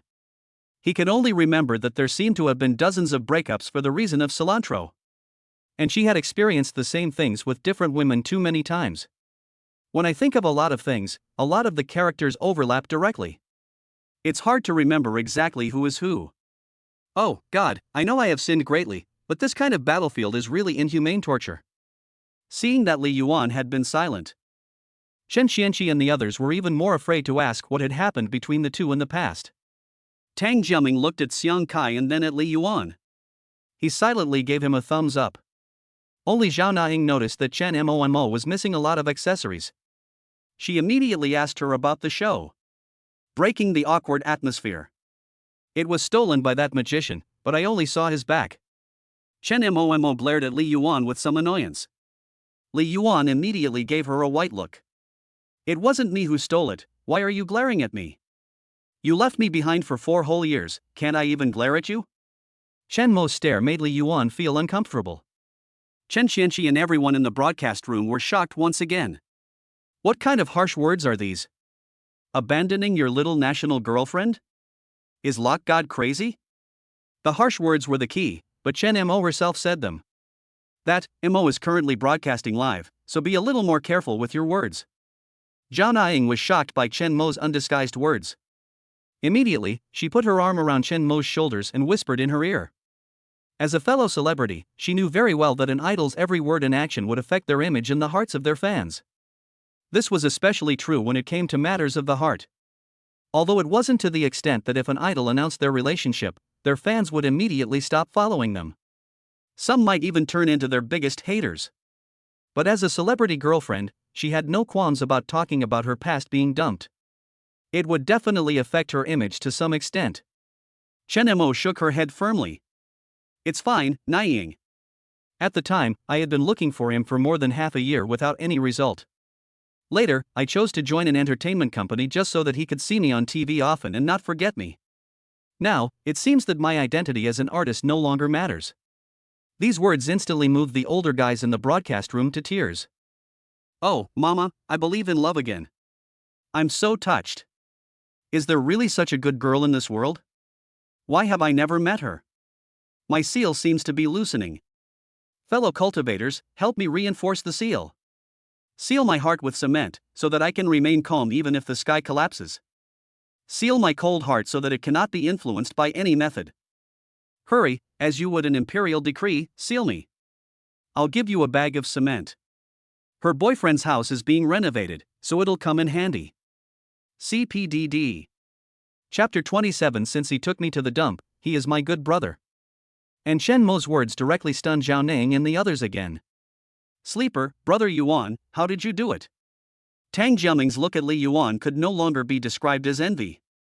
Li Yuan himself didn't know what kind of mind-altering drug he had given her in the beginning. Tonzi, did you do this? When you were having your lucky encounter, did you also give them a love potion? The system didn't respond at all. Brother Yuan. Just then, Chen Xianqi suddenly tugged at the corner of Li Yuan's shirt. Following Chen Xianqi's gaze, the magician Luo Qian was leaning against the wall across from them, watching them. When he saw a few people looking over, He stared at Li Yuan provocatively. Did he steal the things on you? Li Yuan looked at the remaining jewelry on Chen Mo's body. Chen Mo immediately nodded and pointed angrily at Luo Qian. It's him, he even took my bag. Brother Yuan, he also stole from us, you have to avenge us again. Chen Qianqi pointed at himself and Zhao Neng, showing a look of grievance. However, Li Yuan ignored the two of them. He gave Chen Mo a reassuring look and then walked straight towards Luo Qian. What are you doing? Chen Mo looked puzzled. I'll take care of this for you as a thank you for not killing me. With that, Li Yuan and Luo Qian locked eyes. The topic of the live broadcast finally shifted from Chen Mo to Luo Qian, the strongest pickpocket, and Li Yuan's showdown. I came here specifically to find you. I just met Wang Yujie, and he said he's afraid to see you anymore. Luo Qian watched Li Yuan, who was approaching, with interest. It had been many years since he had encountered an opponent, and he wondered if you would disappoint me. When the two were less than half a meter apart, Luo Qian's eyes lit up with a fighting spirit. I advise you to return Chen Mo's bag to me, or you will regret it later. Li Yuan smiled. I'll go take a look. Chen Mo saw that the two seemed to be on the verge of a fight. She was afraid that the two would fight if they disagreed. She immediately got up and wanted to go over. But as soon as she stood up, she was stopped by Zhao Neng. Don't worry, Chen Mo Yuan Gu seems to be much more powerful than that magician, and he should be back soon. Yuan Gu? Chen Mo looked at Zhao Neng with confusion. She remembered that although Zhao Neng was young, her status in the industry was not small. And she had always been arrogant and had never praised anyone in person. Yes, Sister Chen Mo, the three of us are now Yuan Ji's little fans. Chen Qianqi pointed back at himself, Zhao Neng, and Tang Jiaming. His tone inexplicably carried a deep sense of pride. This made Chen Mo a little confused. At the beginning, Chen Qianqi's debut boy group could be said to be the hottest in the country. Although he is now transitioning to solo singing, his popularity has always been very high. Zhao Neng is also recognized as a little diva in the industry. They recognize Li Yuan as their big brother? Is the world so crazy? You four have only known each other for half a day, right? But it feels like you've known each other for years. Chen Mo was puzzled. Sister Mo, there are 4 ironclad bonds in life. We've been through thick and thin together, we've studied together, we've shared the loot together, and we've messed up together. Brother Yuan has taken us through the loot sharing and mess up stages together, so of course he's our good big brother. Chen Qianqi pointed to the skewers in the trash can and the props he had recovered. I have been on the front line of the police force for the past 2 years, and I haven't felt this relaxed in a long time. Being with Brother Yuan gives you a rare and inexplicable sense of relaxation and peace of mind. Tang Jiaming said leisurely, looking at Li Yuan's back. Peace of mind? Brother, I feel like there's something wrong with what you're saying. Isn't that a feeling only lovers have? Brother Yuan belongs to Sister Ming, so you can't have any improper thoughts. Chen Qianqi let out a strange cry. Tang Jiaming kicked him with his foot. What are you talking about, idiot? Brother Yuan gives me the feeling of being like my late master. I never have to worry about anything in front of my master. Chen Qianqi immediately put a smile on his face when he heard this. Sorry, Brother Ming. It's fine, Brother Yuan is back. Tang Jiaming pointed across the street. Li Yuan walked over holding a small plastic bag in his hand. Luo Qian, on the other hand, looked at Li Yuan walking away in disbelief. Chen Qianqi and the others looked at Luo Qian, who had previously been so arrogant, and saw a look of disbelief on his face. They couldn't contain their joy. Lock God had defeated the strongest pickpocket Luo Qian. Lock God had become the #1 pickpocket. The live broadcast room once again erupted in cheers. It was as if they had just forgotten about Chen Mo's incident. The internet doesn't believe in memory. I don't think we can keep calling Lock God anymore. A barrage of comments suddenly appeared. If Lock God isn't called Lock God, what else should he be called? Someone was puzzled. You're so full of it. Lock God wasn't called Lock God from the beginning. The title was given because Lock God was good at picking locks, but now you can see that apart from picking locks, Lock God is also the best at stealing, is proficient in traditional Chinese medicine, is awesome at songwriting, and it's unclear whether fortune-telling is a coincidence for the time being. Lock God is proficient in the skills of 4 professions, so I propose that Lock God be called Abyssal God, as the character Yuan represents Lock God's extensive and in-depth involvement. Yuan Shun, it sounds okay. Li Yuan inexplicably had another name. What do you think, Sister Chen Mo? I told you Yuan Gu would be back soon. Chen Qianqi couldn't hold back the pride on his face. Yuan Gu, awesome. He shouted it out loud on purpose. Luo Qian, who was on the other side, turned his head and walked away on hearing it. Only Chen Mo looked at Li Yuan in disbelief. How come she didn't remember him having such a special skill? Which of these things in here are yours? Li Yuan handed the plastic bag to Chen Mo. Oh. Chen Mo took the plastic bag and nodded blankly. Your handbag has been hidden by Luo Qian, who is going to get it now and will be right back. Li Yuan added. Chen Mo then nodded confusedly. Chen Qianqi and Zhao Nang also looked for their belongings in the bag. After about a quarter of an hour, Luo Qian walked over with a pale yellow baby girl's bag. However, there were several locks on the bag. I only promised to return the bag to you, but I didn't promise to unlock it for you. After walking up close, Luo Qian handed Chen Mo's bag to Li Yuan. If you want me to help you open it, trade half the things inside. Luo Qian looked unconvinced and waited for Li Yuan to beg him. However, his actions had already made the live broadcast room burst into laughter. Magician, aren't you just looking for shit with a lantern in the toilet? The nickname Lot God has just changed to God of Abyss, and he comes to challenge God of Abyss's signature move. Tang Jiaming, Chen Qianqi, and Zhao Naing, who know the inside story, also have a strange look on their faces. Chen Qianqi is even holding back his laughter. Kid, what are you laughing at? Luo Qian glared at Chen Qianqi discontentedly. This is an improved lock that I had custom made from the most famous locksmith in the country. It is dozens of times more secure than any other lock on the market, and it is made of steel, so you can't break it. Luo Qian had a look of mysterious confidence on his face. He was just waiting for Li Yuan to agree to his terms of exchange. Looking at his look of mysterious confidence, Chen Qianqi directly covered his mouth to prevent himself from laughing out loud. Li Yuan then leisurely removed a thin hairpin from Chen Mo's head and stabbed it into the lock. This scene directly caused Luo Qian's eyelids to jump. Even the top locksmith in the country would need to spend several hours to open this lock, so don't waste your energy, just obediently. But Luo Qian's words were not finished. He only heard a click. The big yellow lock opened with a response. How is this possible? Luo Qian was dumbfounded. Chen Qianqi could no longer hold back and directly let out a piggy squeal of laughter. In this way, the world in which only Luo Qian was hurt was reached. Chapter 28. I just wanna mess up, it's them who are giving away points. Everyone in the broadcast room couldn't laugh anymore. Just how confident they had been, and now they were just dumbfounded. Luo Qian began to doubt his previous life. Who the hell are you? How come I've never heard of your name in the underworld? Luo Qian pointed at Li Yuan and suddenly lost his temper. Li Yuan walked up to him and patted him on the shoulder. Time flies when you're in the world of martial arts. We're the ones who will shape the world's destiny. Go on, young man, go back and train hard. The world of martial arts belongs to young people like you. But we're about the same age. There's a difference between knowing the way and mastering a skill. Age is just a number. Go on, go back. He watched Luo Qian leave with a bewildered look on his face. Li Yuan let out a sigh of relief.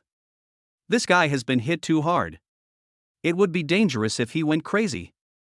Qianqi, go buy some food. Li Yuan took all the money out of his bag and handed it to Chen Qianqi. Then he returned the bag to Chen Mo. However, Chen Mo didn't take it. What's wrong? Is there anything missing? Li Yuan picked up the bag and looked through it. Chen Mo, however, took off all the jewelry and other things on her body and put them in the bag. Don't you pickpockets want to earn points? It's all yours. Chen Mo said, looking at the time. Li Yuan still returned the bag. I just need to get paid, it doesn't matter if I get points or not. You celebrity guests also need points, and the laggards will have to accept punishment. Don't you want to participate in the variety show later? Only the pickpocket with the highest points can participate directly. Chen Mo looked strange. I'm not participating, I need to make money and pay the rent. Li Yuan waved his hand. Did you come to the show just for the money? Chen Mo was even more surprised. What else? I only have 5 yuan in my pocket. But that variety show has the highest appearance fee in the country.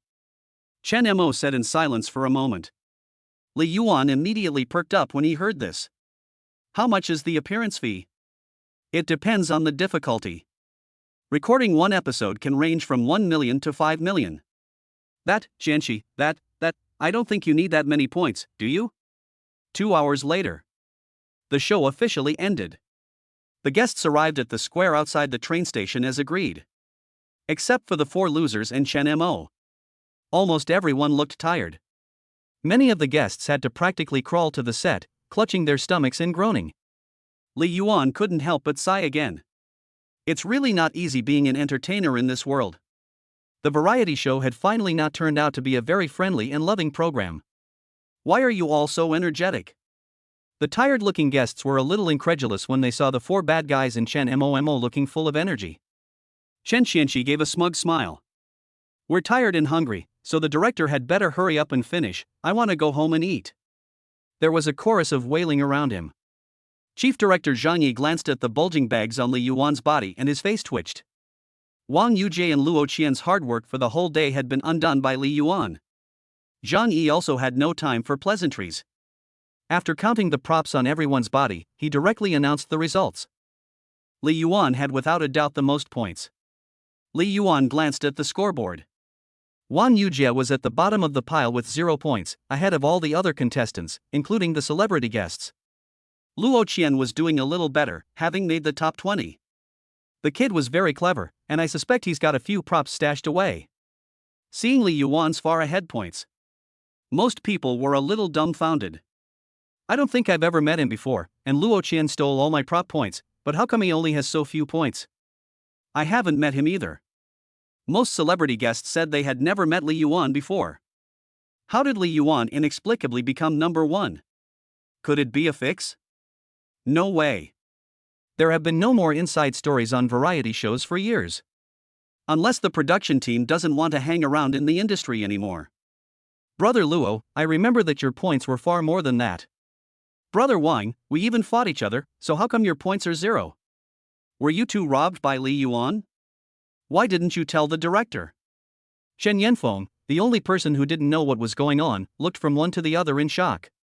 Wang Yujie and Luo Qian both felt their faces burn as they listened to the whispers around them.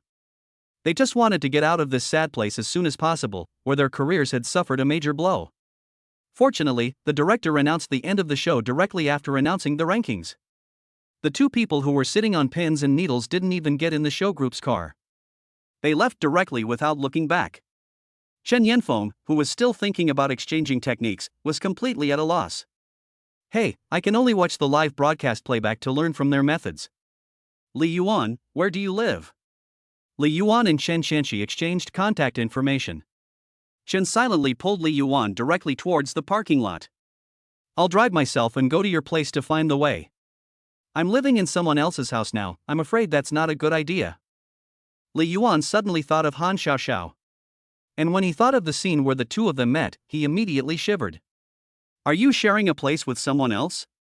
It's fine, I'll buy something for your roommate, and I'll go find the way, I won't disturb anyone. Chen Mo held Li Yuan's arm tightly. She looked as if she was afraid that he would disappear again like he did before. Li Yuan's forehead had already broken out in cold sweat. He looked back at Tang Jiaming and the other 2 with a look of help. But in return, they gave him a look of sincere blessings. I really envy Yuan Gu. Tang Jiaming sighed with emotion as he watched Chen Momo holding Li Yuan intimately. Chen Xianxi also nodded in agreement. I heard that the police flowers at the municipal police station are especially beautiful, not inferior to Chen Momo, and they are also single. When I am transferred to the municipal police station, I will start chasing the police flowers, hee hee. Brother Ming, come on, bring your police wife to show us when the time comes. Chen Xianxi gave him a half-raised fist to cheer him on. Only Zhang Ning seemed to have noticed something wrong with Li Yuan's expression. She looked worried. Chen Momo dragged Li Yuan to a red Beetle in the underground parking garage. Li Yuan gritted his teeth. It was his ex-girlfriend anyway. And at the time, he didn't hide the fact that he was dating multiple women. He had a clear conscience. What's there to be afraid of? If you insist on going, then go. Li Yuan sat down in the car with a sigh. Chen Mo looked at him in surprise. His long legs followed and he stepped into the driver's seat. Just now, he looked like he was about to die. Half an hour later, Chen Mo followed Li Yuan's instructions and drove into the community. From a distance, they saw Han Xiaoxiao's red Mercedes-Benz. Li Yuan's heart started pounding again. He silently prayed that nothing would happen. Chen Mo took 2 bags of fruit from the car, got out, and followed Li Yuan up the stairs. They arrived at the door. Li Yuan took a deep breath. He slowly knocked on the door. Knock, knock, knock. He knocked for about a minute. Han Xiaoxiao didn't come to the door. Your roommate isn't home, is she? You don't have your keys? Chen Mo looked at Li Yuan strangely. She probably went out to buy something. Li Yuan muttered. Chen Mo took out a paperclip from her pocket. She opened the door to Chen Mo's surprised face. Just as the door opened, the two of them directly bumped into Han Xiaoxiao, who was just about to open the door.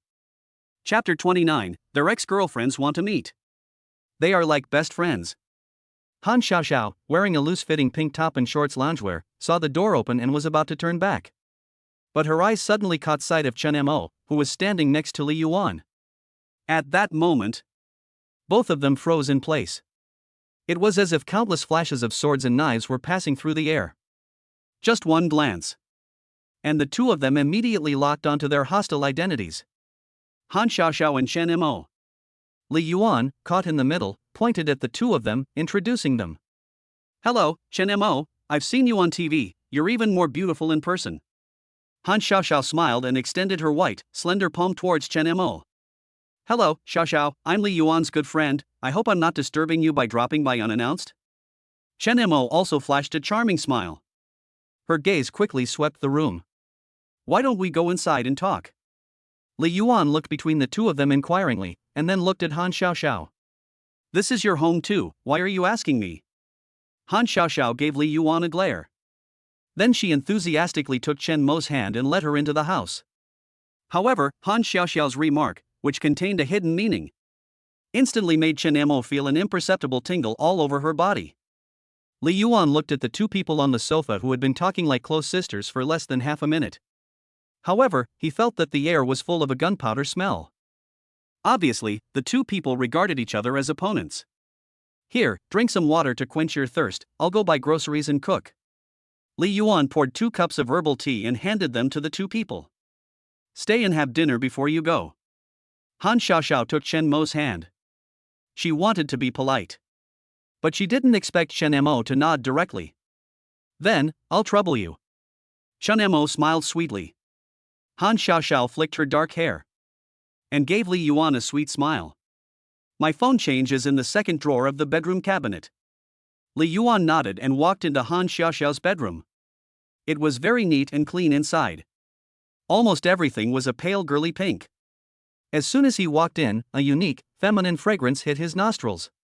When he saw the several cabinets of different sizes in the bedroom, Li Yuan subconsciously asked out loud, which cabinet does the money belong in? This voice caused Han Xiaoxiao's bright smile to freeze for half a second. Chen Mo's good-looking eyebrows shot up instantly. He looked at Han Xiaoxiao with a meaningful look. Sure enough, they don't live together. The small pink cabinet by the bed was placed with the handcuffs. Han Xiaoxiao's slightly murderous words made Li Yuan's back cold. He was going to ask Chen Mo what she liked to eat. He took the money and immediately left this place of controversy. He went downstairs and walked slowly towards the vegetable market. When he returned from shopping, he unexpectedly received a call from Hu Lingyu. Teacher Li, would you consider opening a social media account? Netizens are very enthusiastic, and the program team has already received thousands of similar messages. But Li Yuan directly rejected without thinking. Are you kidding? Can they escape my scrutiny with such petty thoughts? Many artists have gradually signed as artists after becoming popular from social media accounts. He doesn't want to be a contracted artist. Not only is he not free, but the fans and program teams in this world are too ruthless to artists. He just wants to make money while acting like a loser. Teacher Li, netizens say that as long as you register an account and start live streaming, they will shower you with gifts. Hu Lingyu's voice full of the allure of money entered Li Yuan's ears through the phone. As soon as he heard about the money, Li Yuan immediately perked up. Well, it doesn't matter if there's money or not, the main thing is that I like to record beautiful moments in life. So, do you agree? Well, let me register when I get back. Good, then send me your account number once you've registered, and I'll help you apply for Blue V certification. Hu Lingyu exclaimed excitedly. After hanging up the phone, Li Yuan had already walked to the door of the room. Through the door, he could hear the occasional sounds of giggles coming from inside. Only Li Yuan himself knew that behind the laughter and joy were the hidden swords and spears of the two women. After Li Yuan entered the room, the two instantly fell silent. Their gazes all turned to him. You guys continue, I'm just passing through. Li Yuan ran into the kitchen. I'll help him, I remember that he used to be sloppy and couldn't even cook noodles well. Chen Mo said, about to get up. But Han Xiaoxiao quickly pressed her hand down again. Just let him do it, you may not know yet, he's not the same Li Yuan as before, he can cook better than a hotel chef. Okay, then. Chen Mo looked at Han Xiaoxiao helplessly. In the past, I never let him cook. I just made whatever he liked to eat. Han Xiaoxiao's face froze upon hearing this, and then she gave a small smile. He really likes to cook now. He cooks for me every day after work. Li Yuan in the kitchen heard the two of them exchanging barbs clearly. He could only sigh and say, good people are rewarded. Fortunately, he didn't get his feet in several boats at the beginning. Or else the knife in his hand might have become a weapon. The kitchen was probably turned into a scene of dismemberment. When Li Yuan finished cooking quickly, the three of them went to the dining table. Li Yuan only had time to turn around to get a pair of chopsticks. When he turned back, he saw that the food in his bowl had completely covered the white rice. Han Xiaoxiao and Chen Mo were still fighting over the plate, continuously putting food into his bowl. He needed to eat more meat to supplement his nutrition. I remember that he liked potatoes the most. No, he clearly likes leeks the most. The two of them kept stuffing food into the bowl with their chopsticks. They didn't stop until the whole bowl was teetering and had become a small mountain. Li Yuan took the chopsticks and looked at the mountain of food.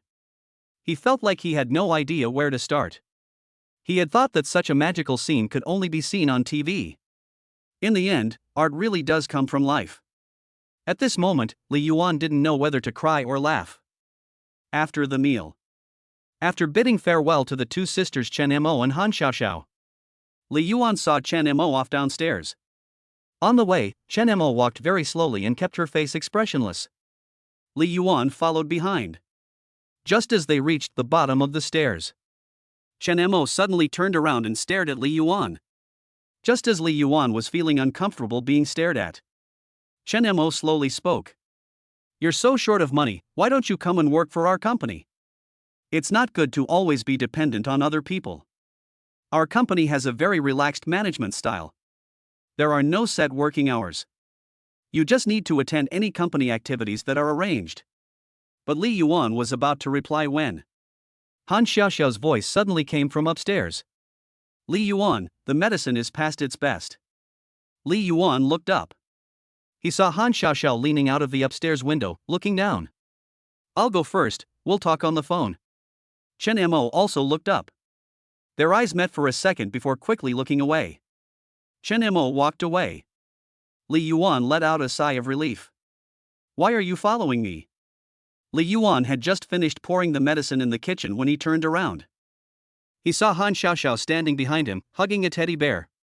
You promised me that you would be mine for the next 3 months and that you would not move away. Han Xiaoxiao's tone was unexpectedly gentle today. Li Yuan saw that she looked a little aggrieved. He suddenly couldn't help reaching out and petting her head. And the next second, Han Xiaoxiao's favorability, which had not changed for a long time, suddenly increased by 1 level. It went directly to 95 points. What the hell? Is this the legendary head petting kill move? Chapter 30, you don't have much time left, so I'll leave you a legacy. The moment Han Xiaoxiao's favorability broke through to 95, the system's voice rang out in his head. Your ex-girlfriend's favorability has reached 95 points, and the host has gained 1,000 merit points. After meeting certain conditions, merit points can be exchanged for rare items such as lifespan points, and you are rewarded with proficient driving. The moment the system voice fell, Li Yuan only felt that the word merit points had been added to the system panel. The value displayed was 1,000. What about 3 months from now? You're not going to kick me out in 3 months, are you? Li Yuan gently patted Han Xiaoxiao's head. Han Xiaoxiao gave Li Yuan a white look. 3 months from now, I'll put you in a box and put it on my bedside table. Okay, drink your medicine, with your health, don't go ahead of me. Li Yuan poured the medicine and handed it to Han Xiaoxiao. Han Xiaoxiao's face turned red after drinking the medicine. Li Yuan was washing the dishes. Standing behind him, she looked like she wanted to say something. Do you want to say something? Li Yuan looked at him with some surprise. His face was red, almost to the roots of his ears. Li Yuan. HM? Why don't I give you a son? What? Li Yuan's hand trembled, and the bowl almost fell off in shock. I'm saying I'll give you a son, so that when you're gone, our son can keep me company. Han Xiaoxiao was so nervous that she kept tugging at the teddy bear with her hands. Her entire face was as red as a ripe apple. One look and you can't help but want to take a bite. Don't be ridiculous, if I'm gone, how can you marry someone with a son? Li Yuan immediately rejected her. Although he was not a gentleman, he was not an animal that thinks with his lower body. Destroying a girl's life is no different from an animal. I have no plans to marry in this life. Han Xiaoxiao slammed the door and stormed out. When Li Yuan finished tidying up the house and taking a bath, he suddenly noticed that the door to Han Xiaoxiao's bedroom was open. Holy shit, the absolute beauty is leaving her door open in the middle of the night. Which cadre could withstand such a test? Of course it couldn't be Li Yuan. Because he couldn't help but go take a look. With the light from outside, he saw Han Xiaoxiao, who had already taken off her loose clothing, lying on her side on the bed. Her glowing white back, the entire S-shaped curve and the beautiful beauty gap dazzled Li Yuan for a moment. This is TM. Who in the world could withstand this? Li Yuan's crotch was already throbbing. His hand unconsciously reached into his trouser pocket. He pulled out the thickest silver needle he could find. Hey, such a beautiful back, it would be a waste not to pierce it a few times. What are you doing standing outside? Han Xiaoxiao's voice suddenly rang out. Li Yuan was startled and quickly put away the silver needle. Why didn't you close the door when you slept? If you had the heart to do something, would it matter if I closed the door? Nothing happened that night, really nothing. The next morning, Han Xiaoxiao was sent off. Li Yuan saw Hu Lingyu's message and remembered that he had forgotten to register for a certain audio account last night. In order to reward the money, Li Yuan registered as quickly as possible and sent the account to Hu Lingyu. After about an hour, Li Yuan's account directly became a blue V. Almost at the same time, Hu Lingyu's company account posted a video that specifically mentioned Li Yuan. For a while, netizens who watched yesterday's live broadcast directly flooded Li Yuan's private messages. The number of followers also skyrocketed. In just 10 minutes, the number of followers directly increased to 50,000. And it is still growing at a terrifying rate. Li Yuan was surprised, but he was also eager to start live streaming. After all, only by starting live streaming could he receive rewards. As for the content of the live stream, the main focus would be on being spontaneous. Without any hesitation, Li Yuan directly clicked the live streaming button. As soon as the fans who had just followed Li Yuan saw Li Yuan's sparkling live streaming avatar, they immediately clicked in.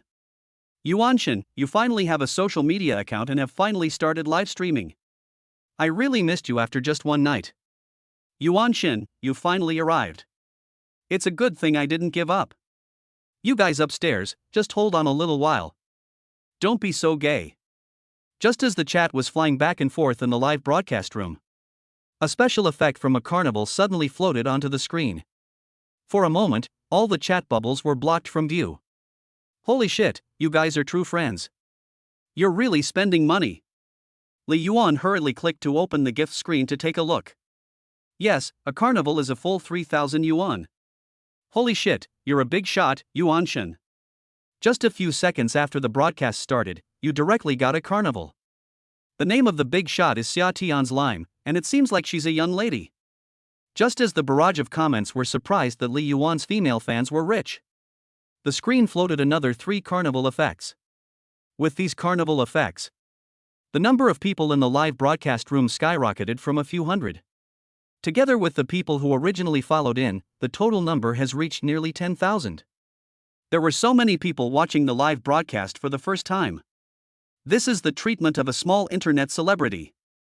Holy shit, it turns out she's a rich woman, a sister, and the doctor said my stomach is not good, I need to eat something soft. God has not been unfair to me. At such a young age, I have already met a woman I want to spend my life with. Sister, my monthly living expenses are 1,500, I will give you all of the 1,314, and the remaining 180 is my height, and the 6 is my abs. Seeing this one after another Carnival screensaver directly exploded. Li Yuan was also shocked. Holy shit. So being an anchor is so profitable? No wonder all those young ladies are sharpening their heads and taking off their pants to do live broadcasts. It's more profitable than selling white powder. Damn it, what do I need a bicycle for? From now on, Li Yuan will make a living by performing. And the barrage of comments continued. You shameless bunch, aren't you sick of yourselves? Do you have any manly dignity left? How can you call an 18-year-old girl sister? Sister, I heard that girls can't get married until they're 20, and I'm willing to wait for you for 2 more years. On the other side of the city, in the heart of the metropolis, in a luxury office building. President, the meeting starts in 1 minute, and the guests are all here. A female secretary in a professional outfit stands outside an office door, carefully reminding the person inside. I know, I'll be right there. A pair of charming, almond-shaped eyes lifted slightly. They revealed a beautiful and delicate face behind the computer. A white blouse and a pale knee-length skirt, with black high heels. Cartier love bracelets and 4-leaf clover bracelets were worn together. Her long, black hair was tied into a neat and capable bun. She turned off the live broadcast on the computer and stood up from behind the desk. The powerful aura of her natural hairstyle gave off a sense of oppression. And the Carnival special effects in the broadcast room also stopped. A few minutes later, the barrage in the broadcast room finally calmed down. Li Yuan had also gone downstairs. Yuanshin, this is your first live broadcast, what are you going to show us? Why don't you go around the community and see which locks need improvement? Or go to the train station again? Your suggestions upstairs are really great. Just go with the flow and broadcast. Li Yuan casually replied while looking at the barrage in the broadcast room. Then his gaze had already turned to a banner shop not far away. Then he looked at the fortune-telling props given in the system space and hadn't used them yet. He immediately had an idea. How about going for a fortune-telling today? Fortune-telling? After hearing Li Yuan's words, everyone in the live broadcast room instantly perked up. Yesterday in the variety show live broadcast room, they had a very heated discussion and argument about whether Li Yuan could really tell fortunes. Those who thought Li Yuan could tell fortunes and those who didn't were almost evenly split. But in the end, no one could convince the other. Why don't we go do some anti-pickpocketing? I heard that thieves are rampant at the South Station, so it's a good opportunity for Yuanshin to be a hero of justice. Yes, fortune-telling and all that is just a bunch of hocus-pocus. I'm afraid if you do live streaming, you'll be banned. I agree with the person upstairs. Superstition is not advisable. Seeing that Li Yuan doesn't seem to be joking, many people in the live broadcast room began to worry. What was said above is all very true, everyone must believe in science. Prosperity, democracy, civilization, harmony, freedom, equality, justice, the rule of law, patriotism, dedication, integrity, and friendliness. I remember you, the last few times it was you who kept saying to believe in science, and none of it was right. Okay, the one who believes in science, you said it very well, don't say it again next time. Chapter 31, 1 second ago she was the goddess of hearts, and the next second she became the sister-in-law? Why can't they broadcast fortune-telling? I like to watch these things. Yuanshin, don't listen to them. Let's just tell fortunes, huh? Yes, just broadcast it. Li Yuan had already gone back upstairs by now. He placed the phone on the table. A few minutes later, a dozen props were carried out of the room. Holy cow, these props are clearly professional. Holy shit, no way. No way, is Yuanshin really a professional fortune teller? Then what about the lockpicking, Chinese medicine, songwriting, and pickpocketing before that? Part-time? That line of props made the people in the live broadcast room look numb. Li Yuan, on the other hand, picked up props such as folding tables and chairs, a Taoist robe, a fan, and a hanging scroll. He went straight to the municipal police station. Where is Yuan Shen going? The people in the live broadcast room looked at Li Yuan puzzledly. It felt like the direction was not quite right. Shouldn't he go to the old street to tell fortunes? Why is Yuan Shen running towards the city center? To be honest, Yuan Shen has great stamina, he hasn't even breathed heavily after walking for so long. After 20 minutes or so, Li Yuan was almost at the door of the municipal bureau. No, this direction is a bit wrong, the municipal bureau is right in front of you. Holy cow, Yuan Shen is really heading to the municipal bureau with his fortune-telling tools. Could it be that he is going to turn himself in and hand in the tools of the crime? This is a serious move by Yuan Shen. After verifying his identity, Li Yuan walked into the courtyard to the surprised stares of the guards. Then he picked up his phone and called Han Xiaoxiao. While waiting, the police officers who passed by all gave him a stare. Opposite Li Yuan, at the bottom of the building, Tang Jiaming, who had just finished the formalities, saw Li Yuan the moment he walked out of the office. Just as he was about to run up and say hello, he suddenly caught a whiff of a pleasant fragrance. Tang couldn't help but take a deep breath. But then he saw Han Xiaoxiao running past him. Tang, who had forgotten his friends in his infatuation, was immediately captivated. He forgot all about Li Yuan. Hey, man, that colleague who just ran past is so pretty. Do you know which department she's in and what her name is? Tang Jiaming breathed in the lingering fragrance in the air and fixed his gaze on Han Xiaoxiao. She's in the criminal investigation department, her name is Han Xiaoxiao, she's our big police flower. A police officer next to him explained to Tang Jiaming. Tang Jiaming's eyes immediately lit up upon hearing this. Police flower? What a coincidence! Isn't that the target he was preparing to launch an offensive against? What a damn coincidence! It's really the perfect time for this to happen, hee hee. In that moment, he suddenly understood what it meant to say that love came too quickly, like a tornado. He had missed her on his first day on the job. It was exactly the same as the plot of those melodramatic idol dramas on TV, where the male and female leads bump into each other. Was it really like that? Was she destined to be the one in my life? Fate, it's wonderful. Tang Jiaming thought to himself. A happy smile unconsciously spread from the corner of his mouth to the base of his ears. At that moment, he even had a name for the baby in mind. Let's go, I'll take you to the crime scene and introduce you to your new colleagues. The police officer next to him patted Tang Jiaming on the shoulder. Brother, wait for me a second, I want to go back with my true love. Tang Jiaming smiled and stared at the beautiful figure running away. But 2 seconds later, he watched helplessly as Han Xiaoxiao impatiently ran up to his good friend Li Yuan. What are you doing? Han Xiaoxiao handed the car keys to Li Yuan.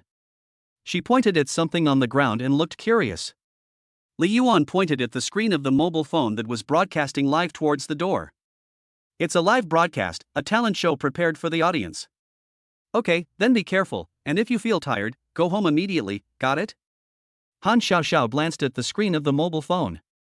She was a little worried and reminded him. The broadcast room was unable to see inside because of the camera facing the door. However, after hearing Han Xiaoxiao's gentle reminder, the audience in the broadcast room immediately started to imagine things. This voice doesn't sound like Chen Mo's, does it? Holy shit, there's a dog outside Yuan Shen? I'm going to leave a comment under Chen Mo's account. Tang Jiaming watched this scene happily. His bright smile gradually froze. Bro, do they know each other? Tang Jiaming turned to the police officer who had brought him in and asked. Yes, I heard from someone in the publicity department that they seem to be in a relationship. I'm not sure exactly, but they are definitely not strangers. Oh, so it's just a relationship. What? A relationship? Tang Jiaming's mouth fell open in shock. Yes, I'm not sure if it's true, but I know that the police officer is very interested in him. Han Xiaoxiao was personally helping Li Yuan to get dressed.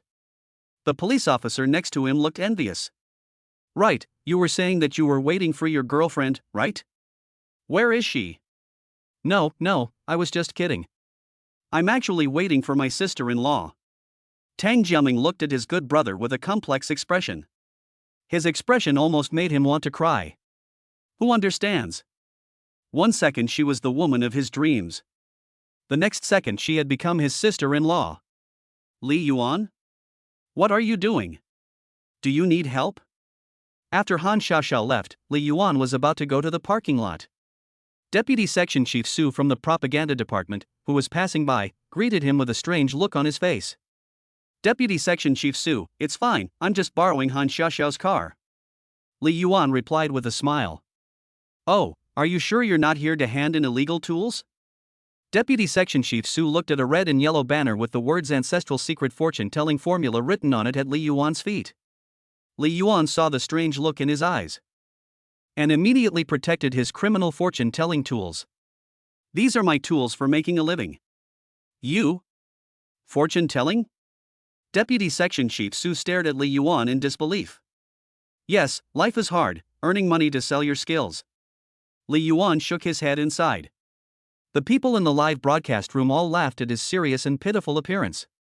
Ha, life is hard, Yuan Shen sighs. With your lock-picking skills, you can't be short of money.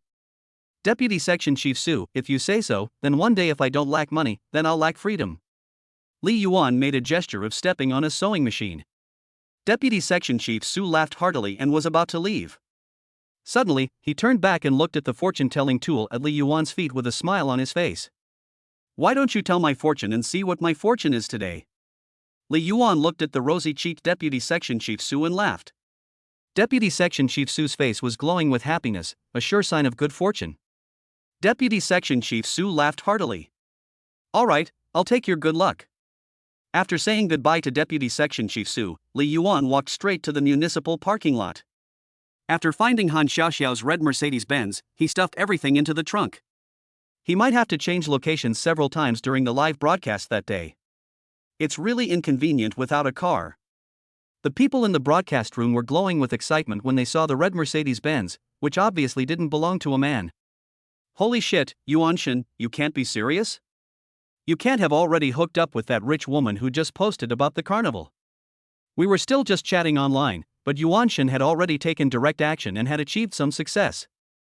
Yuan Shen is a role model for us. You are so talented, I can't even compare. Li Yuan looked at the messy barrage of comments. Knowing that it was useless to explain at this point, he simply ignored it. He drove by and stopped by Hu Lingyu's place to get a lightweight live streaming device that could be worn on the body. Then he set off to wander around a few old streets. But after consulting the management, he was rejected. Chapter 32, Setting up a stall to tell fortunes. Do you mean the lottery numbers? I told you, how would a metropolis like Haichang allow feudal superstitions like fortune-telling to exist? Forget it, Yuan Shen, why don't we broadcast other talents? It's quite embarrassing to watch you with that prop. After being rejected twice, Li Yuan suddenly thought of a place. So he waved his hand. No, we agreed to broadcast fortune-telling. A real man is born between heaven and earth, how can he go back on his word?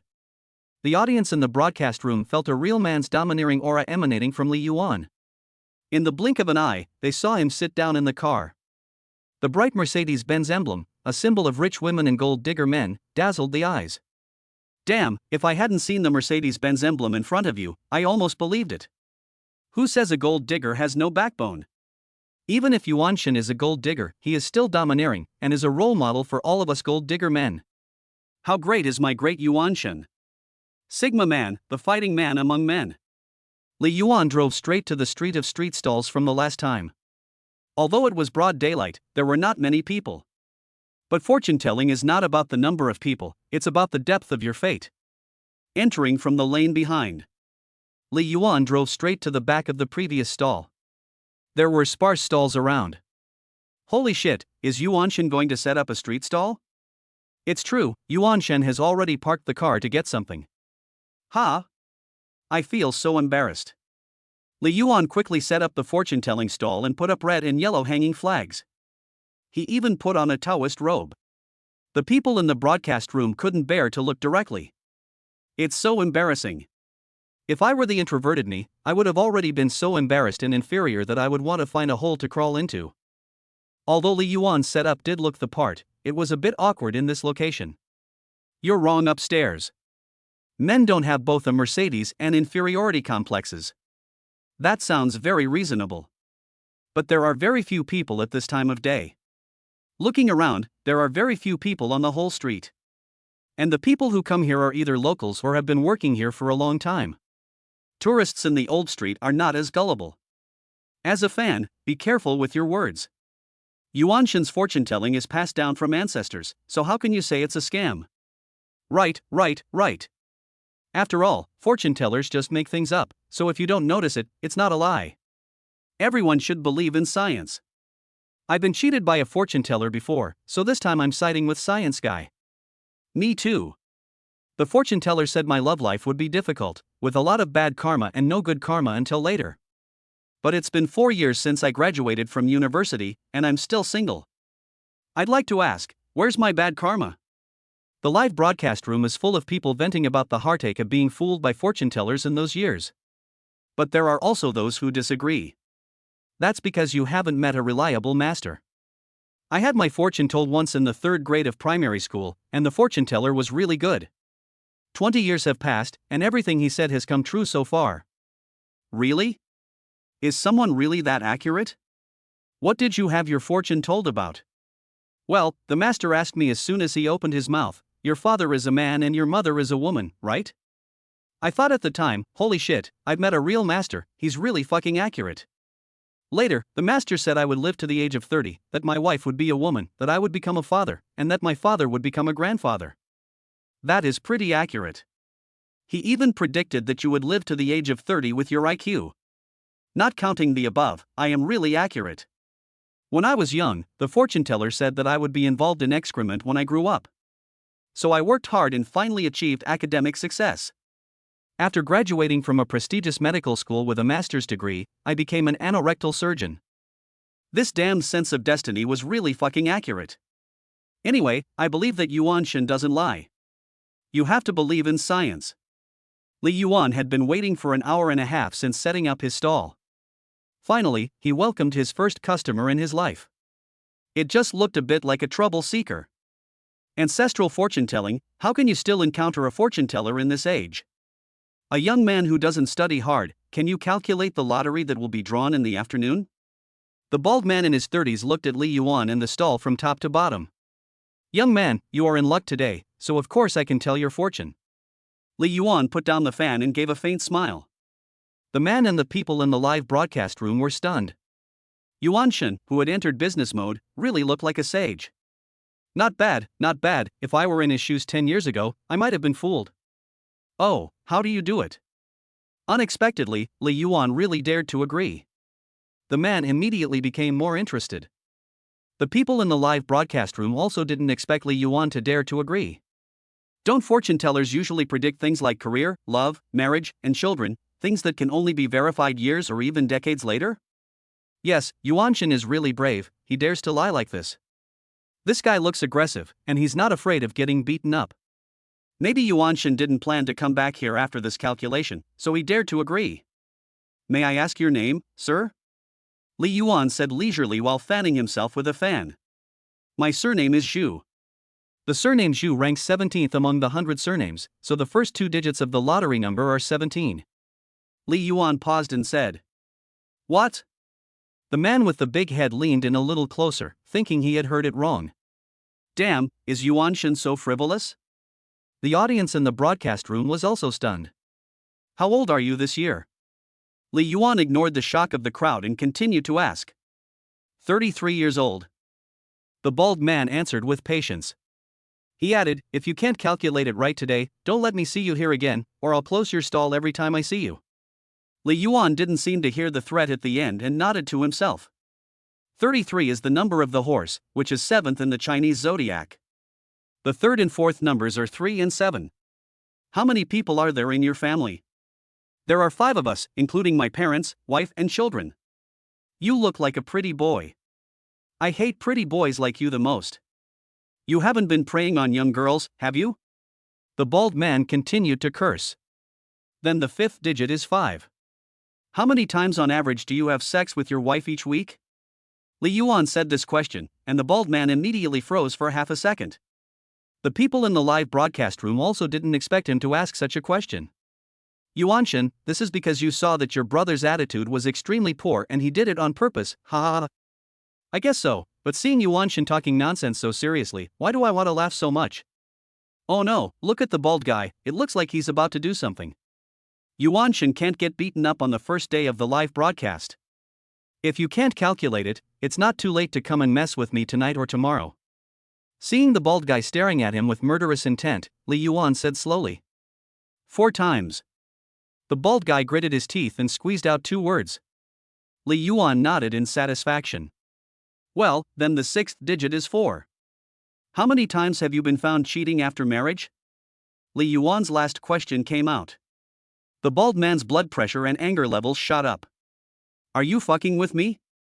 The bald man slapped the table and was about to get physical. The audience in the broadcast room was also taken aback. Many had already opened the dial pad and were ready to press 110. Chapter 33. It's a bit hard to consider a fallen woman as a marriage partner. But Li Yuan still looked like an immortal. He was unhurried. He had already answered 6 questions, so if he didn't answer this last one, it would all have been for nothing. Perhaps he was intimidated by Li Yuan's calm demeanor. Or maybe he was afraid of stepping on the sewing machine.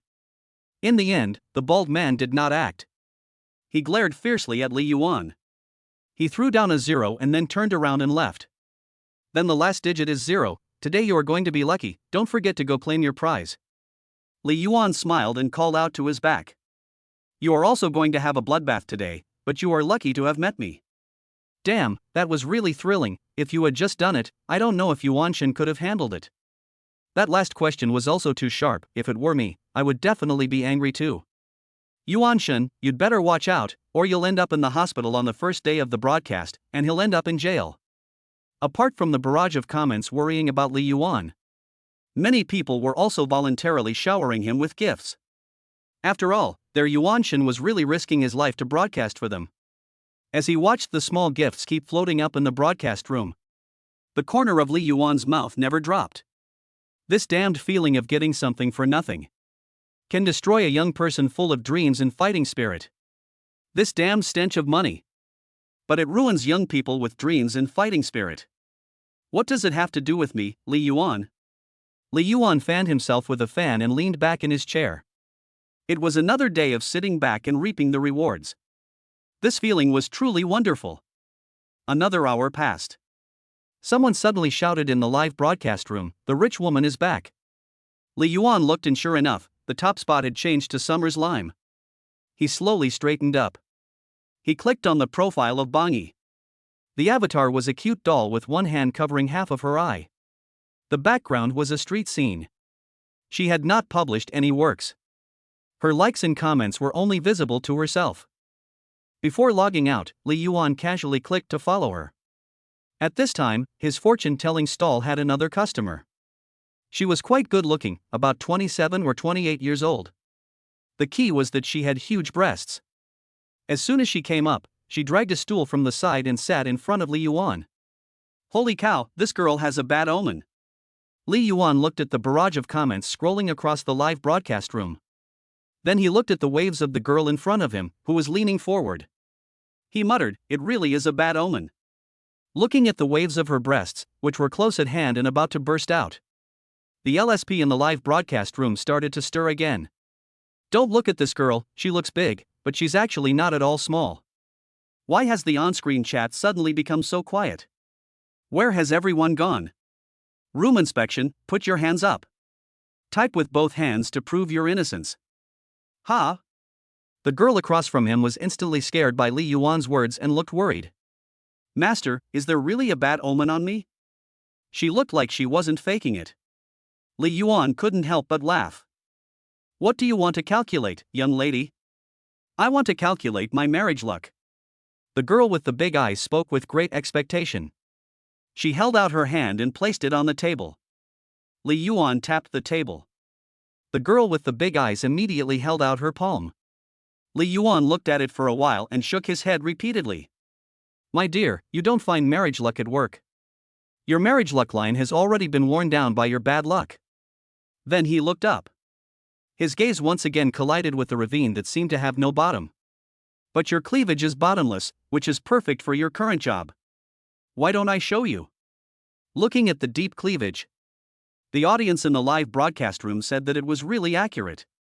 And as soon as Li Yuan finished speaking, a carnival effect suddenly floated in the live broadcast room.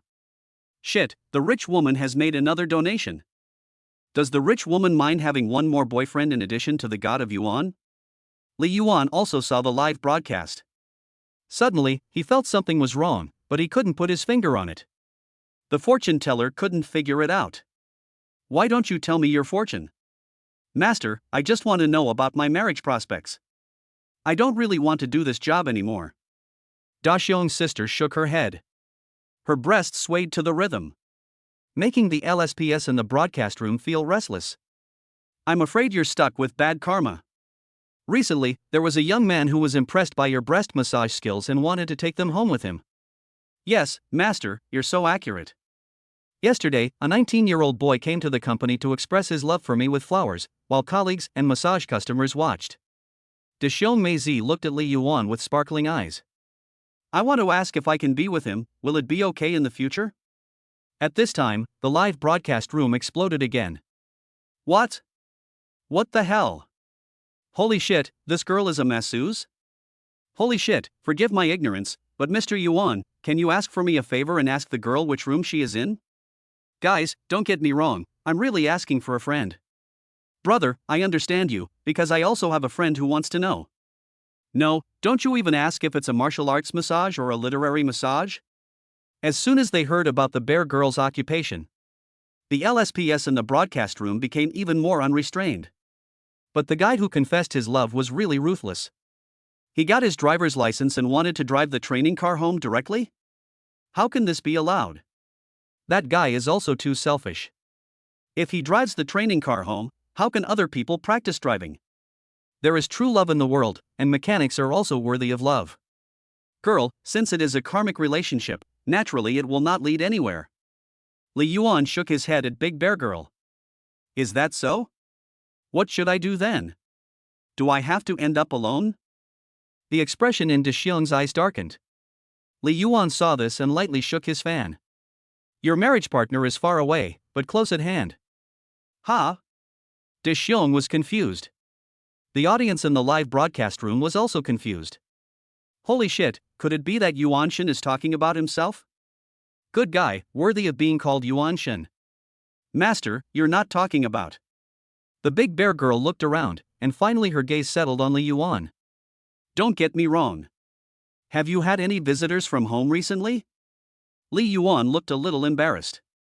Yes, the children from my uncle's house came by. The Big Bear Girl nodded. You haven't been back to your hometown for a long time, have you? If you really don't want to do this job anymore, you might as well go back to your hometown, your marriage prospects are right in front of you.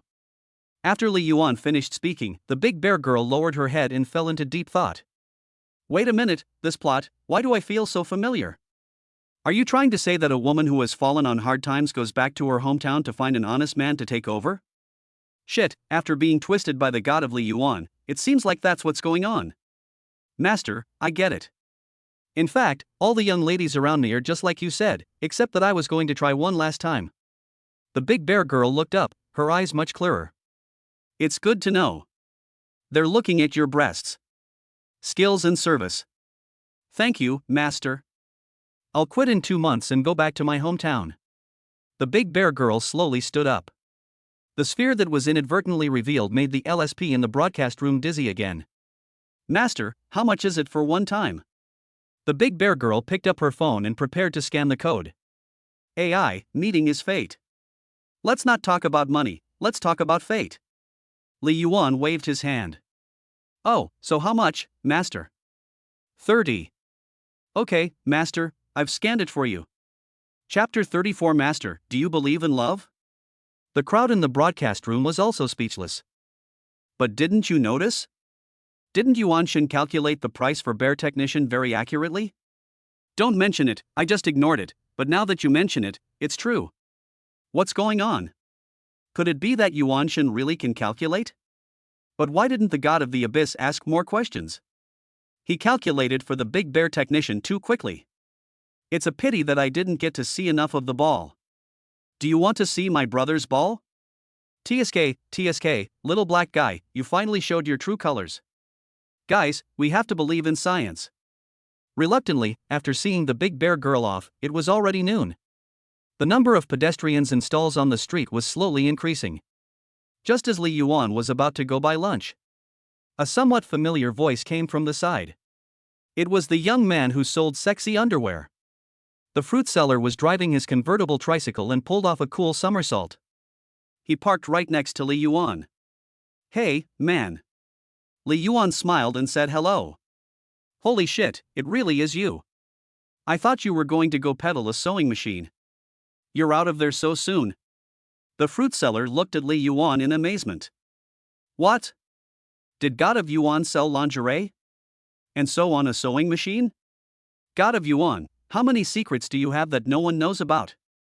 I can understand sewing on a sewing machine, but what the hell is selling lingerie? Is God of Yuan that vain?" The fruit seller got up early. Li Yuan laughed and didn't explain. After all, who hasn't had a past they'd rather not talk about? It's not early after dinner, and the dolls at home are waiting for money for formula. The fruit seller got out of the car. Suddenly he saw the banner next to Li Yuan. "Little brother, why don't you sell sexy underwear and change to fortune telling?" The fruit seller didn't show too much surprise. They have seen all kinds of strange things in their years of life on the road. He has even seen a young girl selling her body to bury her father. Life is hard, and they have no choice but to sell their skills. Li Yuan waved his fan. He asked the woman selling lunchboxes across the street for a boxed lunch with 1 meat dish and 2 vegetable dishes. While eating, he leisurely watched the older man manning the fruit stand. "Hey, big brother, why are you selling cucumbers today? This morning, I heard from a colleague that the weather has been very hot recently, and that cucumbers can be eaten and used as a facial mask. I'll try selling them. Do you want one?" The fruit seller picked up a large, straight cucumber with thorns. Li Yuan shook his head. "No, I'm not lucky enough to enjoy it, so I'll leave it for the person who is." Li Yuan just refused.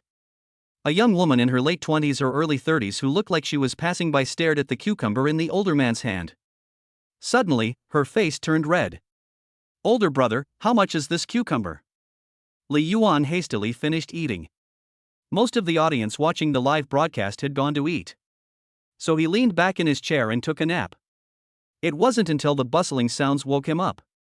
Looking around, he saw that there were already quite a few people in stalls. The young lady next door selling clothes was also hanging up pieces of women's clothing on the hangers. "Young lady, the quality of the last underwear was pretty good, right?" Li Yuan stretched and looked at the young lady next door. The young lady's hand holding the clothes trembled slightly. Her face flushed, and her eyes looked around quickly like a thief. "It's pretty good." Li Yuan nodded with satisfaction. As a seller, a good review from a buyer was the greatest affirmation he could get.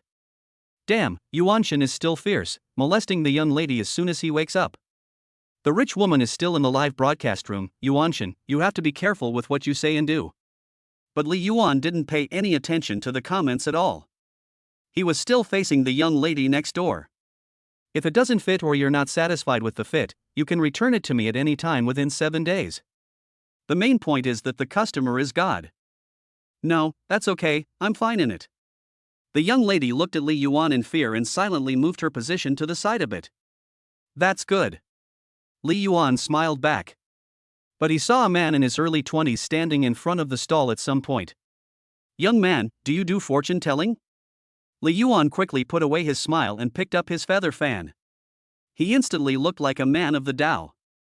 In front of a customer, the main thing is to look professional. "Master, I want to know if I will have good luck or bad luck on this journey." The man looked serious, even determined. Damn, with that expression, he's not going to have good luck, is he? He's going to rob a bank, isn't he? Even if he's not going to rob a bank, he's definitely going to do something illegal. Just call the police. Who says that fortune telling is always about doing something illegal? Maybe it's just that the person's job is more dangerous.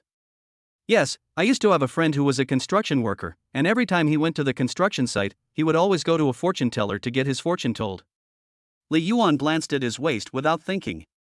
He took a closer look at the man in front of him, who was hiding his guilt and nervousness with a determined look on his face. "You just came from inside, didn't you?" Li Yuan spoke slowly. The man opposite him instantly changed his expression when he heard this. Damn, did Yuanshan guess it again? Judging from the man's face, it was obvious that Li Yuan had guessed again. The people in the live broadcast room were also unnerved at this point. Stay calm. With Li Yuan's supernatural skills, entering and leaving is like going home. How could he not recognize his family when he encounters them while out and about? How did you know? The man opposite Li Yuan was stunned by Li Yuan's first words. He immediately put away his contempt. He pulled over a stool next to him and sat down. Li Yuan did not answer his question.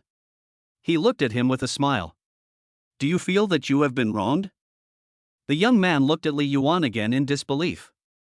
Then he stared at him as if he had seen a savior. Master, I really feel wronged, but they don't believe me.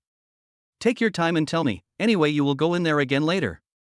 Seeing that he was a little agitated, Li Yuan tapped the table with his fan. Master, my occupation is plumbing.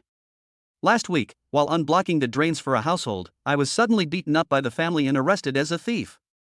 The young man automatically ignored the second half of the sentence. After calming down, he spoke slowly.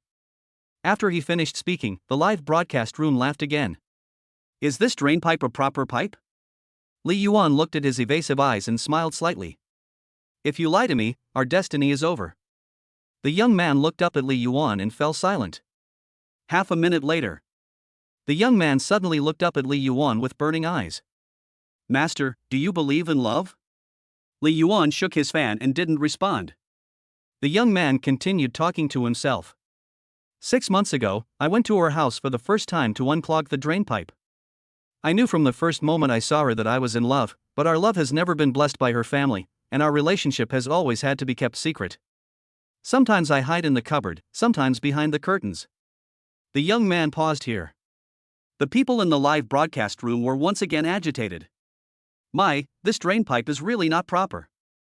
Chapter 35, Winning the lottery is just one sentence away from 10 million yuan. Good boy, you have the same style as I did back then. Even if you are not blessed by your family, you should be brave and stay together. The young man has indeed suffered a lot. He risked his life for love, but was treated like a burglar. Young man, come on, don't do anything stupid. You deserve a better love. Li Yuan glanced at the chat screen. He tapped the table with his fan to indicate that he wanted to continue. The young man's face flushed slightly. But master, you know what? You really can't hide the look in your eyes when you love someone. It's like the last time I hid under her bed, but in the end, her husband found out. Wang Defa? The live broadcast room was full of face black question marks. My Nima, when this kid says family, he means his mom's husband. Okay, you brat, you talk about cheating like it's something so innocent. Fine, I just said you were being unfair, and you turn around and give me this shit. No, I don't think it's all the young man's fault. After all, who can resist the charm of a mature woman? I have a friend who wants to ask everyone, do you need a certificate to unblock a drain? No, you just need a body that can take a beating. Master, I'm going to go find the couple and demand an explanation. Can you tell me if they'll die today or I'll die? The young man leaned forward. He looked at Li Yuan expectantly. Damn it, the phrase dog and bitch should be used to describe him. This is unbelievable. Why does Master Li always meet such strange people when he gives fortunes? That's right. Nowadays, no decent person would go to a fortune teller. Although it is strange, this kind of live broadcast is quite interesting, much more interesting than other live broadcasts. Li Yuan took a nonchalant look at the time. Young man, the person you are looking for is not at home today. Okay, master, I believe you, I'll go again tomorrow. Without another word, the man got up and was about to leave. Li Yuan sighed and immediately spoke to stop him. This kid is trying to get out of paying. The people in the live broadcast room immediately became unhappy. Master, I don't have any money on my phone, I'll go get some, it'll just take about 5 minutes. The young man turned around to explain. Li Yuan glanced at the time, feeling that there was still time, and nodded. Today, I'm afraid you won't be able to escape with just your silver bracelet, so remember to come back on time to get it. What's a silver bracelet? A simple question popped up in the live broadcast room. Silver handcuffs, man. And the young man had just left. A familiar figure suddenly came running over, panting. Master, I won the lottery. Li Yuan looked at the bald man who had been telling fortunes in the morning. The people in the live broadcast room also saw him excitedly holding a lottery ticket and running over here. They were all shocked. What? What did the bald guy say? Did he really win the lottery? No way. In the morning, Yuanshan clearly said nonsense numbers. How could he possibly win? It must be fake.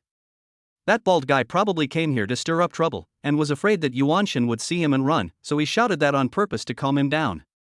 Shit, then Yuanshan should hurry and run. Yuanshan, run quickly, that bald guy doesn't look like someone you want to mess with, and if there's a fight you'll lose. For a moment, almost everyone in the live broadcast room was persuading Li Yuan to run quickly. Not even one person believed that the lottery numbers were real. Never mind, I said he'd have good luck today. Li Yuan glanced at the chat box and replied. The confidence in his eyes almost made the people in the live broadcast room really believe that the random numbers could win the lottery. It's over, Yuanshan is too confident, this time it may be a disaster. Master, you've won. The bald man was running with sweat all over his face, attracting the attention of everyone around him. But when he reached the stall, the bald man took a few deep breaths and let out a loud gasp. His face, which had been full of excitement, now showed an expression of not knowing whether to be happy or sad. The first 5 numbers on the lottery ticket were correct, and he had won the third prize of 10,000 yuan. The bald man, who had recovered his breath, finished speaking with a complex expression. The live broadcast room was no longer calm. Holy cow, I really won? Whoever has checked the opening numbers for this issue, please post them. The winning lottery number for this period is 173-7518, and Yuanshan's calculation is 173-7540. Wow, is it really that metaphysical? How can you get all 5 numbers right? Luckily it's 5 numbers, otherwise I would really believe that Yuanshan can tell fortunes. Luckily, Yuanshan doesn't have to get beaten up. Yuanshan said that he would have good luck today, and it really came true. He got all 5 numbers right, which shows that Yuanshan's calculations are still somewhat accurate. But what's with that expression like he's got a pig's liver? It's not a jackpot, but it's still 10,000 yuan. How many bricks do I have to carry? Master, I was wrong. At this moment, the bald man suddenly and without warning knelt down directly in front of Li Yuan. Kneeling to Yuanshan after winning 10,000 yuan is a good bald man who knows how to repay kindness. Seeing the bald man suddenly crying bitterly, the people in the live broadcast room were moved. In an era when people are afraid to help an old woman, it is rare to find someone with such a grateful heart.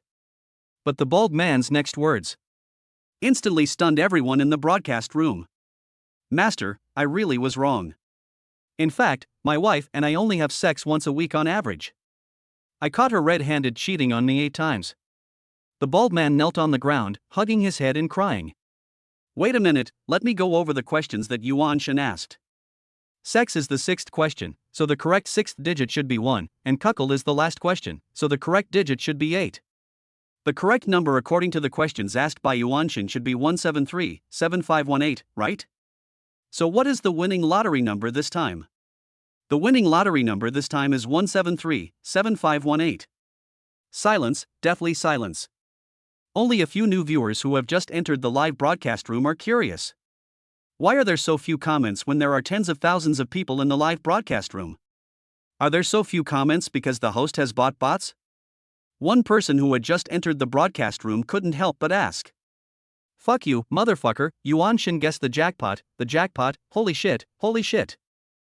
Don't worry, it's impossible. What were Yuanshan's questions again?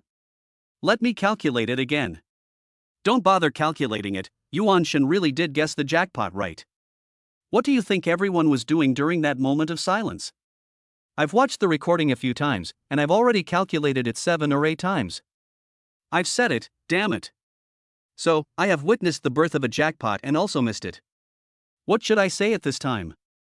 Yuanshan, kneel and beg to help me calculate the winning numbers for the next lottery draw. The live broadcast room went completely crazy this time. In an instant, the barrage of comments that had just been so sparse and cold suddenly came flooding in, filling the entire screen. Did I just stir up the barrage of comments? The newcomer just now was trembling with fear. Brothers, we must believe in science. Chapter 36, Crying to Death. He was clearly being cheated on, but he was still so reasonable. Master, can you do the calculation again for me? I won't lie next time about the lottery winning numbers. The bald man crumpled the crumpled lottery ticket in his hands and fell to the bottom of Li Yuan's stall. He cried with tears and snot, remorsefully complaining that he had lost 5 million. He cried like a 200-pound child. From time to time, he slapped himself.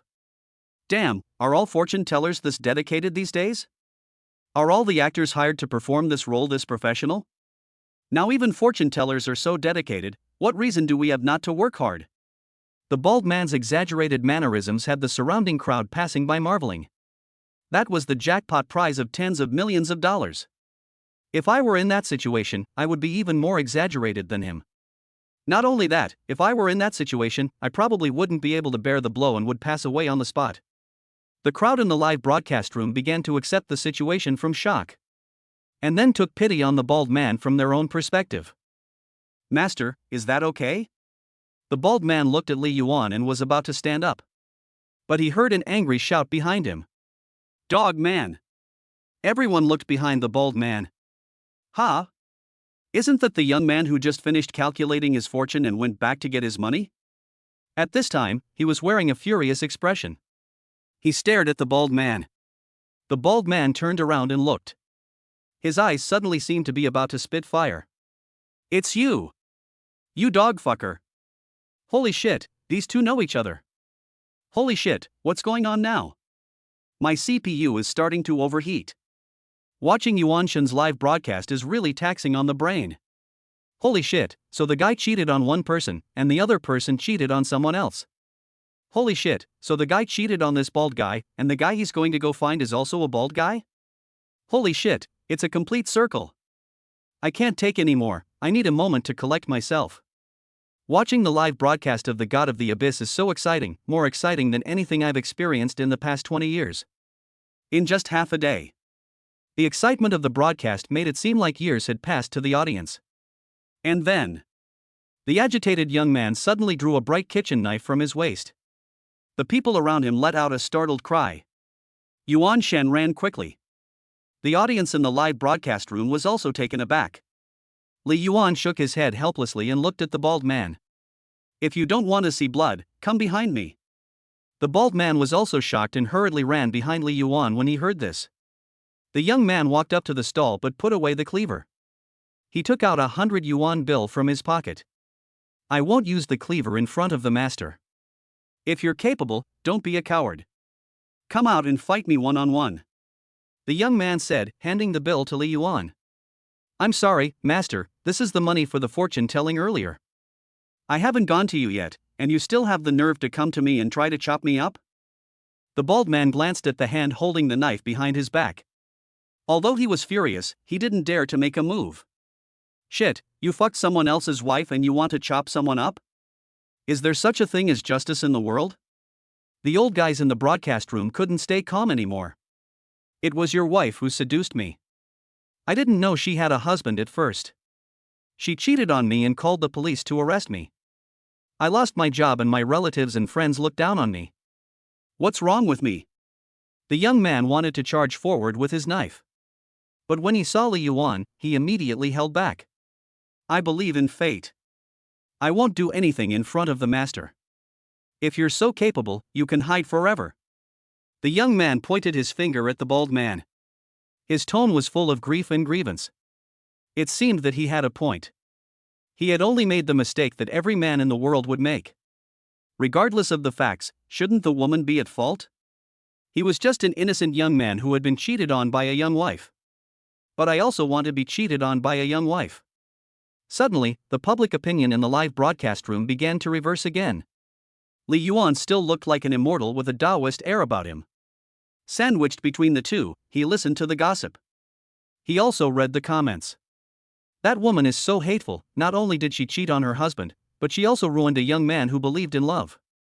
Luckily, we post-2000s never believe in love. We mainly focus on having no house, no car, and no woman. What do you think I should do when I get old? I can only say that it's okay to plaster my ashes on the wall. I'm also a post-2000s, I'm more introverted, can you not plaster me outside? Then you really are very introverted. Please plaster me in the home of my high school homeroom teacher so that he can see if he can really help me. The barrage of comments gradually became outrageous. You are both not wrong, but the blame lies with the fact that you both have a woman in your life. Li Yuan waved his fan. His comment left everyone confused. What? What are you talking about? I've heard of having a villain in your life, a curse, or a bad year, but this is the first time I've heard of having a woman in your life. It means you have a love interest, right? No, it's different. To be destined for love means to have a good relationship with the opposite sex and to be involved in romantic entanglements. This obviously doesn't apply to them. Unlike the chatter in the studio. After hearing Li Yuan's words, the two bald men immediately fell into deep thought. So that's it, no wonder my first and second wives ran off with my money, and my third and current wife cheated on me. The bald man muttered to himself. No wonder, I clearly only want a pure love, but every woman I meet only wants to toy with my body. The young man suddenly realized. So in every relationship with a woman, the one who gets hurt is only you. Li Yuan continued. So what should we do, master? Is there a way to break the spell? The two asked almost in unison. Li Yuan waved his hand at the young man. Give me your knife first. The young man glanced at the bald man. After hesitating for a moment, he respectfully handed the knife to Li Yuan. Seeing this, the bald man's back suddenly straightened. He even stared directly back at the young man. What are you looking at? If it weren't for that woman actively seducing you, would you even have the chance to hold the knife? I would have chopped you up right there and then. The bald man slowly walked out from behind Li Yuan. I'm not an unreasonable person. The woman was at fault in this matter, but you're not without blame either. 7 days in jail is not a lot. Holy shit, this bald guy is a real man. He's so reasonable, I'm really in tears. This guy is on a whole other level. If this happened to me, he'd be in the hospital and I'd be in jail. Good brother, do you have a certain sound? I must follow him. This amount of gas is definitely a person who will achieve great things. I want to know the address of the brother's house. Don't get me wrong, I just want to send something to the brother. Upstairs, you're afraid you're not trying to give the brother a green hat. But the brother is indeed a real man, and ordinary people can't do it. The young man faced the bald man, who was taller and stockier than him, and instantly lost the ferocious aura he had just now. Master, how are we going to solve this? If I don't know how to solve this, will I still be like this when I get married next time? Seeing that the young man had backed down, the bald man also stopped being aggressive and turned to Li Yuan. Your problem is easy to solve. Li Yuan looked at him and spoke leisurely. You've been married so many times, haven't you had enough? The bald man froze upon hearing this. Chapter 37, What do you choose between fleeting love and money? Master, do you mean I can't touch a woman anymore? The bald guy asked weakly.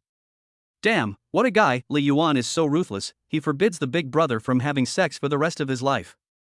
What's the big deal? Technology is so advanced nowadays, there are all kinds of substitutes. They're even going to produce Catgirl robots. You're right. Even the Catwoman robot is being produced. But Li Yuan shook his head. Not getting married doesn't mean you can't touch a woman. You're destined to make money. Li Yuan pointed at the lottery ticket in his hand and said something meaningful. It was like saying, you know what I mean, right? But the bald man obviously didn't understand Li Yuan's meaning. His thoughts went back to the 10 million he had missed. So sadness arose from his heart. Just as he was about to start his performance again, Li Yuan hurriedly stopped him. I said that you would have good luck with money today, and I have cashed in your good fortune in the easiest way possible. You can work hard and earn this money in other ways, but that doesn't mean you can earn 10 million. Without the luck of 10 million, even if I tell you the lottery number, you will not buy that lottery ticket for some reason, and I'm afraid you won't even have this 10,000. Even if you work hard, you won't have it. In other words, if you don't have this kind of luck today, I can't figure out the lottery numbers no matter what. Li Yuan's words were like a wake-up call, and the bald man quickly fell silent. Many people in the live broadcast room also felt the same way instantly. I think I understand what Master Yuan means. While hard work is important to one's success in life, fate and luck are even more important. I have also had a few experiences where I narrowly missed out on fate at critical moments. Many people work hard their whole lives to pursue something, while some people get it with just a flick of the finger. For the same thing and the same effort, different people get different results. Upstairs, I've realized that it's okay to work hard occasionally, but to be mediocre is the norm. Hush, hush. Everyone here today has narrowly missed out on 10 million yuan. Master, what should I do? The bald man had obviously also awakened, but he hadn't yet fully understood. What the master meant was that you won't lack money in the future, and you should divide your assets and take a mistress. Do you need the master to say this himself? Idiot. The young man couldn't bear to hear any more and shouted at him. The bald man suddenly had an epiphany. Shit, yes, if you have money, why get married? With money, all the women out there are gentle and obedient. They're not as fierce as the tigresses at home. Master, I've awakened. The world is full of flowers, and I'm here, master. I knew you were a man of great deeds, master. Do you still need a younger brother? To be honest, master, you can win 10,000 yuan just by buying a lottery ticket. God is fair. You've traded marriage for wealth. You're willing to trade a lifetime of not being able to marry and not having true love for wealth that you can win 10,000 yuan just by buying a lottery ticket? As for you, get a grip on your problem of falling in love with everyone you meet, and devote some of your spiritual enjoyment to physical pleasure. Li Yuan looked at the young man. At this point, the two of them had long since lost the previous tension, and they would chop people up at the slightest disagreement. They even wanted to say goodbye to each other when they left. At this moment, the system's voice sounded again, and the host's merit was +1. Although I don't know how this merit is used specifically. But it looks very useful. But before the bald men could take a few steps, the police and urban management officers, who had been alerted to the situation, arrived on the scene, carrying knives. After being identified by the enthusiastic crowd, the young man was once again happily presented with a pair of silver handcuffs. He also took the kitchen knife from Li Yuan. As they watched the young man being escorted away, the live broadcast room was filled with sighs. Holy cow, the prophecy of the silver bracelet has now come true. Yuan Shen is Yuan Shen, and he has so casually prevented a bloodshed. Well, now the debate in the live broadcast room about whether Yuan Shen can really tell fortunes has finally come to a conclusion. I would like to ask, is Brother Science doing well? No, Brother Science cursed and swore and exited the live broadcast room. Little brother, I haven't seen you for a few days, and your eloquence is still as stable as ever, and you have tricked that person into going in.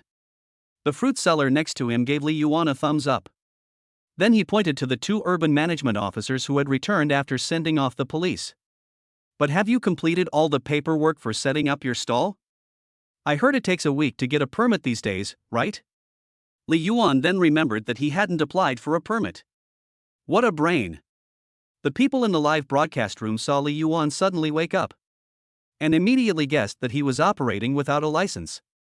It's over, Yuan Shen is going to get caught this time. I heard that this area is strictly controlled, and anyone caught without a license will have their tools and illegal earnings confiscated on the spot. Haha, Yuan Shen is really in trouble this time. I've seen the urban management officers on this street before, and they are known for being ruthless. Look at Yuan Shen, he's really panicking. This time he's really going to run away, ha!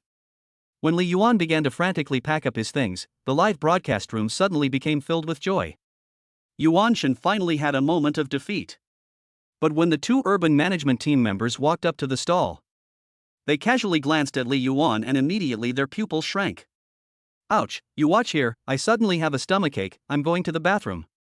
One of the urban management team members suddenly bent over and covered his stomach. The other urban management team member was taken aback. He then immediately covered his stomach as well. Ouch, me too, my stomach suddenly hurts too. Is it because the food in the canteen was not clean at lunch? It's possible. I'll report back to the leader in a while, the canteen should be rectified. The two men said while covering their stomachs. They ran away in a hurry. Goodness, just checking out Yuan Shen here and suddenly having a stomachache? Or both of them are in pain together. This is too fake, I clearly saw him walking towards Yuan Shen here. Could it be that in addition to fortune telling, Yuan Shen can also cast a curse on people from a distance? Is it possible that they are afraid of Yuan Shen? Li Yuan also saw the two clearly. What a narrow escape. Isn't it the same two people who deliberately made things difficult for him in the urban management brigade office last time? Young man, you know them? The fruit seller asked in a low voice. I've met them once, but I don't know them well. Li Yuan smiled. He didn't feel the need to run away again, and was prepared to go get a replacement permit later. Really? The fruit seller looked a little suspicious. The young lady selling clothes nearby also looked at him strangely. The urban management officers had always been fierce, but today they suddenly had a different face. But then he thought about how Li Yuan had had his money and tools confiscated by the urban management officers last time. He immediately dismissed the thought in his mind. This time, he might really be lucky, and the urban management officers just happened to have a bad stomach. If he really had connections, he wouldn't have been driven away last time. Then why don't you run away now? If they come back, you won't be able to escape like last time. Seeing Li Yuan sit down leisurely again, the fruit seller couldn't help but remind him. No rush, there's no one at this stall anyway. Li Yuan said and leaned back in his chair, squinting his eyes. The scene of him being confiscated of his money and tools last time was still vivid in his mind. The fruit seller gave him a thumbs up in admiration. Chapter 38, Betting System. I want to live a little longer. Why do you have so many restrictions? It didn't take long. The two urban management team members who had just left with stomach pains suddenly returned. They looked straight at Li Yuan and walked over. Everyone around him was sweating for Li Yuan. Suddenly, the two urban management officers flashed warm smiles on their faces. Hey, Li, we meet again.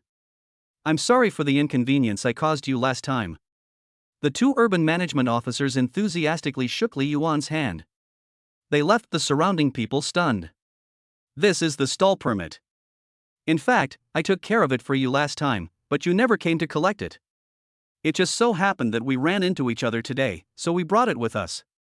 When the two urban management officers took out the permit and handed it to Li Yuan, Li Yuan cheerfully accepted the stall permit. This saved him a lot of time setting up his stall. The fruit seller next to him could no longer remain calm. You said you didn't know anyone, right? What's going on? The clothing stall next door suddenly moved closer for no apparent reason.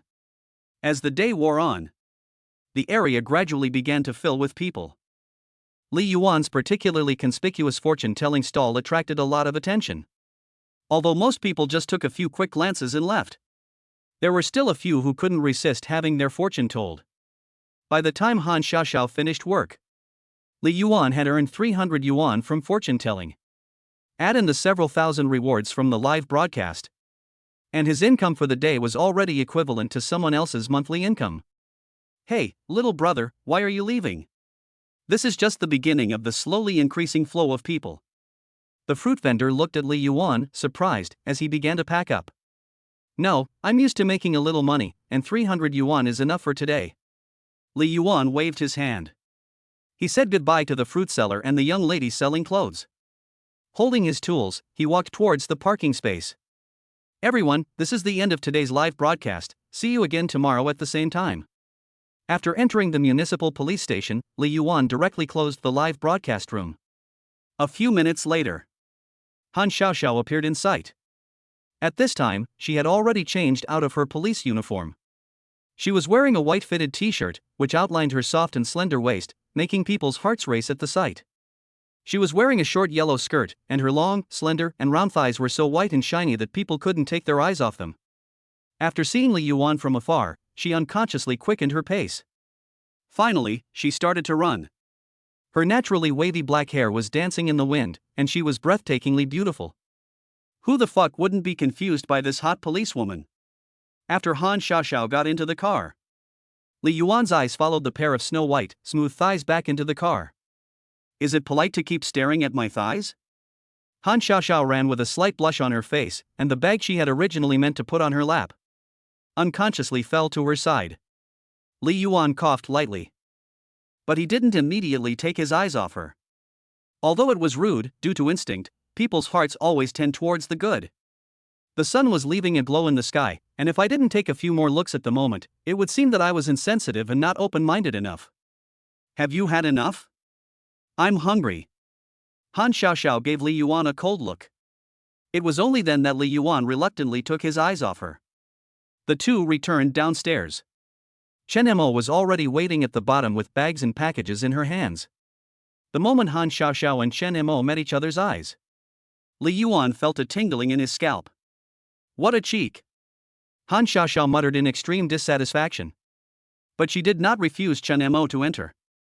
Dinner ended again in a strange atmosphere. But the surprise was, just after 2 meals, Chen Mo's favorability rating had reached 85 directly. He swore that apart from cooking, he had done almost nothing. He looked at the rewards on the system panel: proficient in corpse collection, proficient in corpse recovery, proficient in corpse sewing, proficient in embalming. And there were suddenly some props in the system space. Daopao, Peachwood Sword, Yellow Talisman, Cinnabar, Copper Coins, Black Dog's Blood, etc. If Han Xiaoxiao and Chen Mo were not there, Li Yuan would have lost his expression. What the hell are these skills from the underworld? The ground stall, picking locks, and other things grounded in reality are fine. Now this is just too much. What's the point of all this grounded in reality stuff? What's wrong? You don't look well. Han Xiaoxiao added some leeks to Li Yuan's already overflowing rice bowl. Why do you keep adding leeks to his bowl? Chen Mo frowned and her gaze scanned back and forth between the two of them. Because I don't close the door when I sleep, so what? It's driving you crazy. Han Xiaoxiao turned her head and gave Chen Mo a big smile. Han Xiaoxiao not only sleeps with the door open. Even the clothes she wears at home are becoming more and more daring. Sometimes she even pretends to drop things accidentally. She deliberately leans over in front of Li Yuan to show off a stunning view. The moon is so white tonight. Li Yuan looks at that beautiful back in the bedroom and closes the door for her silently. He doesn't know if he can hold out anymore. The next day, Li Yuan sent Han Xiaoxiao to the municipal government and started the live broadcast as scheduled. He began his plan to make money for the new day. The moment he clicked the live broadcast button, several hundred people immediately flooded into the live broadcast room. Li Yuan's god has finally started broadcasting. Will fortune telling be possible today?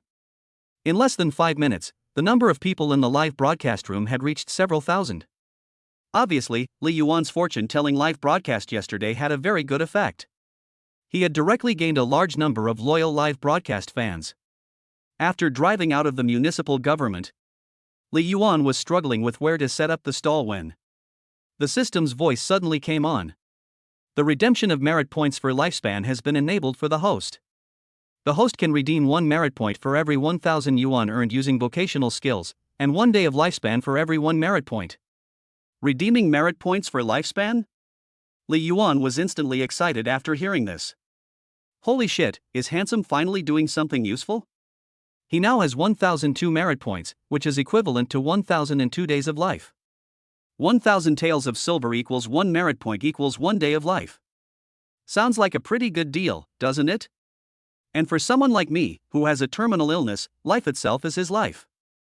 And even if you don't have a terminal illness, who would complain about having a long life? The idea that you can buy life with money is something that many people dare not even think about. Just think of how many billionaires spend tens or hundreds of billions of dollars researching life-prolonging drugs. And there are even top billionaires who endure the torment of having their blood replaced and their organs replaced. They want to extend their lives by even just 1 year. But soon Li Yuan calmed down. Because this system of laying the groundwork also has conditions. The money can only be earned through skills. Tuan, does the money from live rewards count? Li Yuan asked after thinking about it. When converting rewards earned from live broadcasts into merit points, 1/10 is used, and there is a cooldown period for converting money earned from skills into merit points. Money earned from skills used yesterday cannot be converted into merit points. 1/10. Li Yuan immediately opened his phone calculator. He pressed the buttons rapidly. In other words, if you earn 10,000 yuan from a live broadcast, you can convert it into 1 day of life. After deducting the platform's commission, 20,000 rewards can only be converted into 1 day of life for 6.6 carnivals.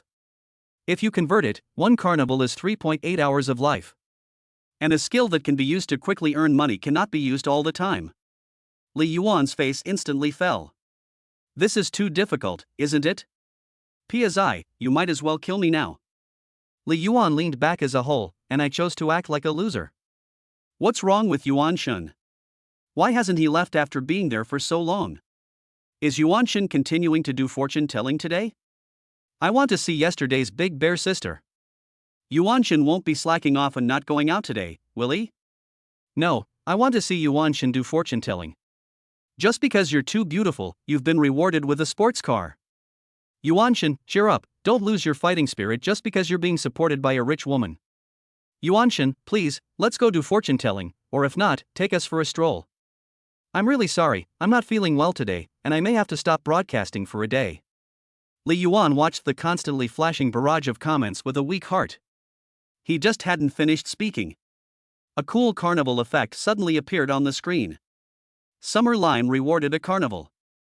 Chapter 39, If you're sick, why don't you go to the hospital, but straight to the crematorium? Wow, a rich woman is here. The rich woman is really early. Is this the rich woman's happiness? She gives a carnival as soon as she makes a move. I envy Yuan Shen the next day. The attention in the broadcast room was instantly drawn to the carnival. And Li Yuan's whole body instantly stood up. In his eyes, this carnival display means lifespan plus 3.8 hours. Unfortunately, today Yuan Shen doesn't feel well and won't be streaming. If the rich woman wants to watch some other young guy stream, she can go ahead. Cough cough, actually, I can keep streaming despite being sick. Don't get me wrong, I'm not the kind of person who's all about the money, it's just that I love streaming so much. Li Yuan looks solemnly at the live streaming screen. Ha, it really takes a rich woman to do this. I think Yuan Shen has a stomachache, just eat something soft and you'll feel better. I'd like to know what soft food tastes like. An upscale office building in the center of Haicheng. A female secretary in a white shirt, black stockings, and high heels holds documents in her hands. She looks around the office in disbelief. Right in front of the screen next to the computer, the female CEO Xia Qingling has a smile on the corner of her mouth. She has been the CEO's secretary for more than a year. The most she sees is the fake smile of professional courtesy when facing customers. But she has never seen the CEO smile so naturally and sincerely like this. CEO, here is the information you requested. The female secretary knocked carefully on the door. Come in. Xia Qingling instantly put away her charming smile. Her whole body immediately returned to the appearance of an overbearing female CEO with a lot of charisma. Li Yuan ignored the barrage of ridicule.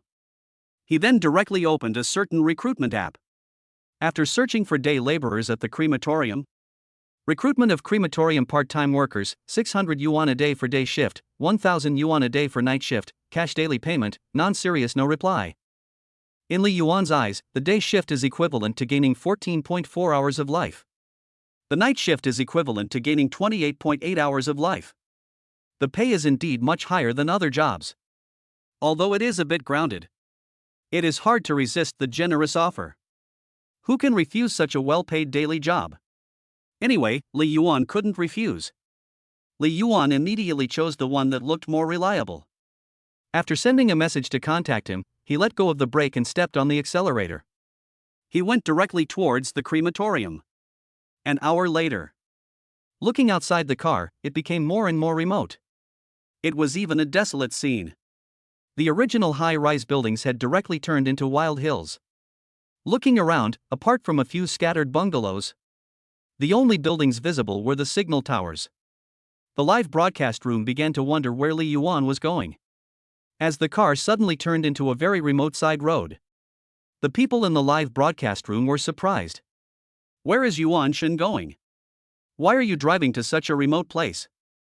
Brothers, I just checked the map, and there is only one destination if you continue on this road. What destination? The crematorium. Holy shit, really? The crematorium? It's true, I checked it too, it really leads to the crematorium. Shit, this is no way to go. Yuan Shen, are you not feeling well and going to the hospital? Why are you going straight to the crematorium? I guess Yuan Shen probably has a toothache. When I have a toothache, I also want to be cremated on the spot. I just didn't expect Yuan Shen to be so strong in execution. So Yuan Shen, are you coming back? Yuan Shen, are you not going to take the rich woman either? Another hour later. Li Yuan didn't know how far he had walked along the small path. It was becoming more and more desolate. It was even getting a little unnervingly eerie. It's so scary here, I feel like a corpse could jump out of the grass at any moment. What corpse? The kind of creature you're talking about is probably not called Galen. How could a corpse move? It's a ghost. At this moment, Li Yuan glanced at the barrage of bullets in his mind and was also scared. This was also the first time he had been to a place like this. This is fucking creepy. I should have known better than to let money cloud my judgment. Accompanied by the sound of a few crows. Li Yuan's hand trembled instantly. The passenger seat suddenly had an extra peachwood sword. Stop it, you're all scaring the Yuanshan. Holy shit, there's an extra peachwood sword and yellow talisman in the passenger seat. Ha, the Yuanshan's face is turning green, the Yuanshan is really scared. It was the first time I'd seen Yuanshan look like that. It was worth it to see this today's live broadcast. Under the barrage of pop-ups filling the screen, Li Yuan finally arrived at the crematorium, which was uninhabited for several kilometers in every direction. Mom, this place looks creepy just by looking at it, it's really creepy. No wonder they say that crematoria pay well. If it were me, I'd be scared and turn back halfway. What are you afraid of? I'm not afraid of being poor, so what's there to be afraid of ghosts for? After parking the car, Li Yuan made a phone call. Half a minute later, a man in his 40s wearing a gray uniform hurried out. Li Yuan, right? First, change into this.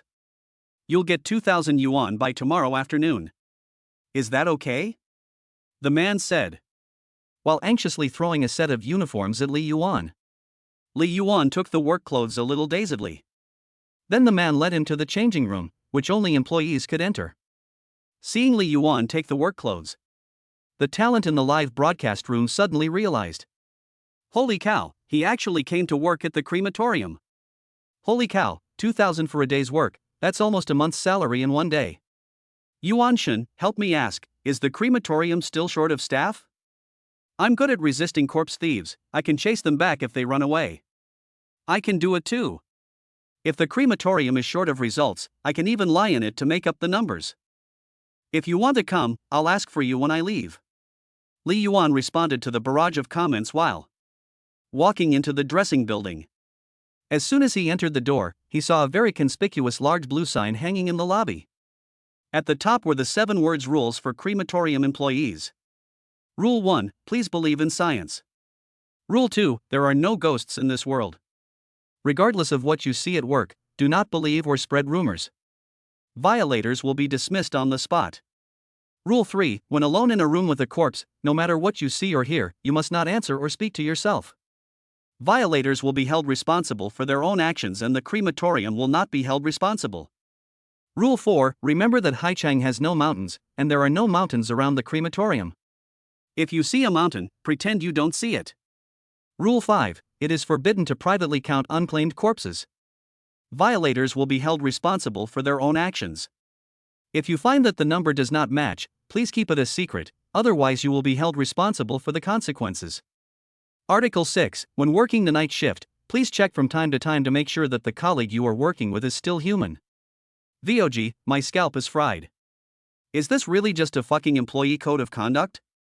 Is this a proper crematorium? This employee code of conduct is so scary, my palms are sweating. What the hell is this? How could there be such a code? Has something untoward happened at this crematorium? Amitba, the barrage protects me. Li Yuan's face had turned into a bitter melon at this point. He already regretted coming. The first rule and all the rest of the rules conflicted. Especially the last rule. If it's not a person, what can it be? What's going on? Explain. I want to go home. Li Yuan looked at the gray-clad man waiting for him outside. But he'd given him 2,000, 2 days of life. With a gritted teeth, he put on the staff uniform. Seeing Li Yuan in the staff uniform walking out, the gray-clad man immediately beamed. It was as if he had seen prey that had entered the trap. I don't like the look on the man's face. Yuanshan, quickly poke him with the peachwood sword and confirm that he is human according to the rules. Ha! But it's daytime, that's not good, the rules say nighttime. Someone left suddenly yesterday, and there is a shortage of manpower now. Fortunately, you are willing to come, and finally someone will accompany me to look at the corpse. My name is Zhang Yukai, you can just call me Brother Zhang. The man in the gray clothes gave a hee smile. But in Li Yuan's eyes and the eyes of the live broadcast audience, it only felt like a rash. I want to ask, is this a proper leave? Li Yuan asked weakly, holding the peachwood sword at his waist. Don't get me wrong, he's just going home to see his relatives. Li Yuan let out a slow sigh of relief at Zhang Youcai's words. But Zhang Youcai's next sentence instantly made Li Yuan's hair stand on end. It felt like a cold breeze rising from the soles of his feet to the top of his head. His relative was still sent to the incinerator by his own hands, he. Wang Defa? Xiao, I want to go home. Chapter 40, with so many corpses, it would be nice if I could go out and take a stroll. Shit. I knew there was something wrong with this crematorium. Run, Yuan Shun. Yuan Shen, take the pill. This is a black crematorium. As soon as Li Yuan stopped, suddenly an icy hand grasped his wrist. Li Yuan was instantly startled and his spine went cold. The next second was pulled by Zhang Youcai into a morgue. Don't be afraid, our job is very simple, just watch over these bodies, don't let anyone steal them at night, and you may need to lend a hand during the day when patrolling. Inside the morgue, which was a few square meters in size, there was a black coffin in the center. Some flowers were laid around the coffin. There were 8 or 9 morgues like this. For someone seeing it for the first time, it was more or less a bit uncomfortable. Zhang, what's wrong with the guy who went home to see his relatives? Li Yuan quietly broke free of his hand. He moved to the side. Oh, him, his relatives just finished cremating, and he had to go see them for the last time before burial, he. Zhang Youcai explained with a smile. Aye, so that's it, this guy's speech and laughter are really scary. I was really scared just now, I almost dropped my phone. Everyone in the live broadcast room suddenly let out a sigh of relief. Li Yuan also slowly released the peachwood sword. Brother, can you not stop talking in the middle of a sentence next time? But why would someone steal a corpse? What use is a corpse? Someone asked in the live broadcast room. You wouldn't understand, actually, as long as the supervision is not strict, corpses in funeral parlors and crematoria are often stolen, and there is a special industry chain. Some people steal bodies to avoid cremation and get a cremation permit for the stolen body, some do it for yin-yang marriage, and many others steal bodies to sell to laboratories for experiments. I reconsidered, and I found out that my great-grandfather was stolen. So that's how it is. You can never stop learning. Zhang Youcai took Li Yuan to several places in a row. This is the corpse storage room, where there are unclaimed bodies. It is also a place that must be kept away from people. Zhang Youcai led Li Yuan to a cold storage room in the basement. He opened the metal door. An unpleasant smell hit them. There were at least hundreds of bodies on the iron shelves inside. I remembered the crematorium employee code of conduct. Yuan Shen, should we do a quick count? No, I'm already scared and have put my phone more than a meter away from me. But Li Yuan looked at all those bodies. His eyes gleaming, his fingers tapping unconsciously. The desire in his body was already stirring. There was no trace of the fear he had felt before. So many corpses. If only I could use the corpse-driving rope to tie them all up and go for a walk. Damn it, this damned instinct. Shit, just now Yuan Shen was still very scared, but after seeing the corpses, what is the matter with his gleaming eyes? No way? Could it be that Yuan Shen's hobby is that? Li Yuan quickly suppressed the urge in his heart to drive all the corpses out. Then Zhang Youcai took Li Yuan to the corpse washing room. This is where the corpses are washed, repaired and made up. Inside, a female undertaker was just applying makeup to a corpse on a metal frame bed. A flood of power welled up inside again. Watching her unprofessional techniques, Li Yuan felt his OCD about to kick in. The girl frowned frequently while painting. Big brother Zhang, can you help me? After seeing Li Yuan and the other man, the girl slowly stopped her actions and looked at Zhang Youcai. Can you help me lift his head up a little? I dare not move him. Zhang Youcai immediately responded and walked in. Li Yuan couldn't wait and walked in as well. On the iron frame bed was the body of a male in his 40s. Everything else was intact. The only thing broken was the neck. It looked like it had been crushed by a car. It was only roughly sewn back onto the body. The stitches were not even connected. How can we lift it like this? The head is not even stitched on. Is your teacher not here today? Zhang Youcai didn't know where to start. If he moved even slightly, the whole head might fall off. My teacher couldn't make it today, so he asked me to take over for the day. The girl's voice was weak.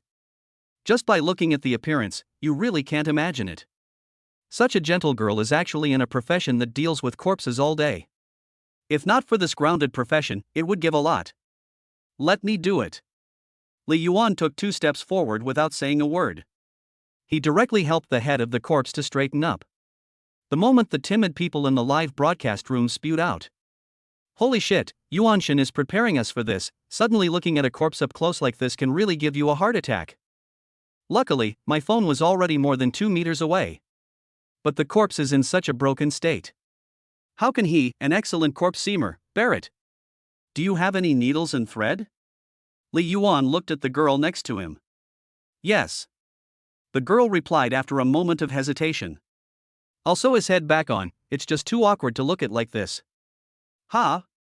The girl froze for a moment. The audience in the broadcast room and Zhang Yukai were also stunned. This is a corpse, not a toy. The girl whispered with her eyes downcast. It's okay, I'm a professional. Li Yuan assured with a gentle pat on his chest. If I don't do something to the corpse, I'll be suffocated to death this day. The girl brought the needle and thread for sewing corpses with some doubts. Li Yuan took it and immediately got into the mood. Now he is a corpse sewing master with 50 years of experience. Damn, this technique looks awesome. No way, Yuanshan can really sew corpses. I'm numb, I have all the skills in the underworld, what else can Yuanshan not do? This level of suturing is nothing for Li Yuan. In less than 5 minutes, the entire head of the male corpse was completely sutured. And the sutures ran from the inside. From the outside, unless you look very closely, there is no sign that the body has been stitched up. The girl, who is a funeral director, is looking at him with wide eyes. Damn, I've found a gem. Zhang Yucai exclaimed. Brother, unfortunately, we full-time staff all have established positions, otherwise I will persuade the leaders to get you in. It's a trivial matter, it's not worth mentioning, I told you I'm a professional. Li Yuan smiled slightly. He waved his hand, concealing his skills and reputation. The mortician's sister looked at Li Yuan's departing back. His image instantly grew in stature. It's a pity that someone of your talent isn't staying. You must have never seen a corpse move before, right? It's really interesting. If you stay long enough, you'll definitely get to see it. Zhang Yukai muttered as he followed him out. Li Yuan stumbled as he heard this. You dropped something. Zhang Yukai was stunned and suddenly stopped Li Yuan. He saw a peachwood sword and a dozen yellow talismans fall out of Li Yuan's trouser leg. Well, I'm an anchor, so it's still reasonable to carry a peachwood sword. I must clarify that it's definitely not because I'm scared, you can see from my professional technique just now. Li Yuan bent over with an ugly smile. He picked up the peachwood sword and yellow talismans that had fallen to the ground. But the next second, a blackish-black object wrapped in a bag, as well as a cinnabar box and a few coins, fell out of the trouser leg again. Everyone's eyes simultaneously twitched. Nima, judging from the other few things, that blackish-black object must be Black Dog's blood, no mistake. Are you still not scared? Brotherly, you are quite well prepared for the broadcast. Zhang Yukai wiped the sweat from his forehead as he looked at the equipment that had exploded all over the floor. Ha ha ha, it was only cool for a second, and the Immortals' 1-second reputation was ruined. Ha ha, when Brother Zhang just said that the corpse would move, the Immortal's face turned green directly, and I guess at that time his whole body was limp, leaving only his mouth still hard. Ha ha ha, it's really funny, but why did the corpse move? In an instant, everyone in the broadcast room was silent. Damn it, yes. How could the corpse move by itself? Yuanshan, why don't we go back? It feels like we mortals shouldn't be making this kind of money.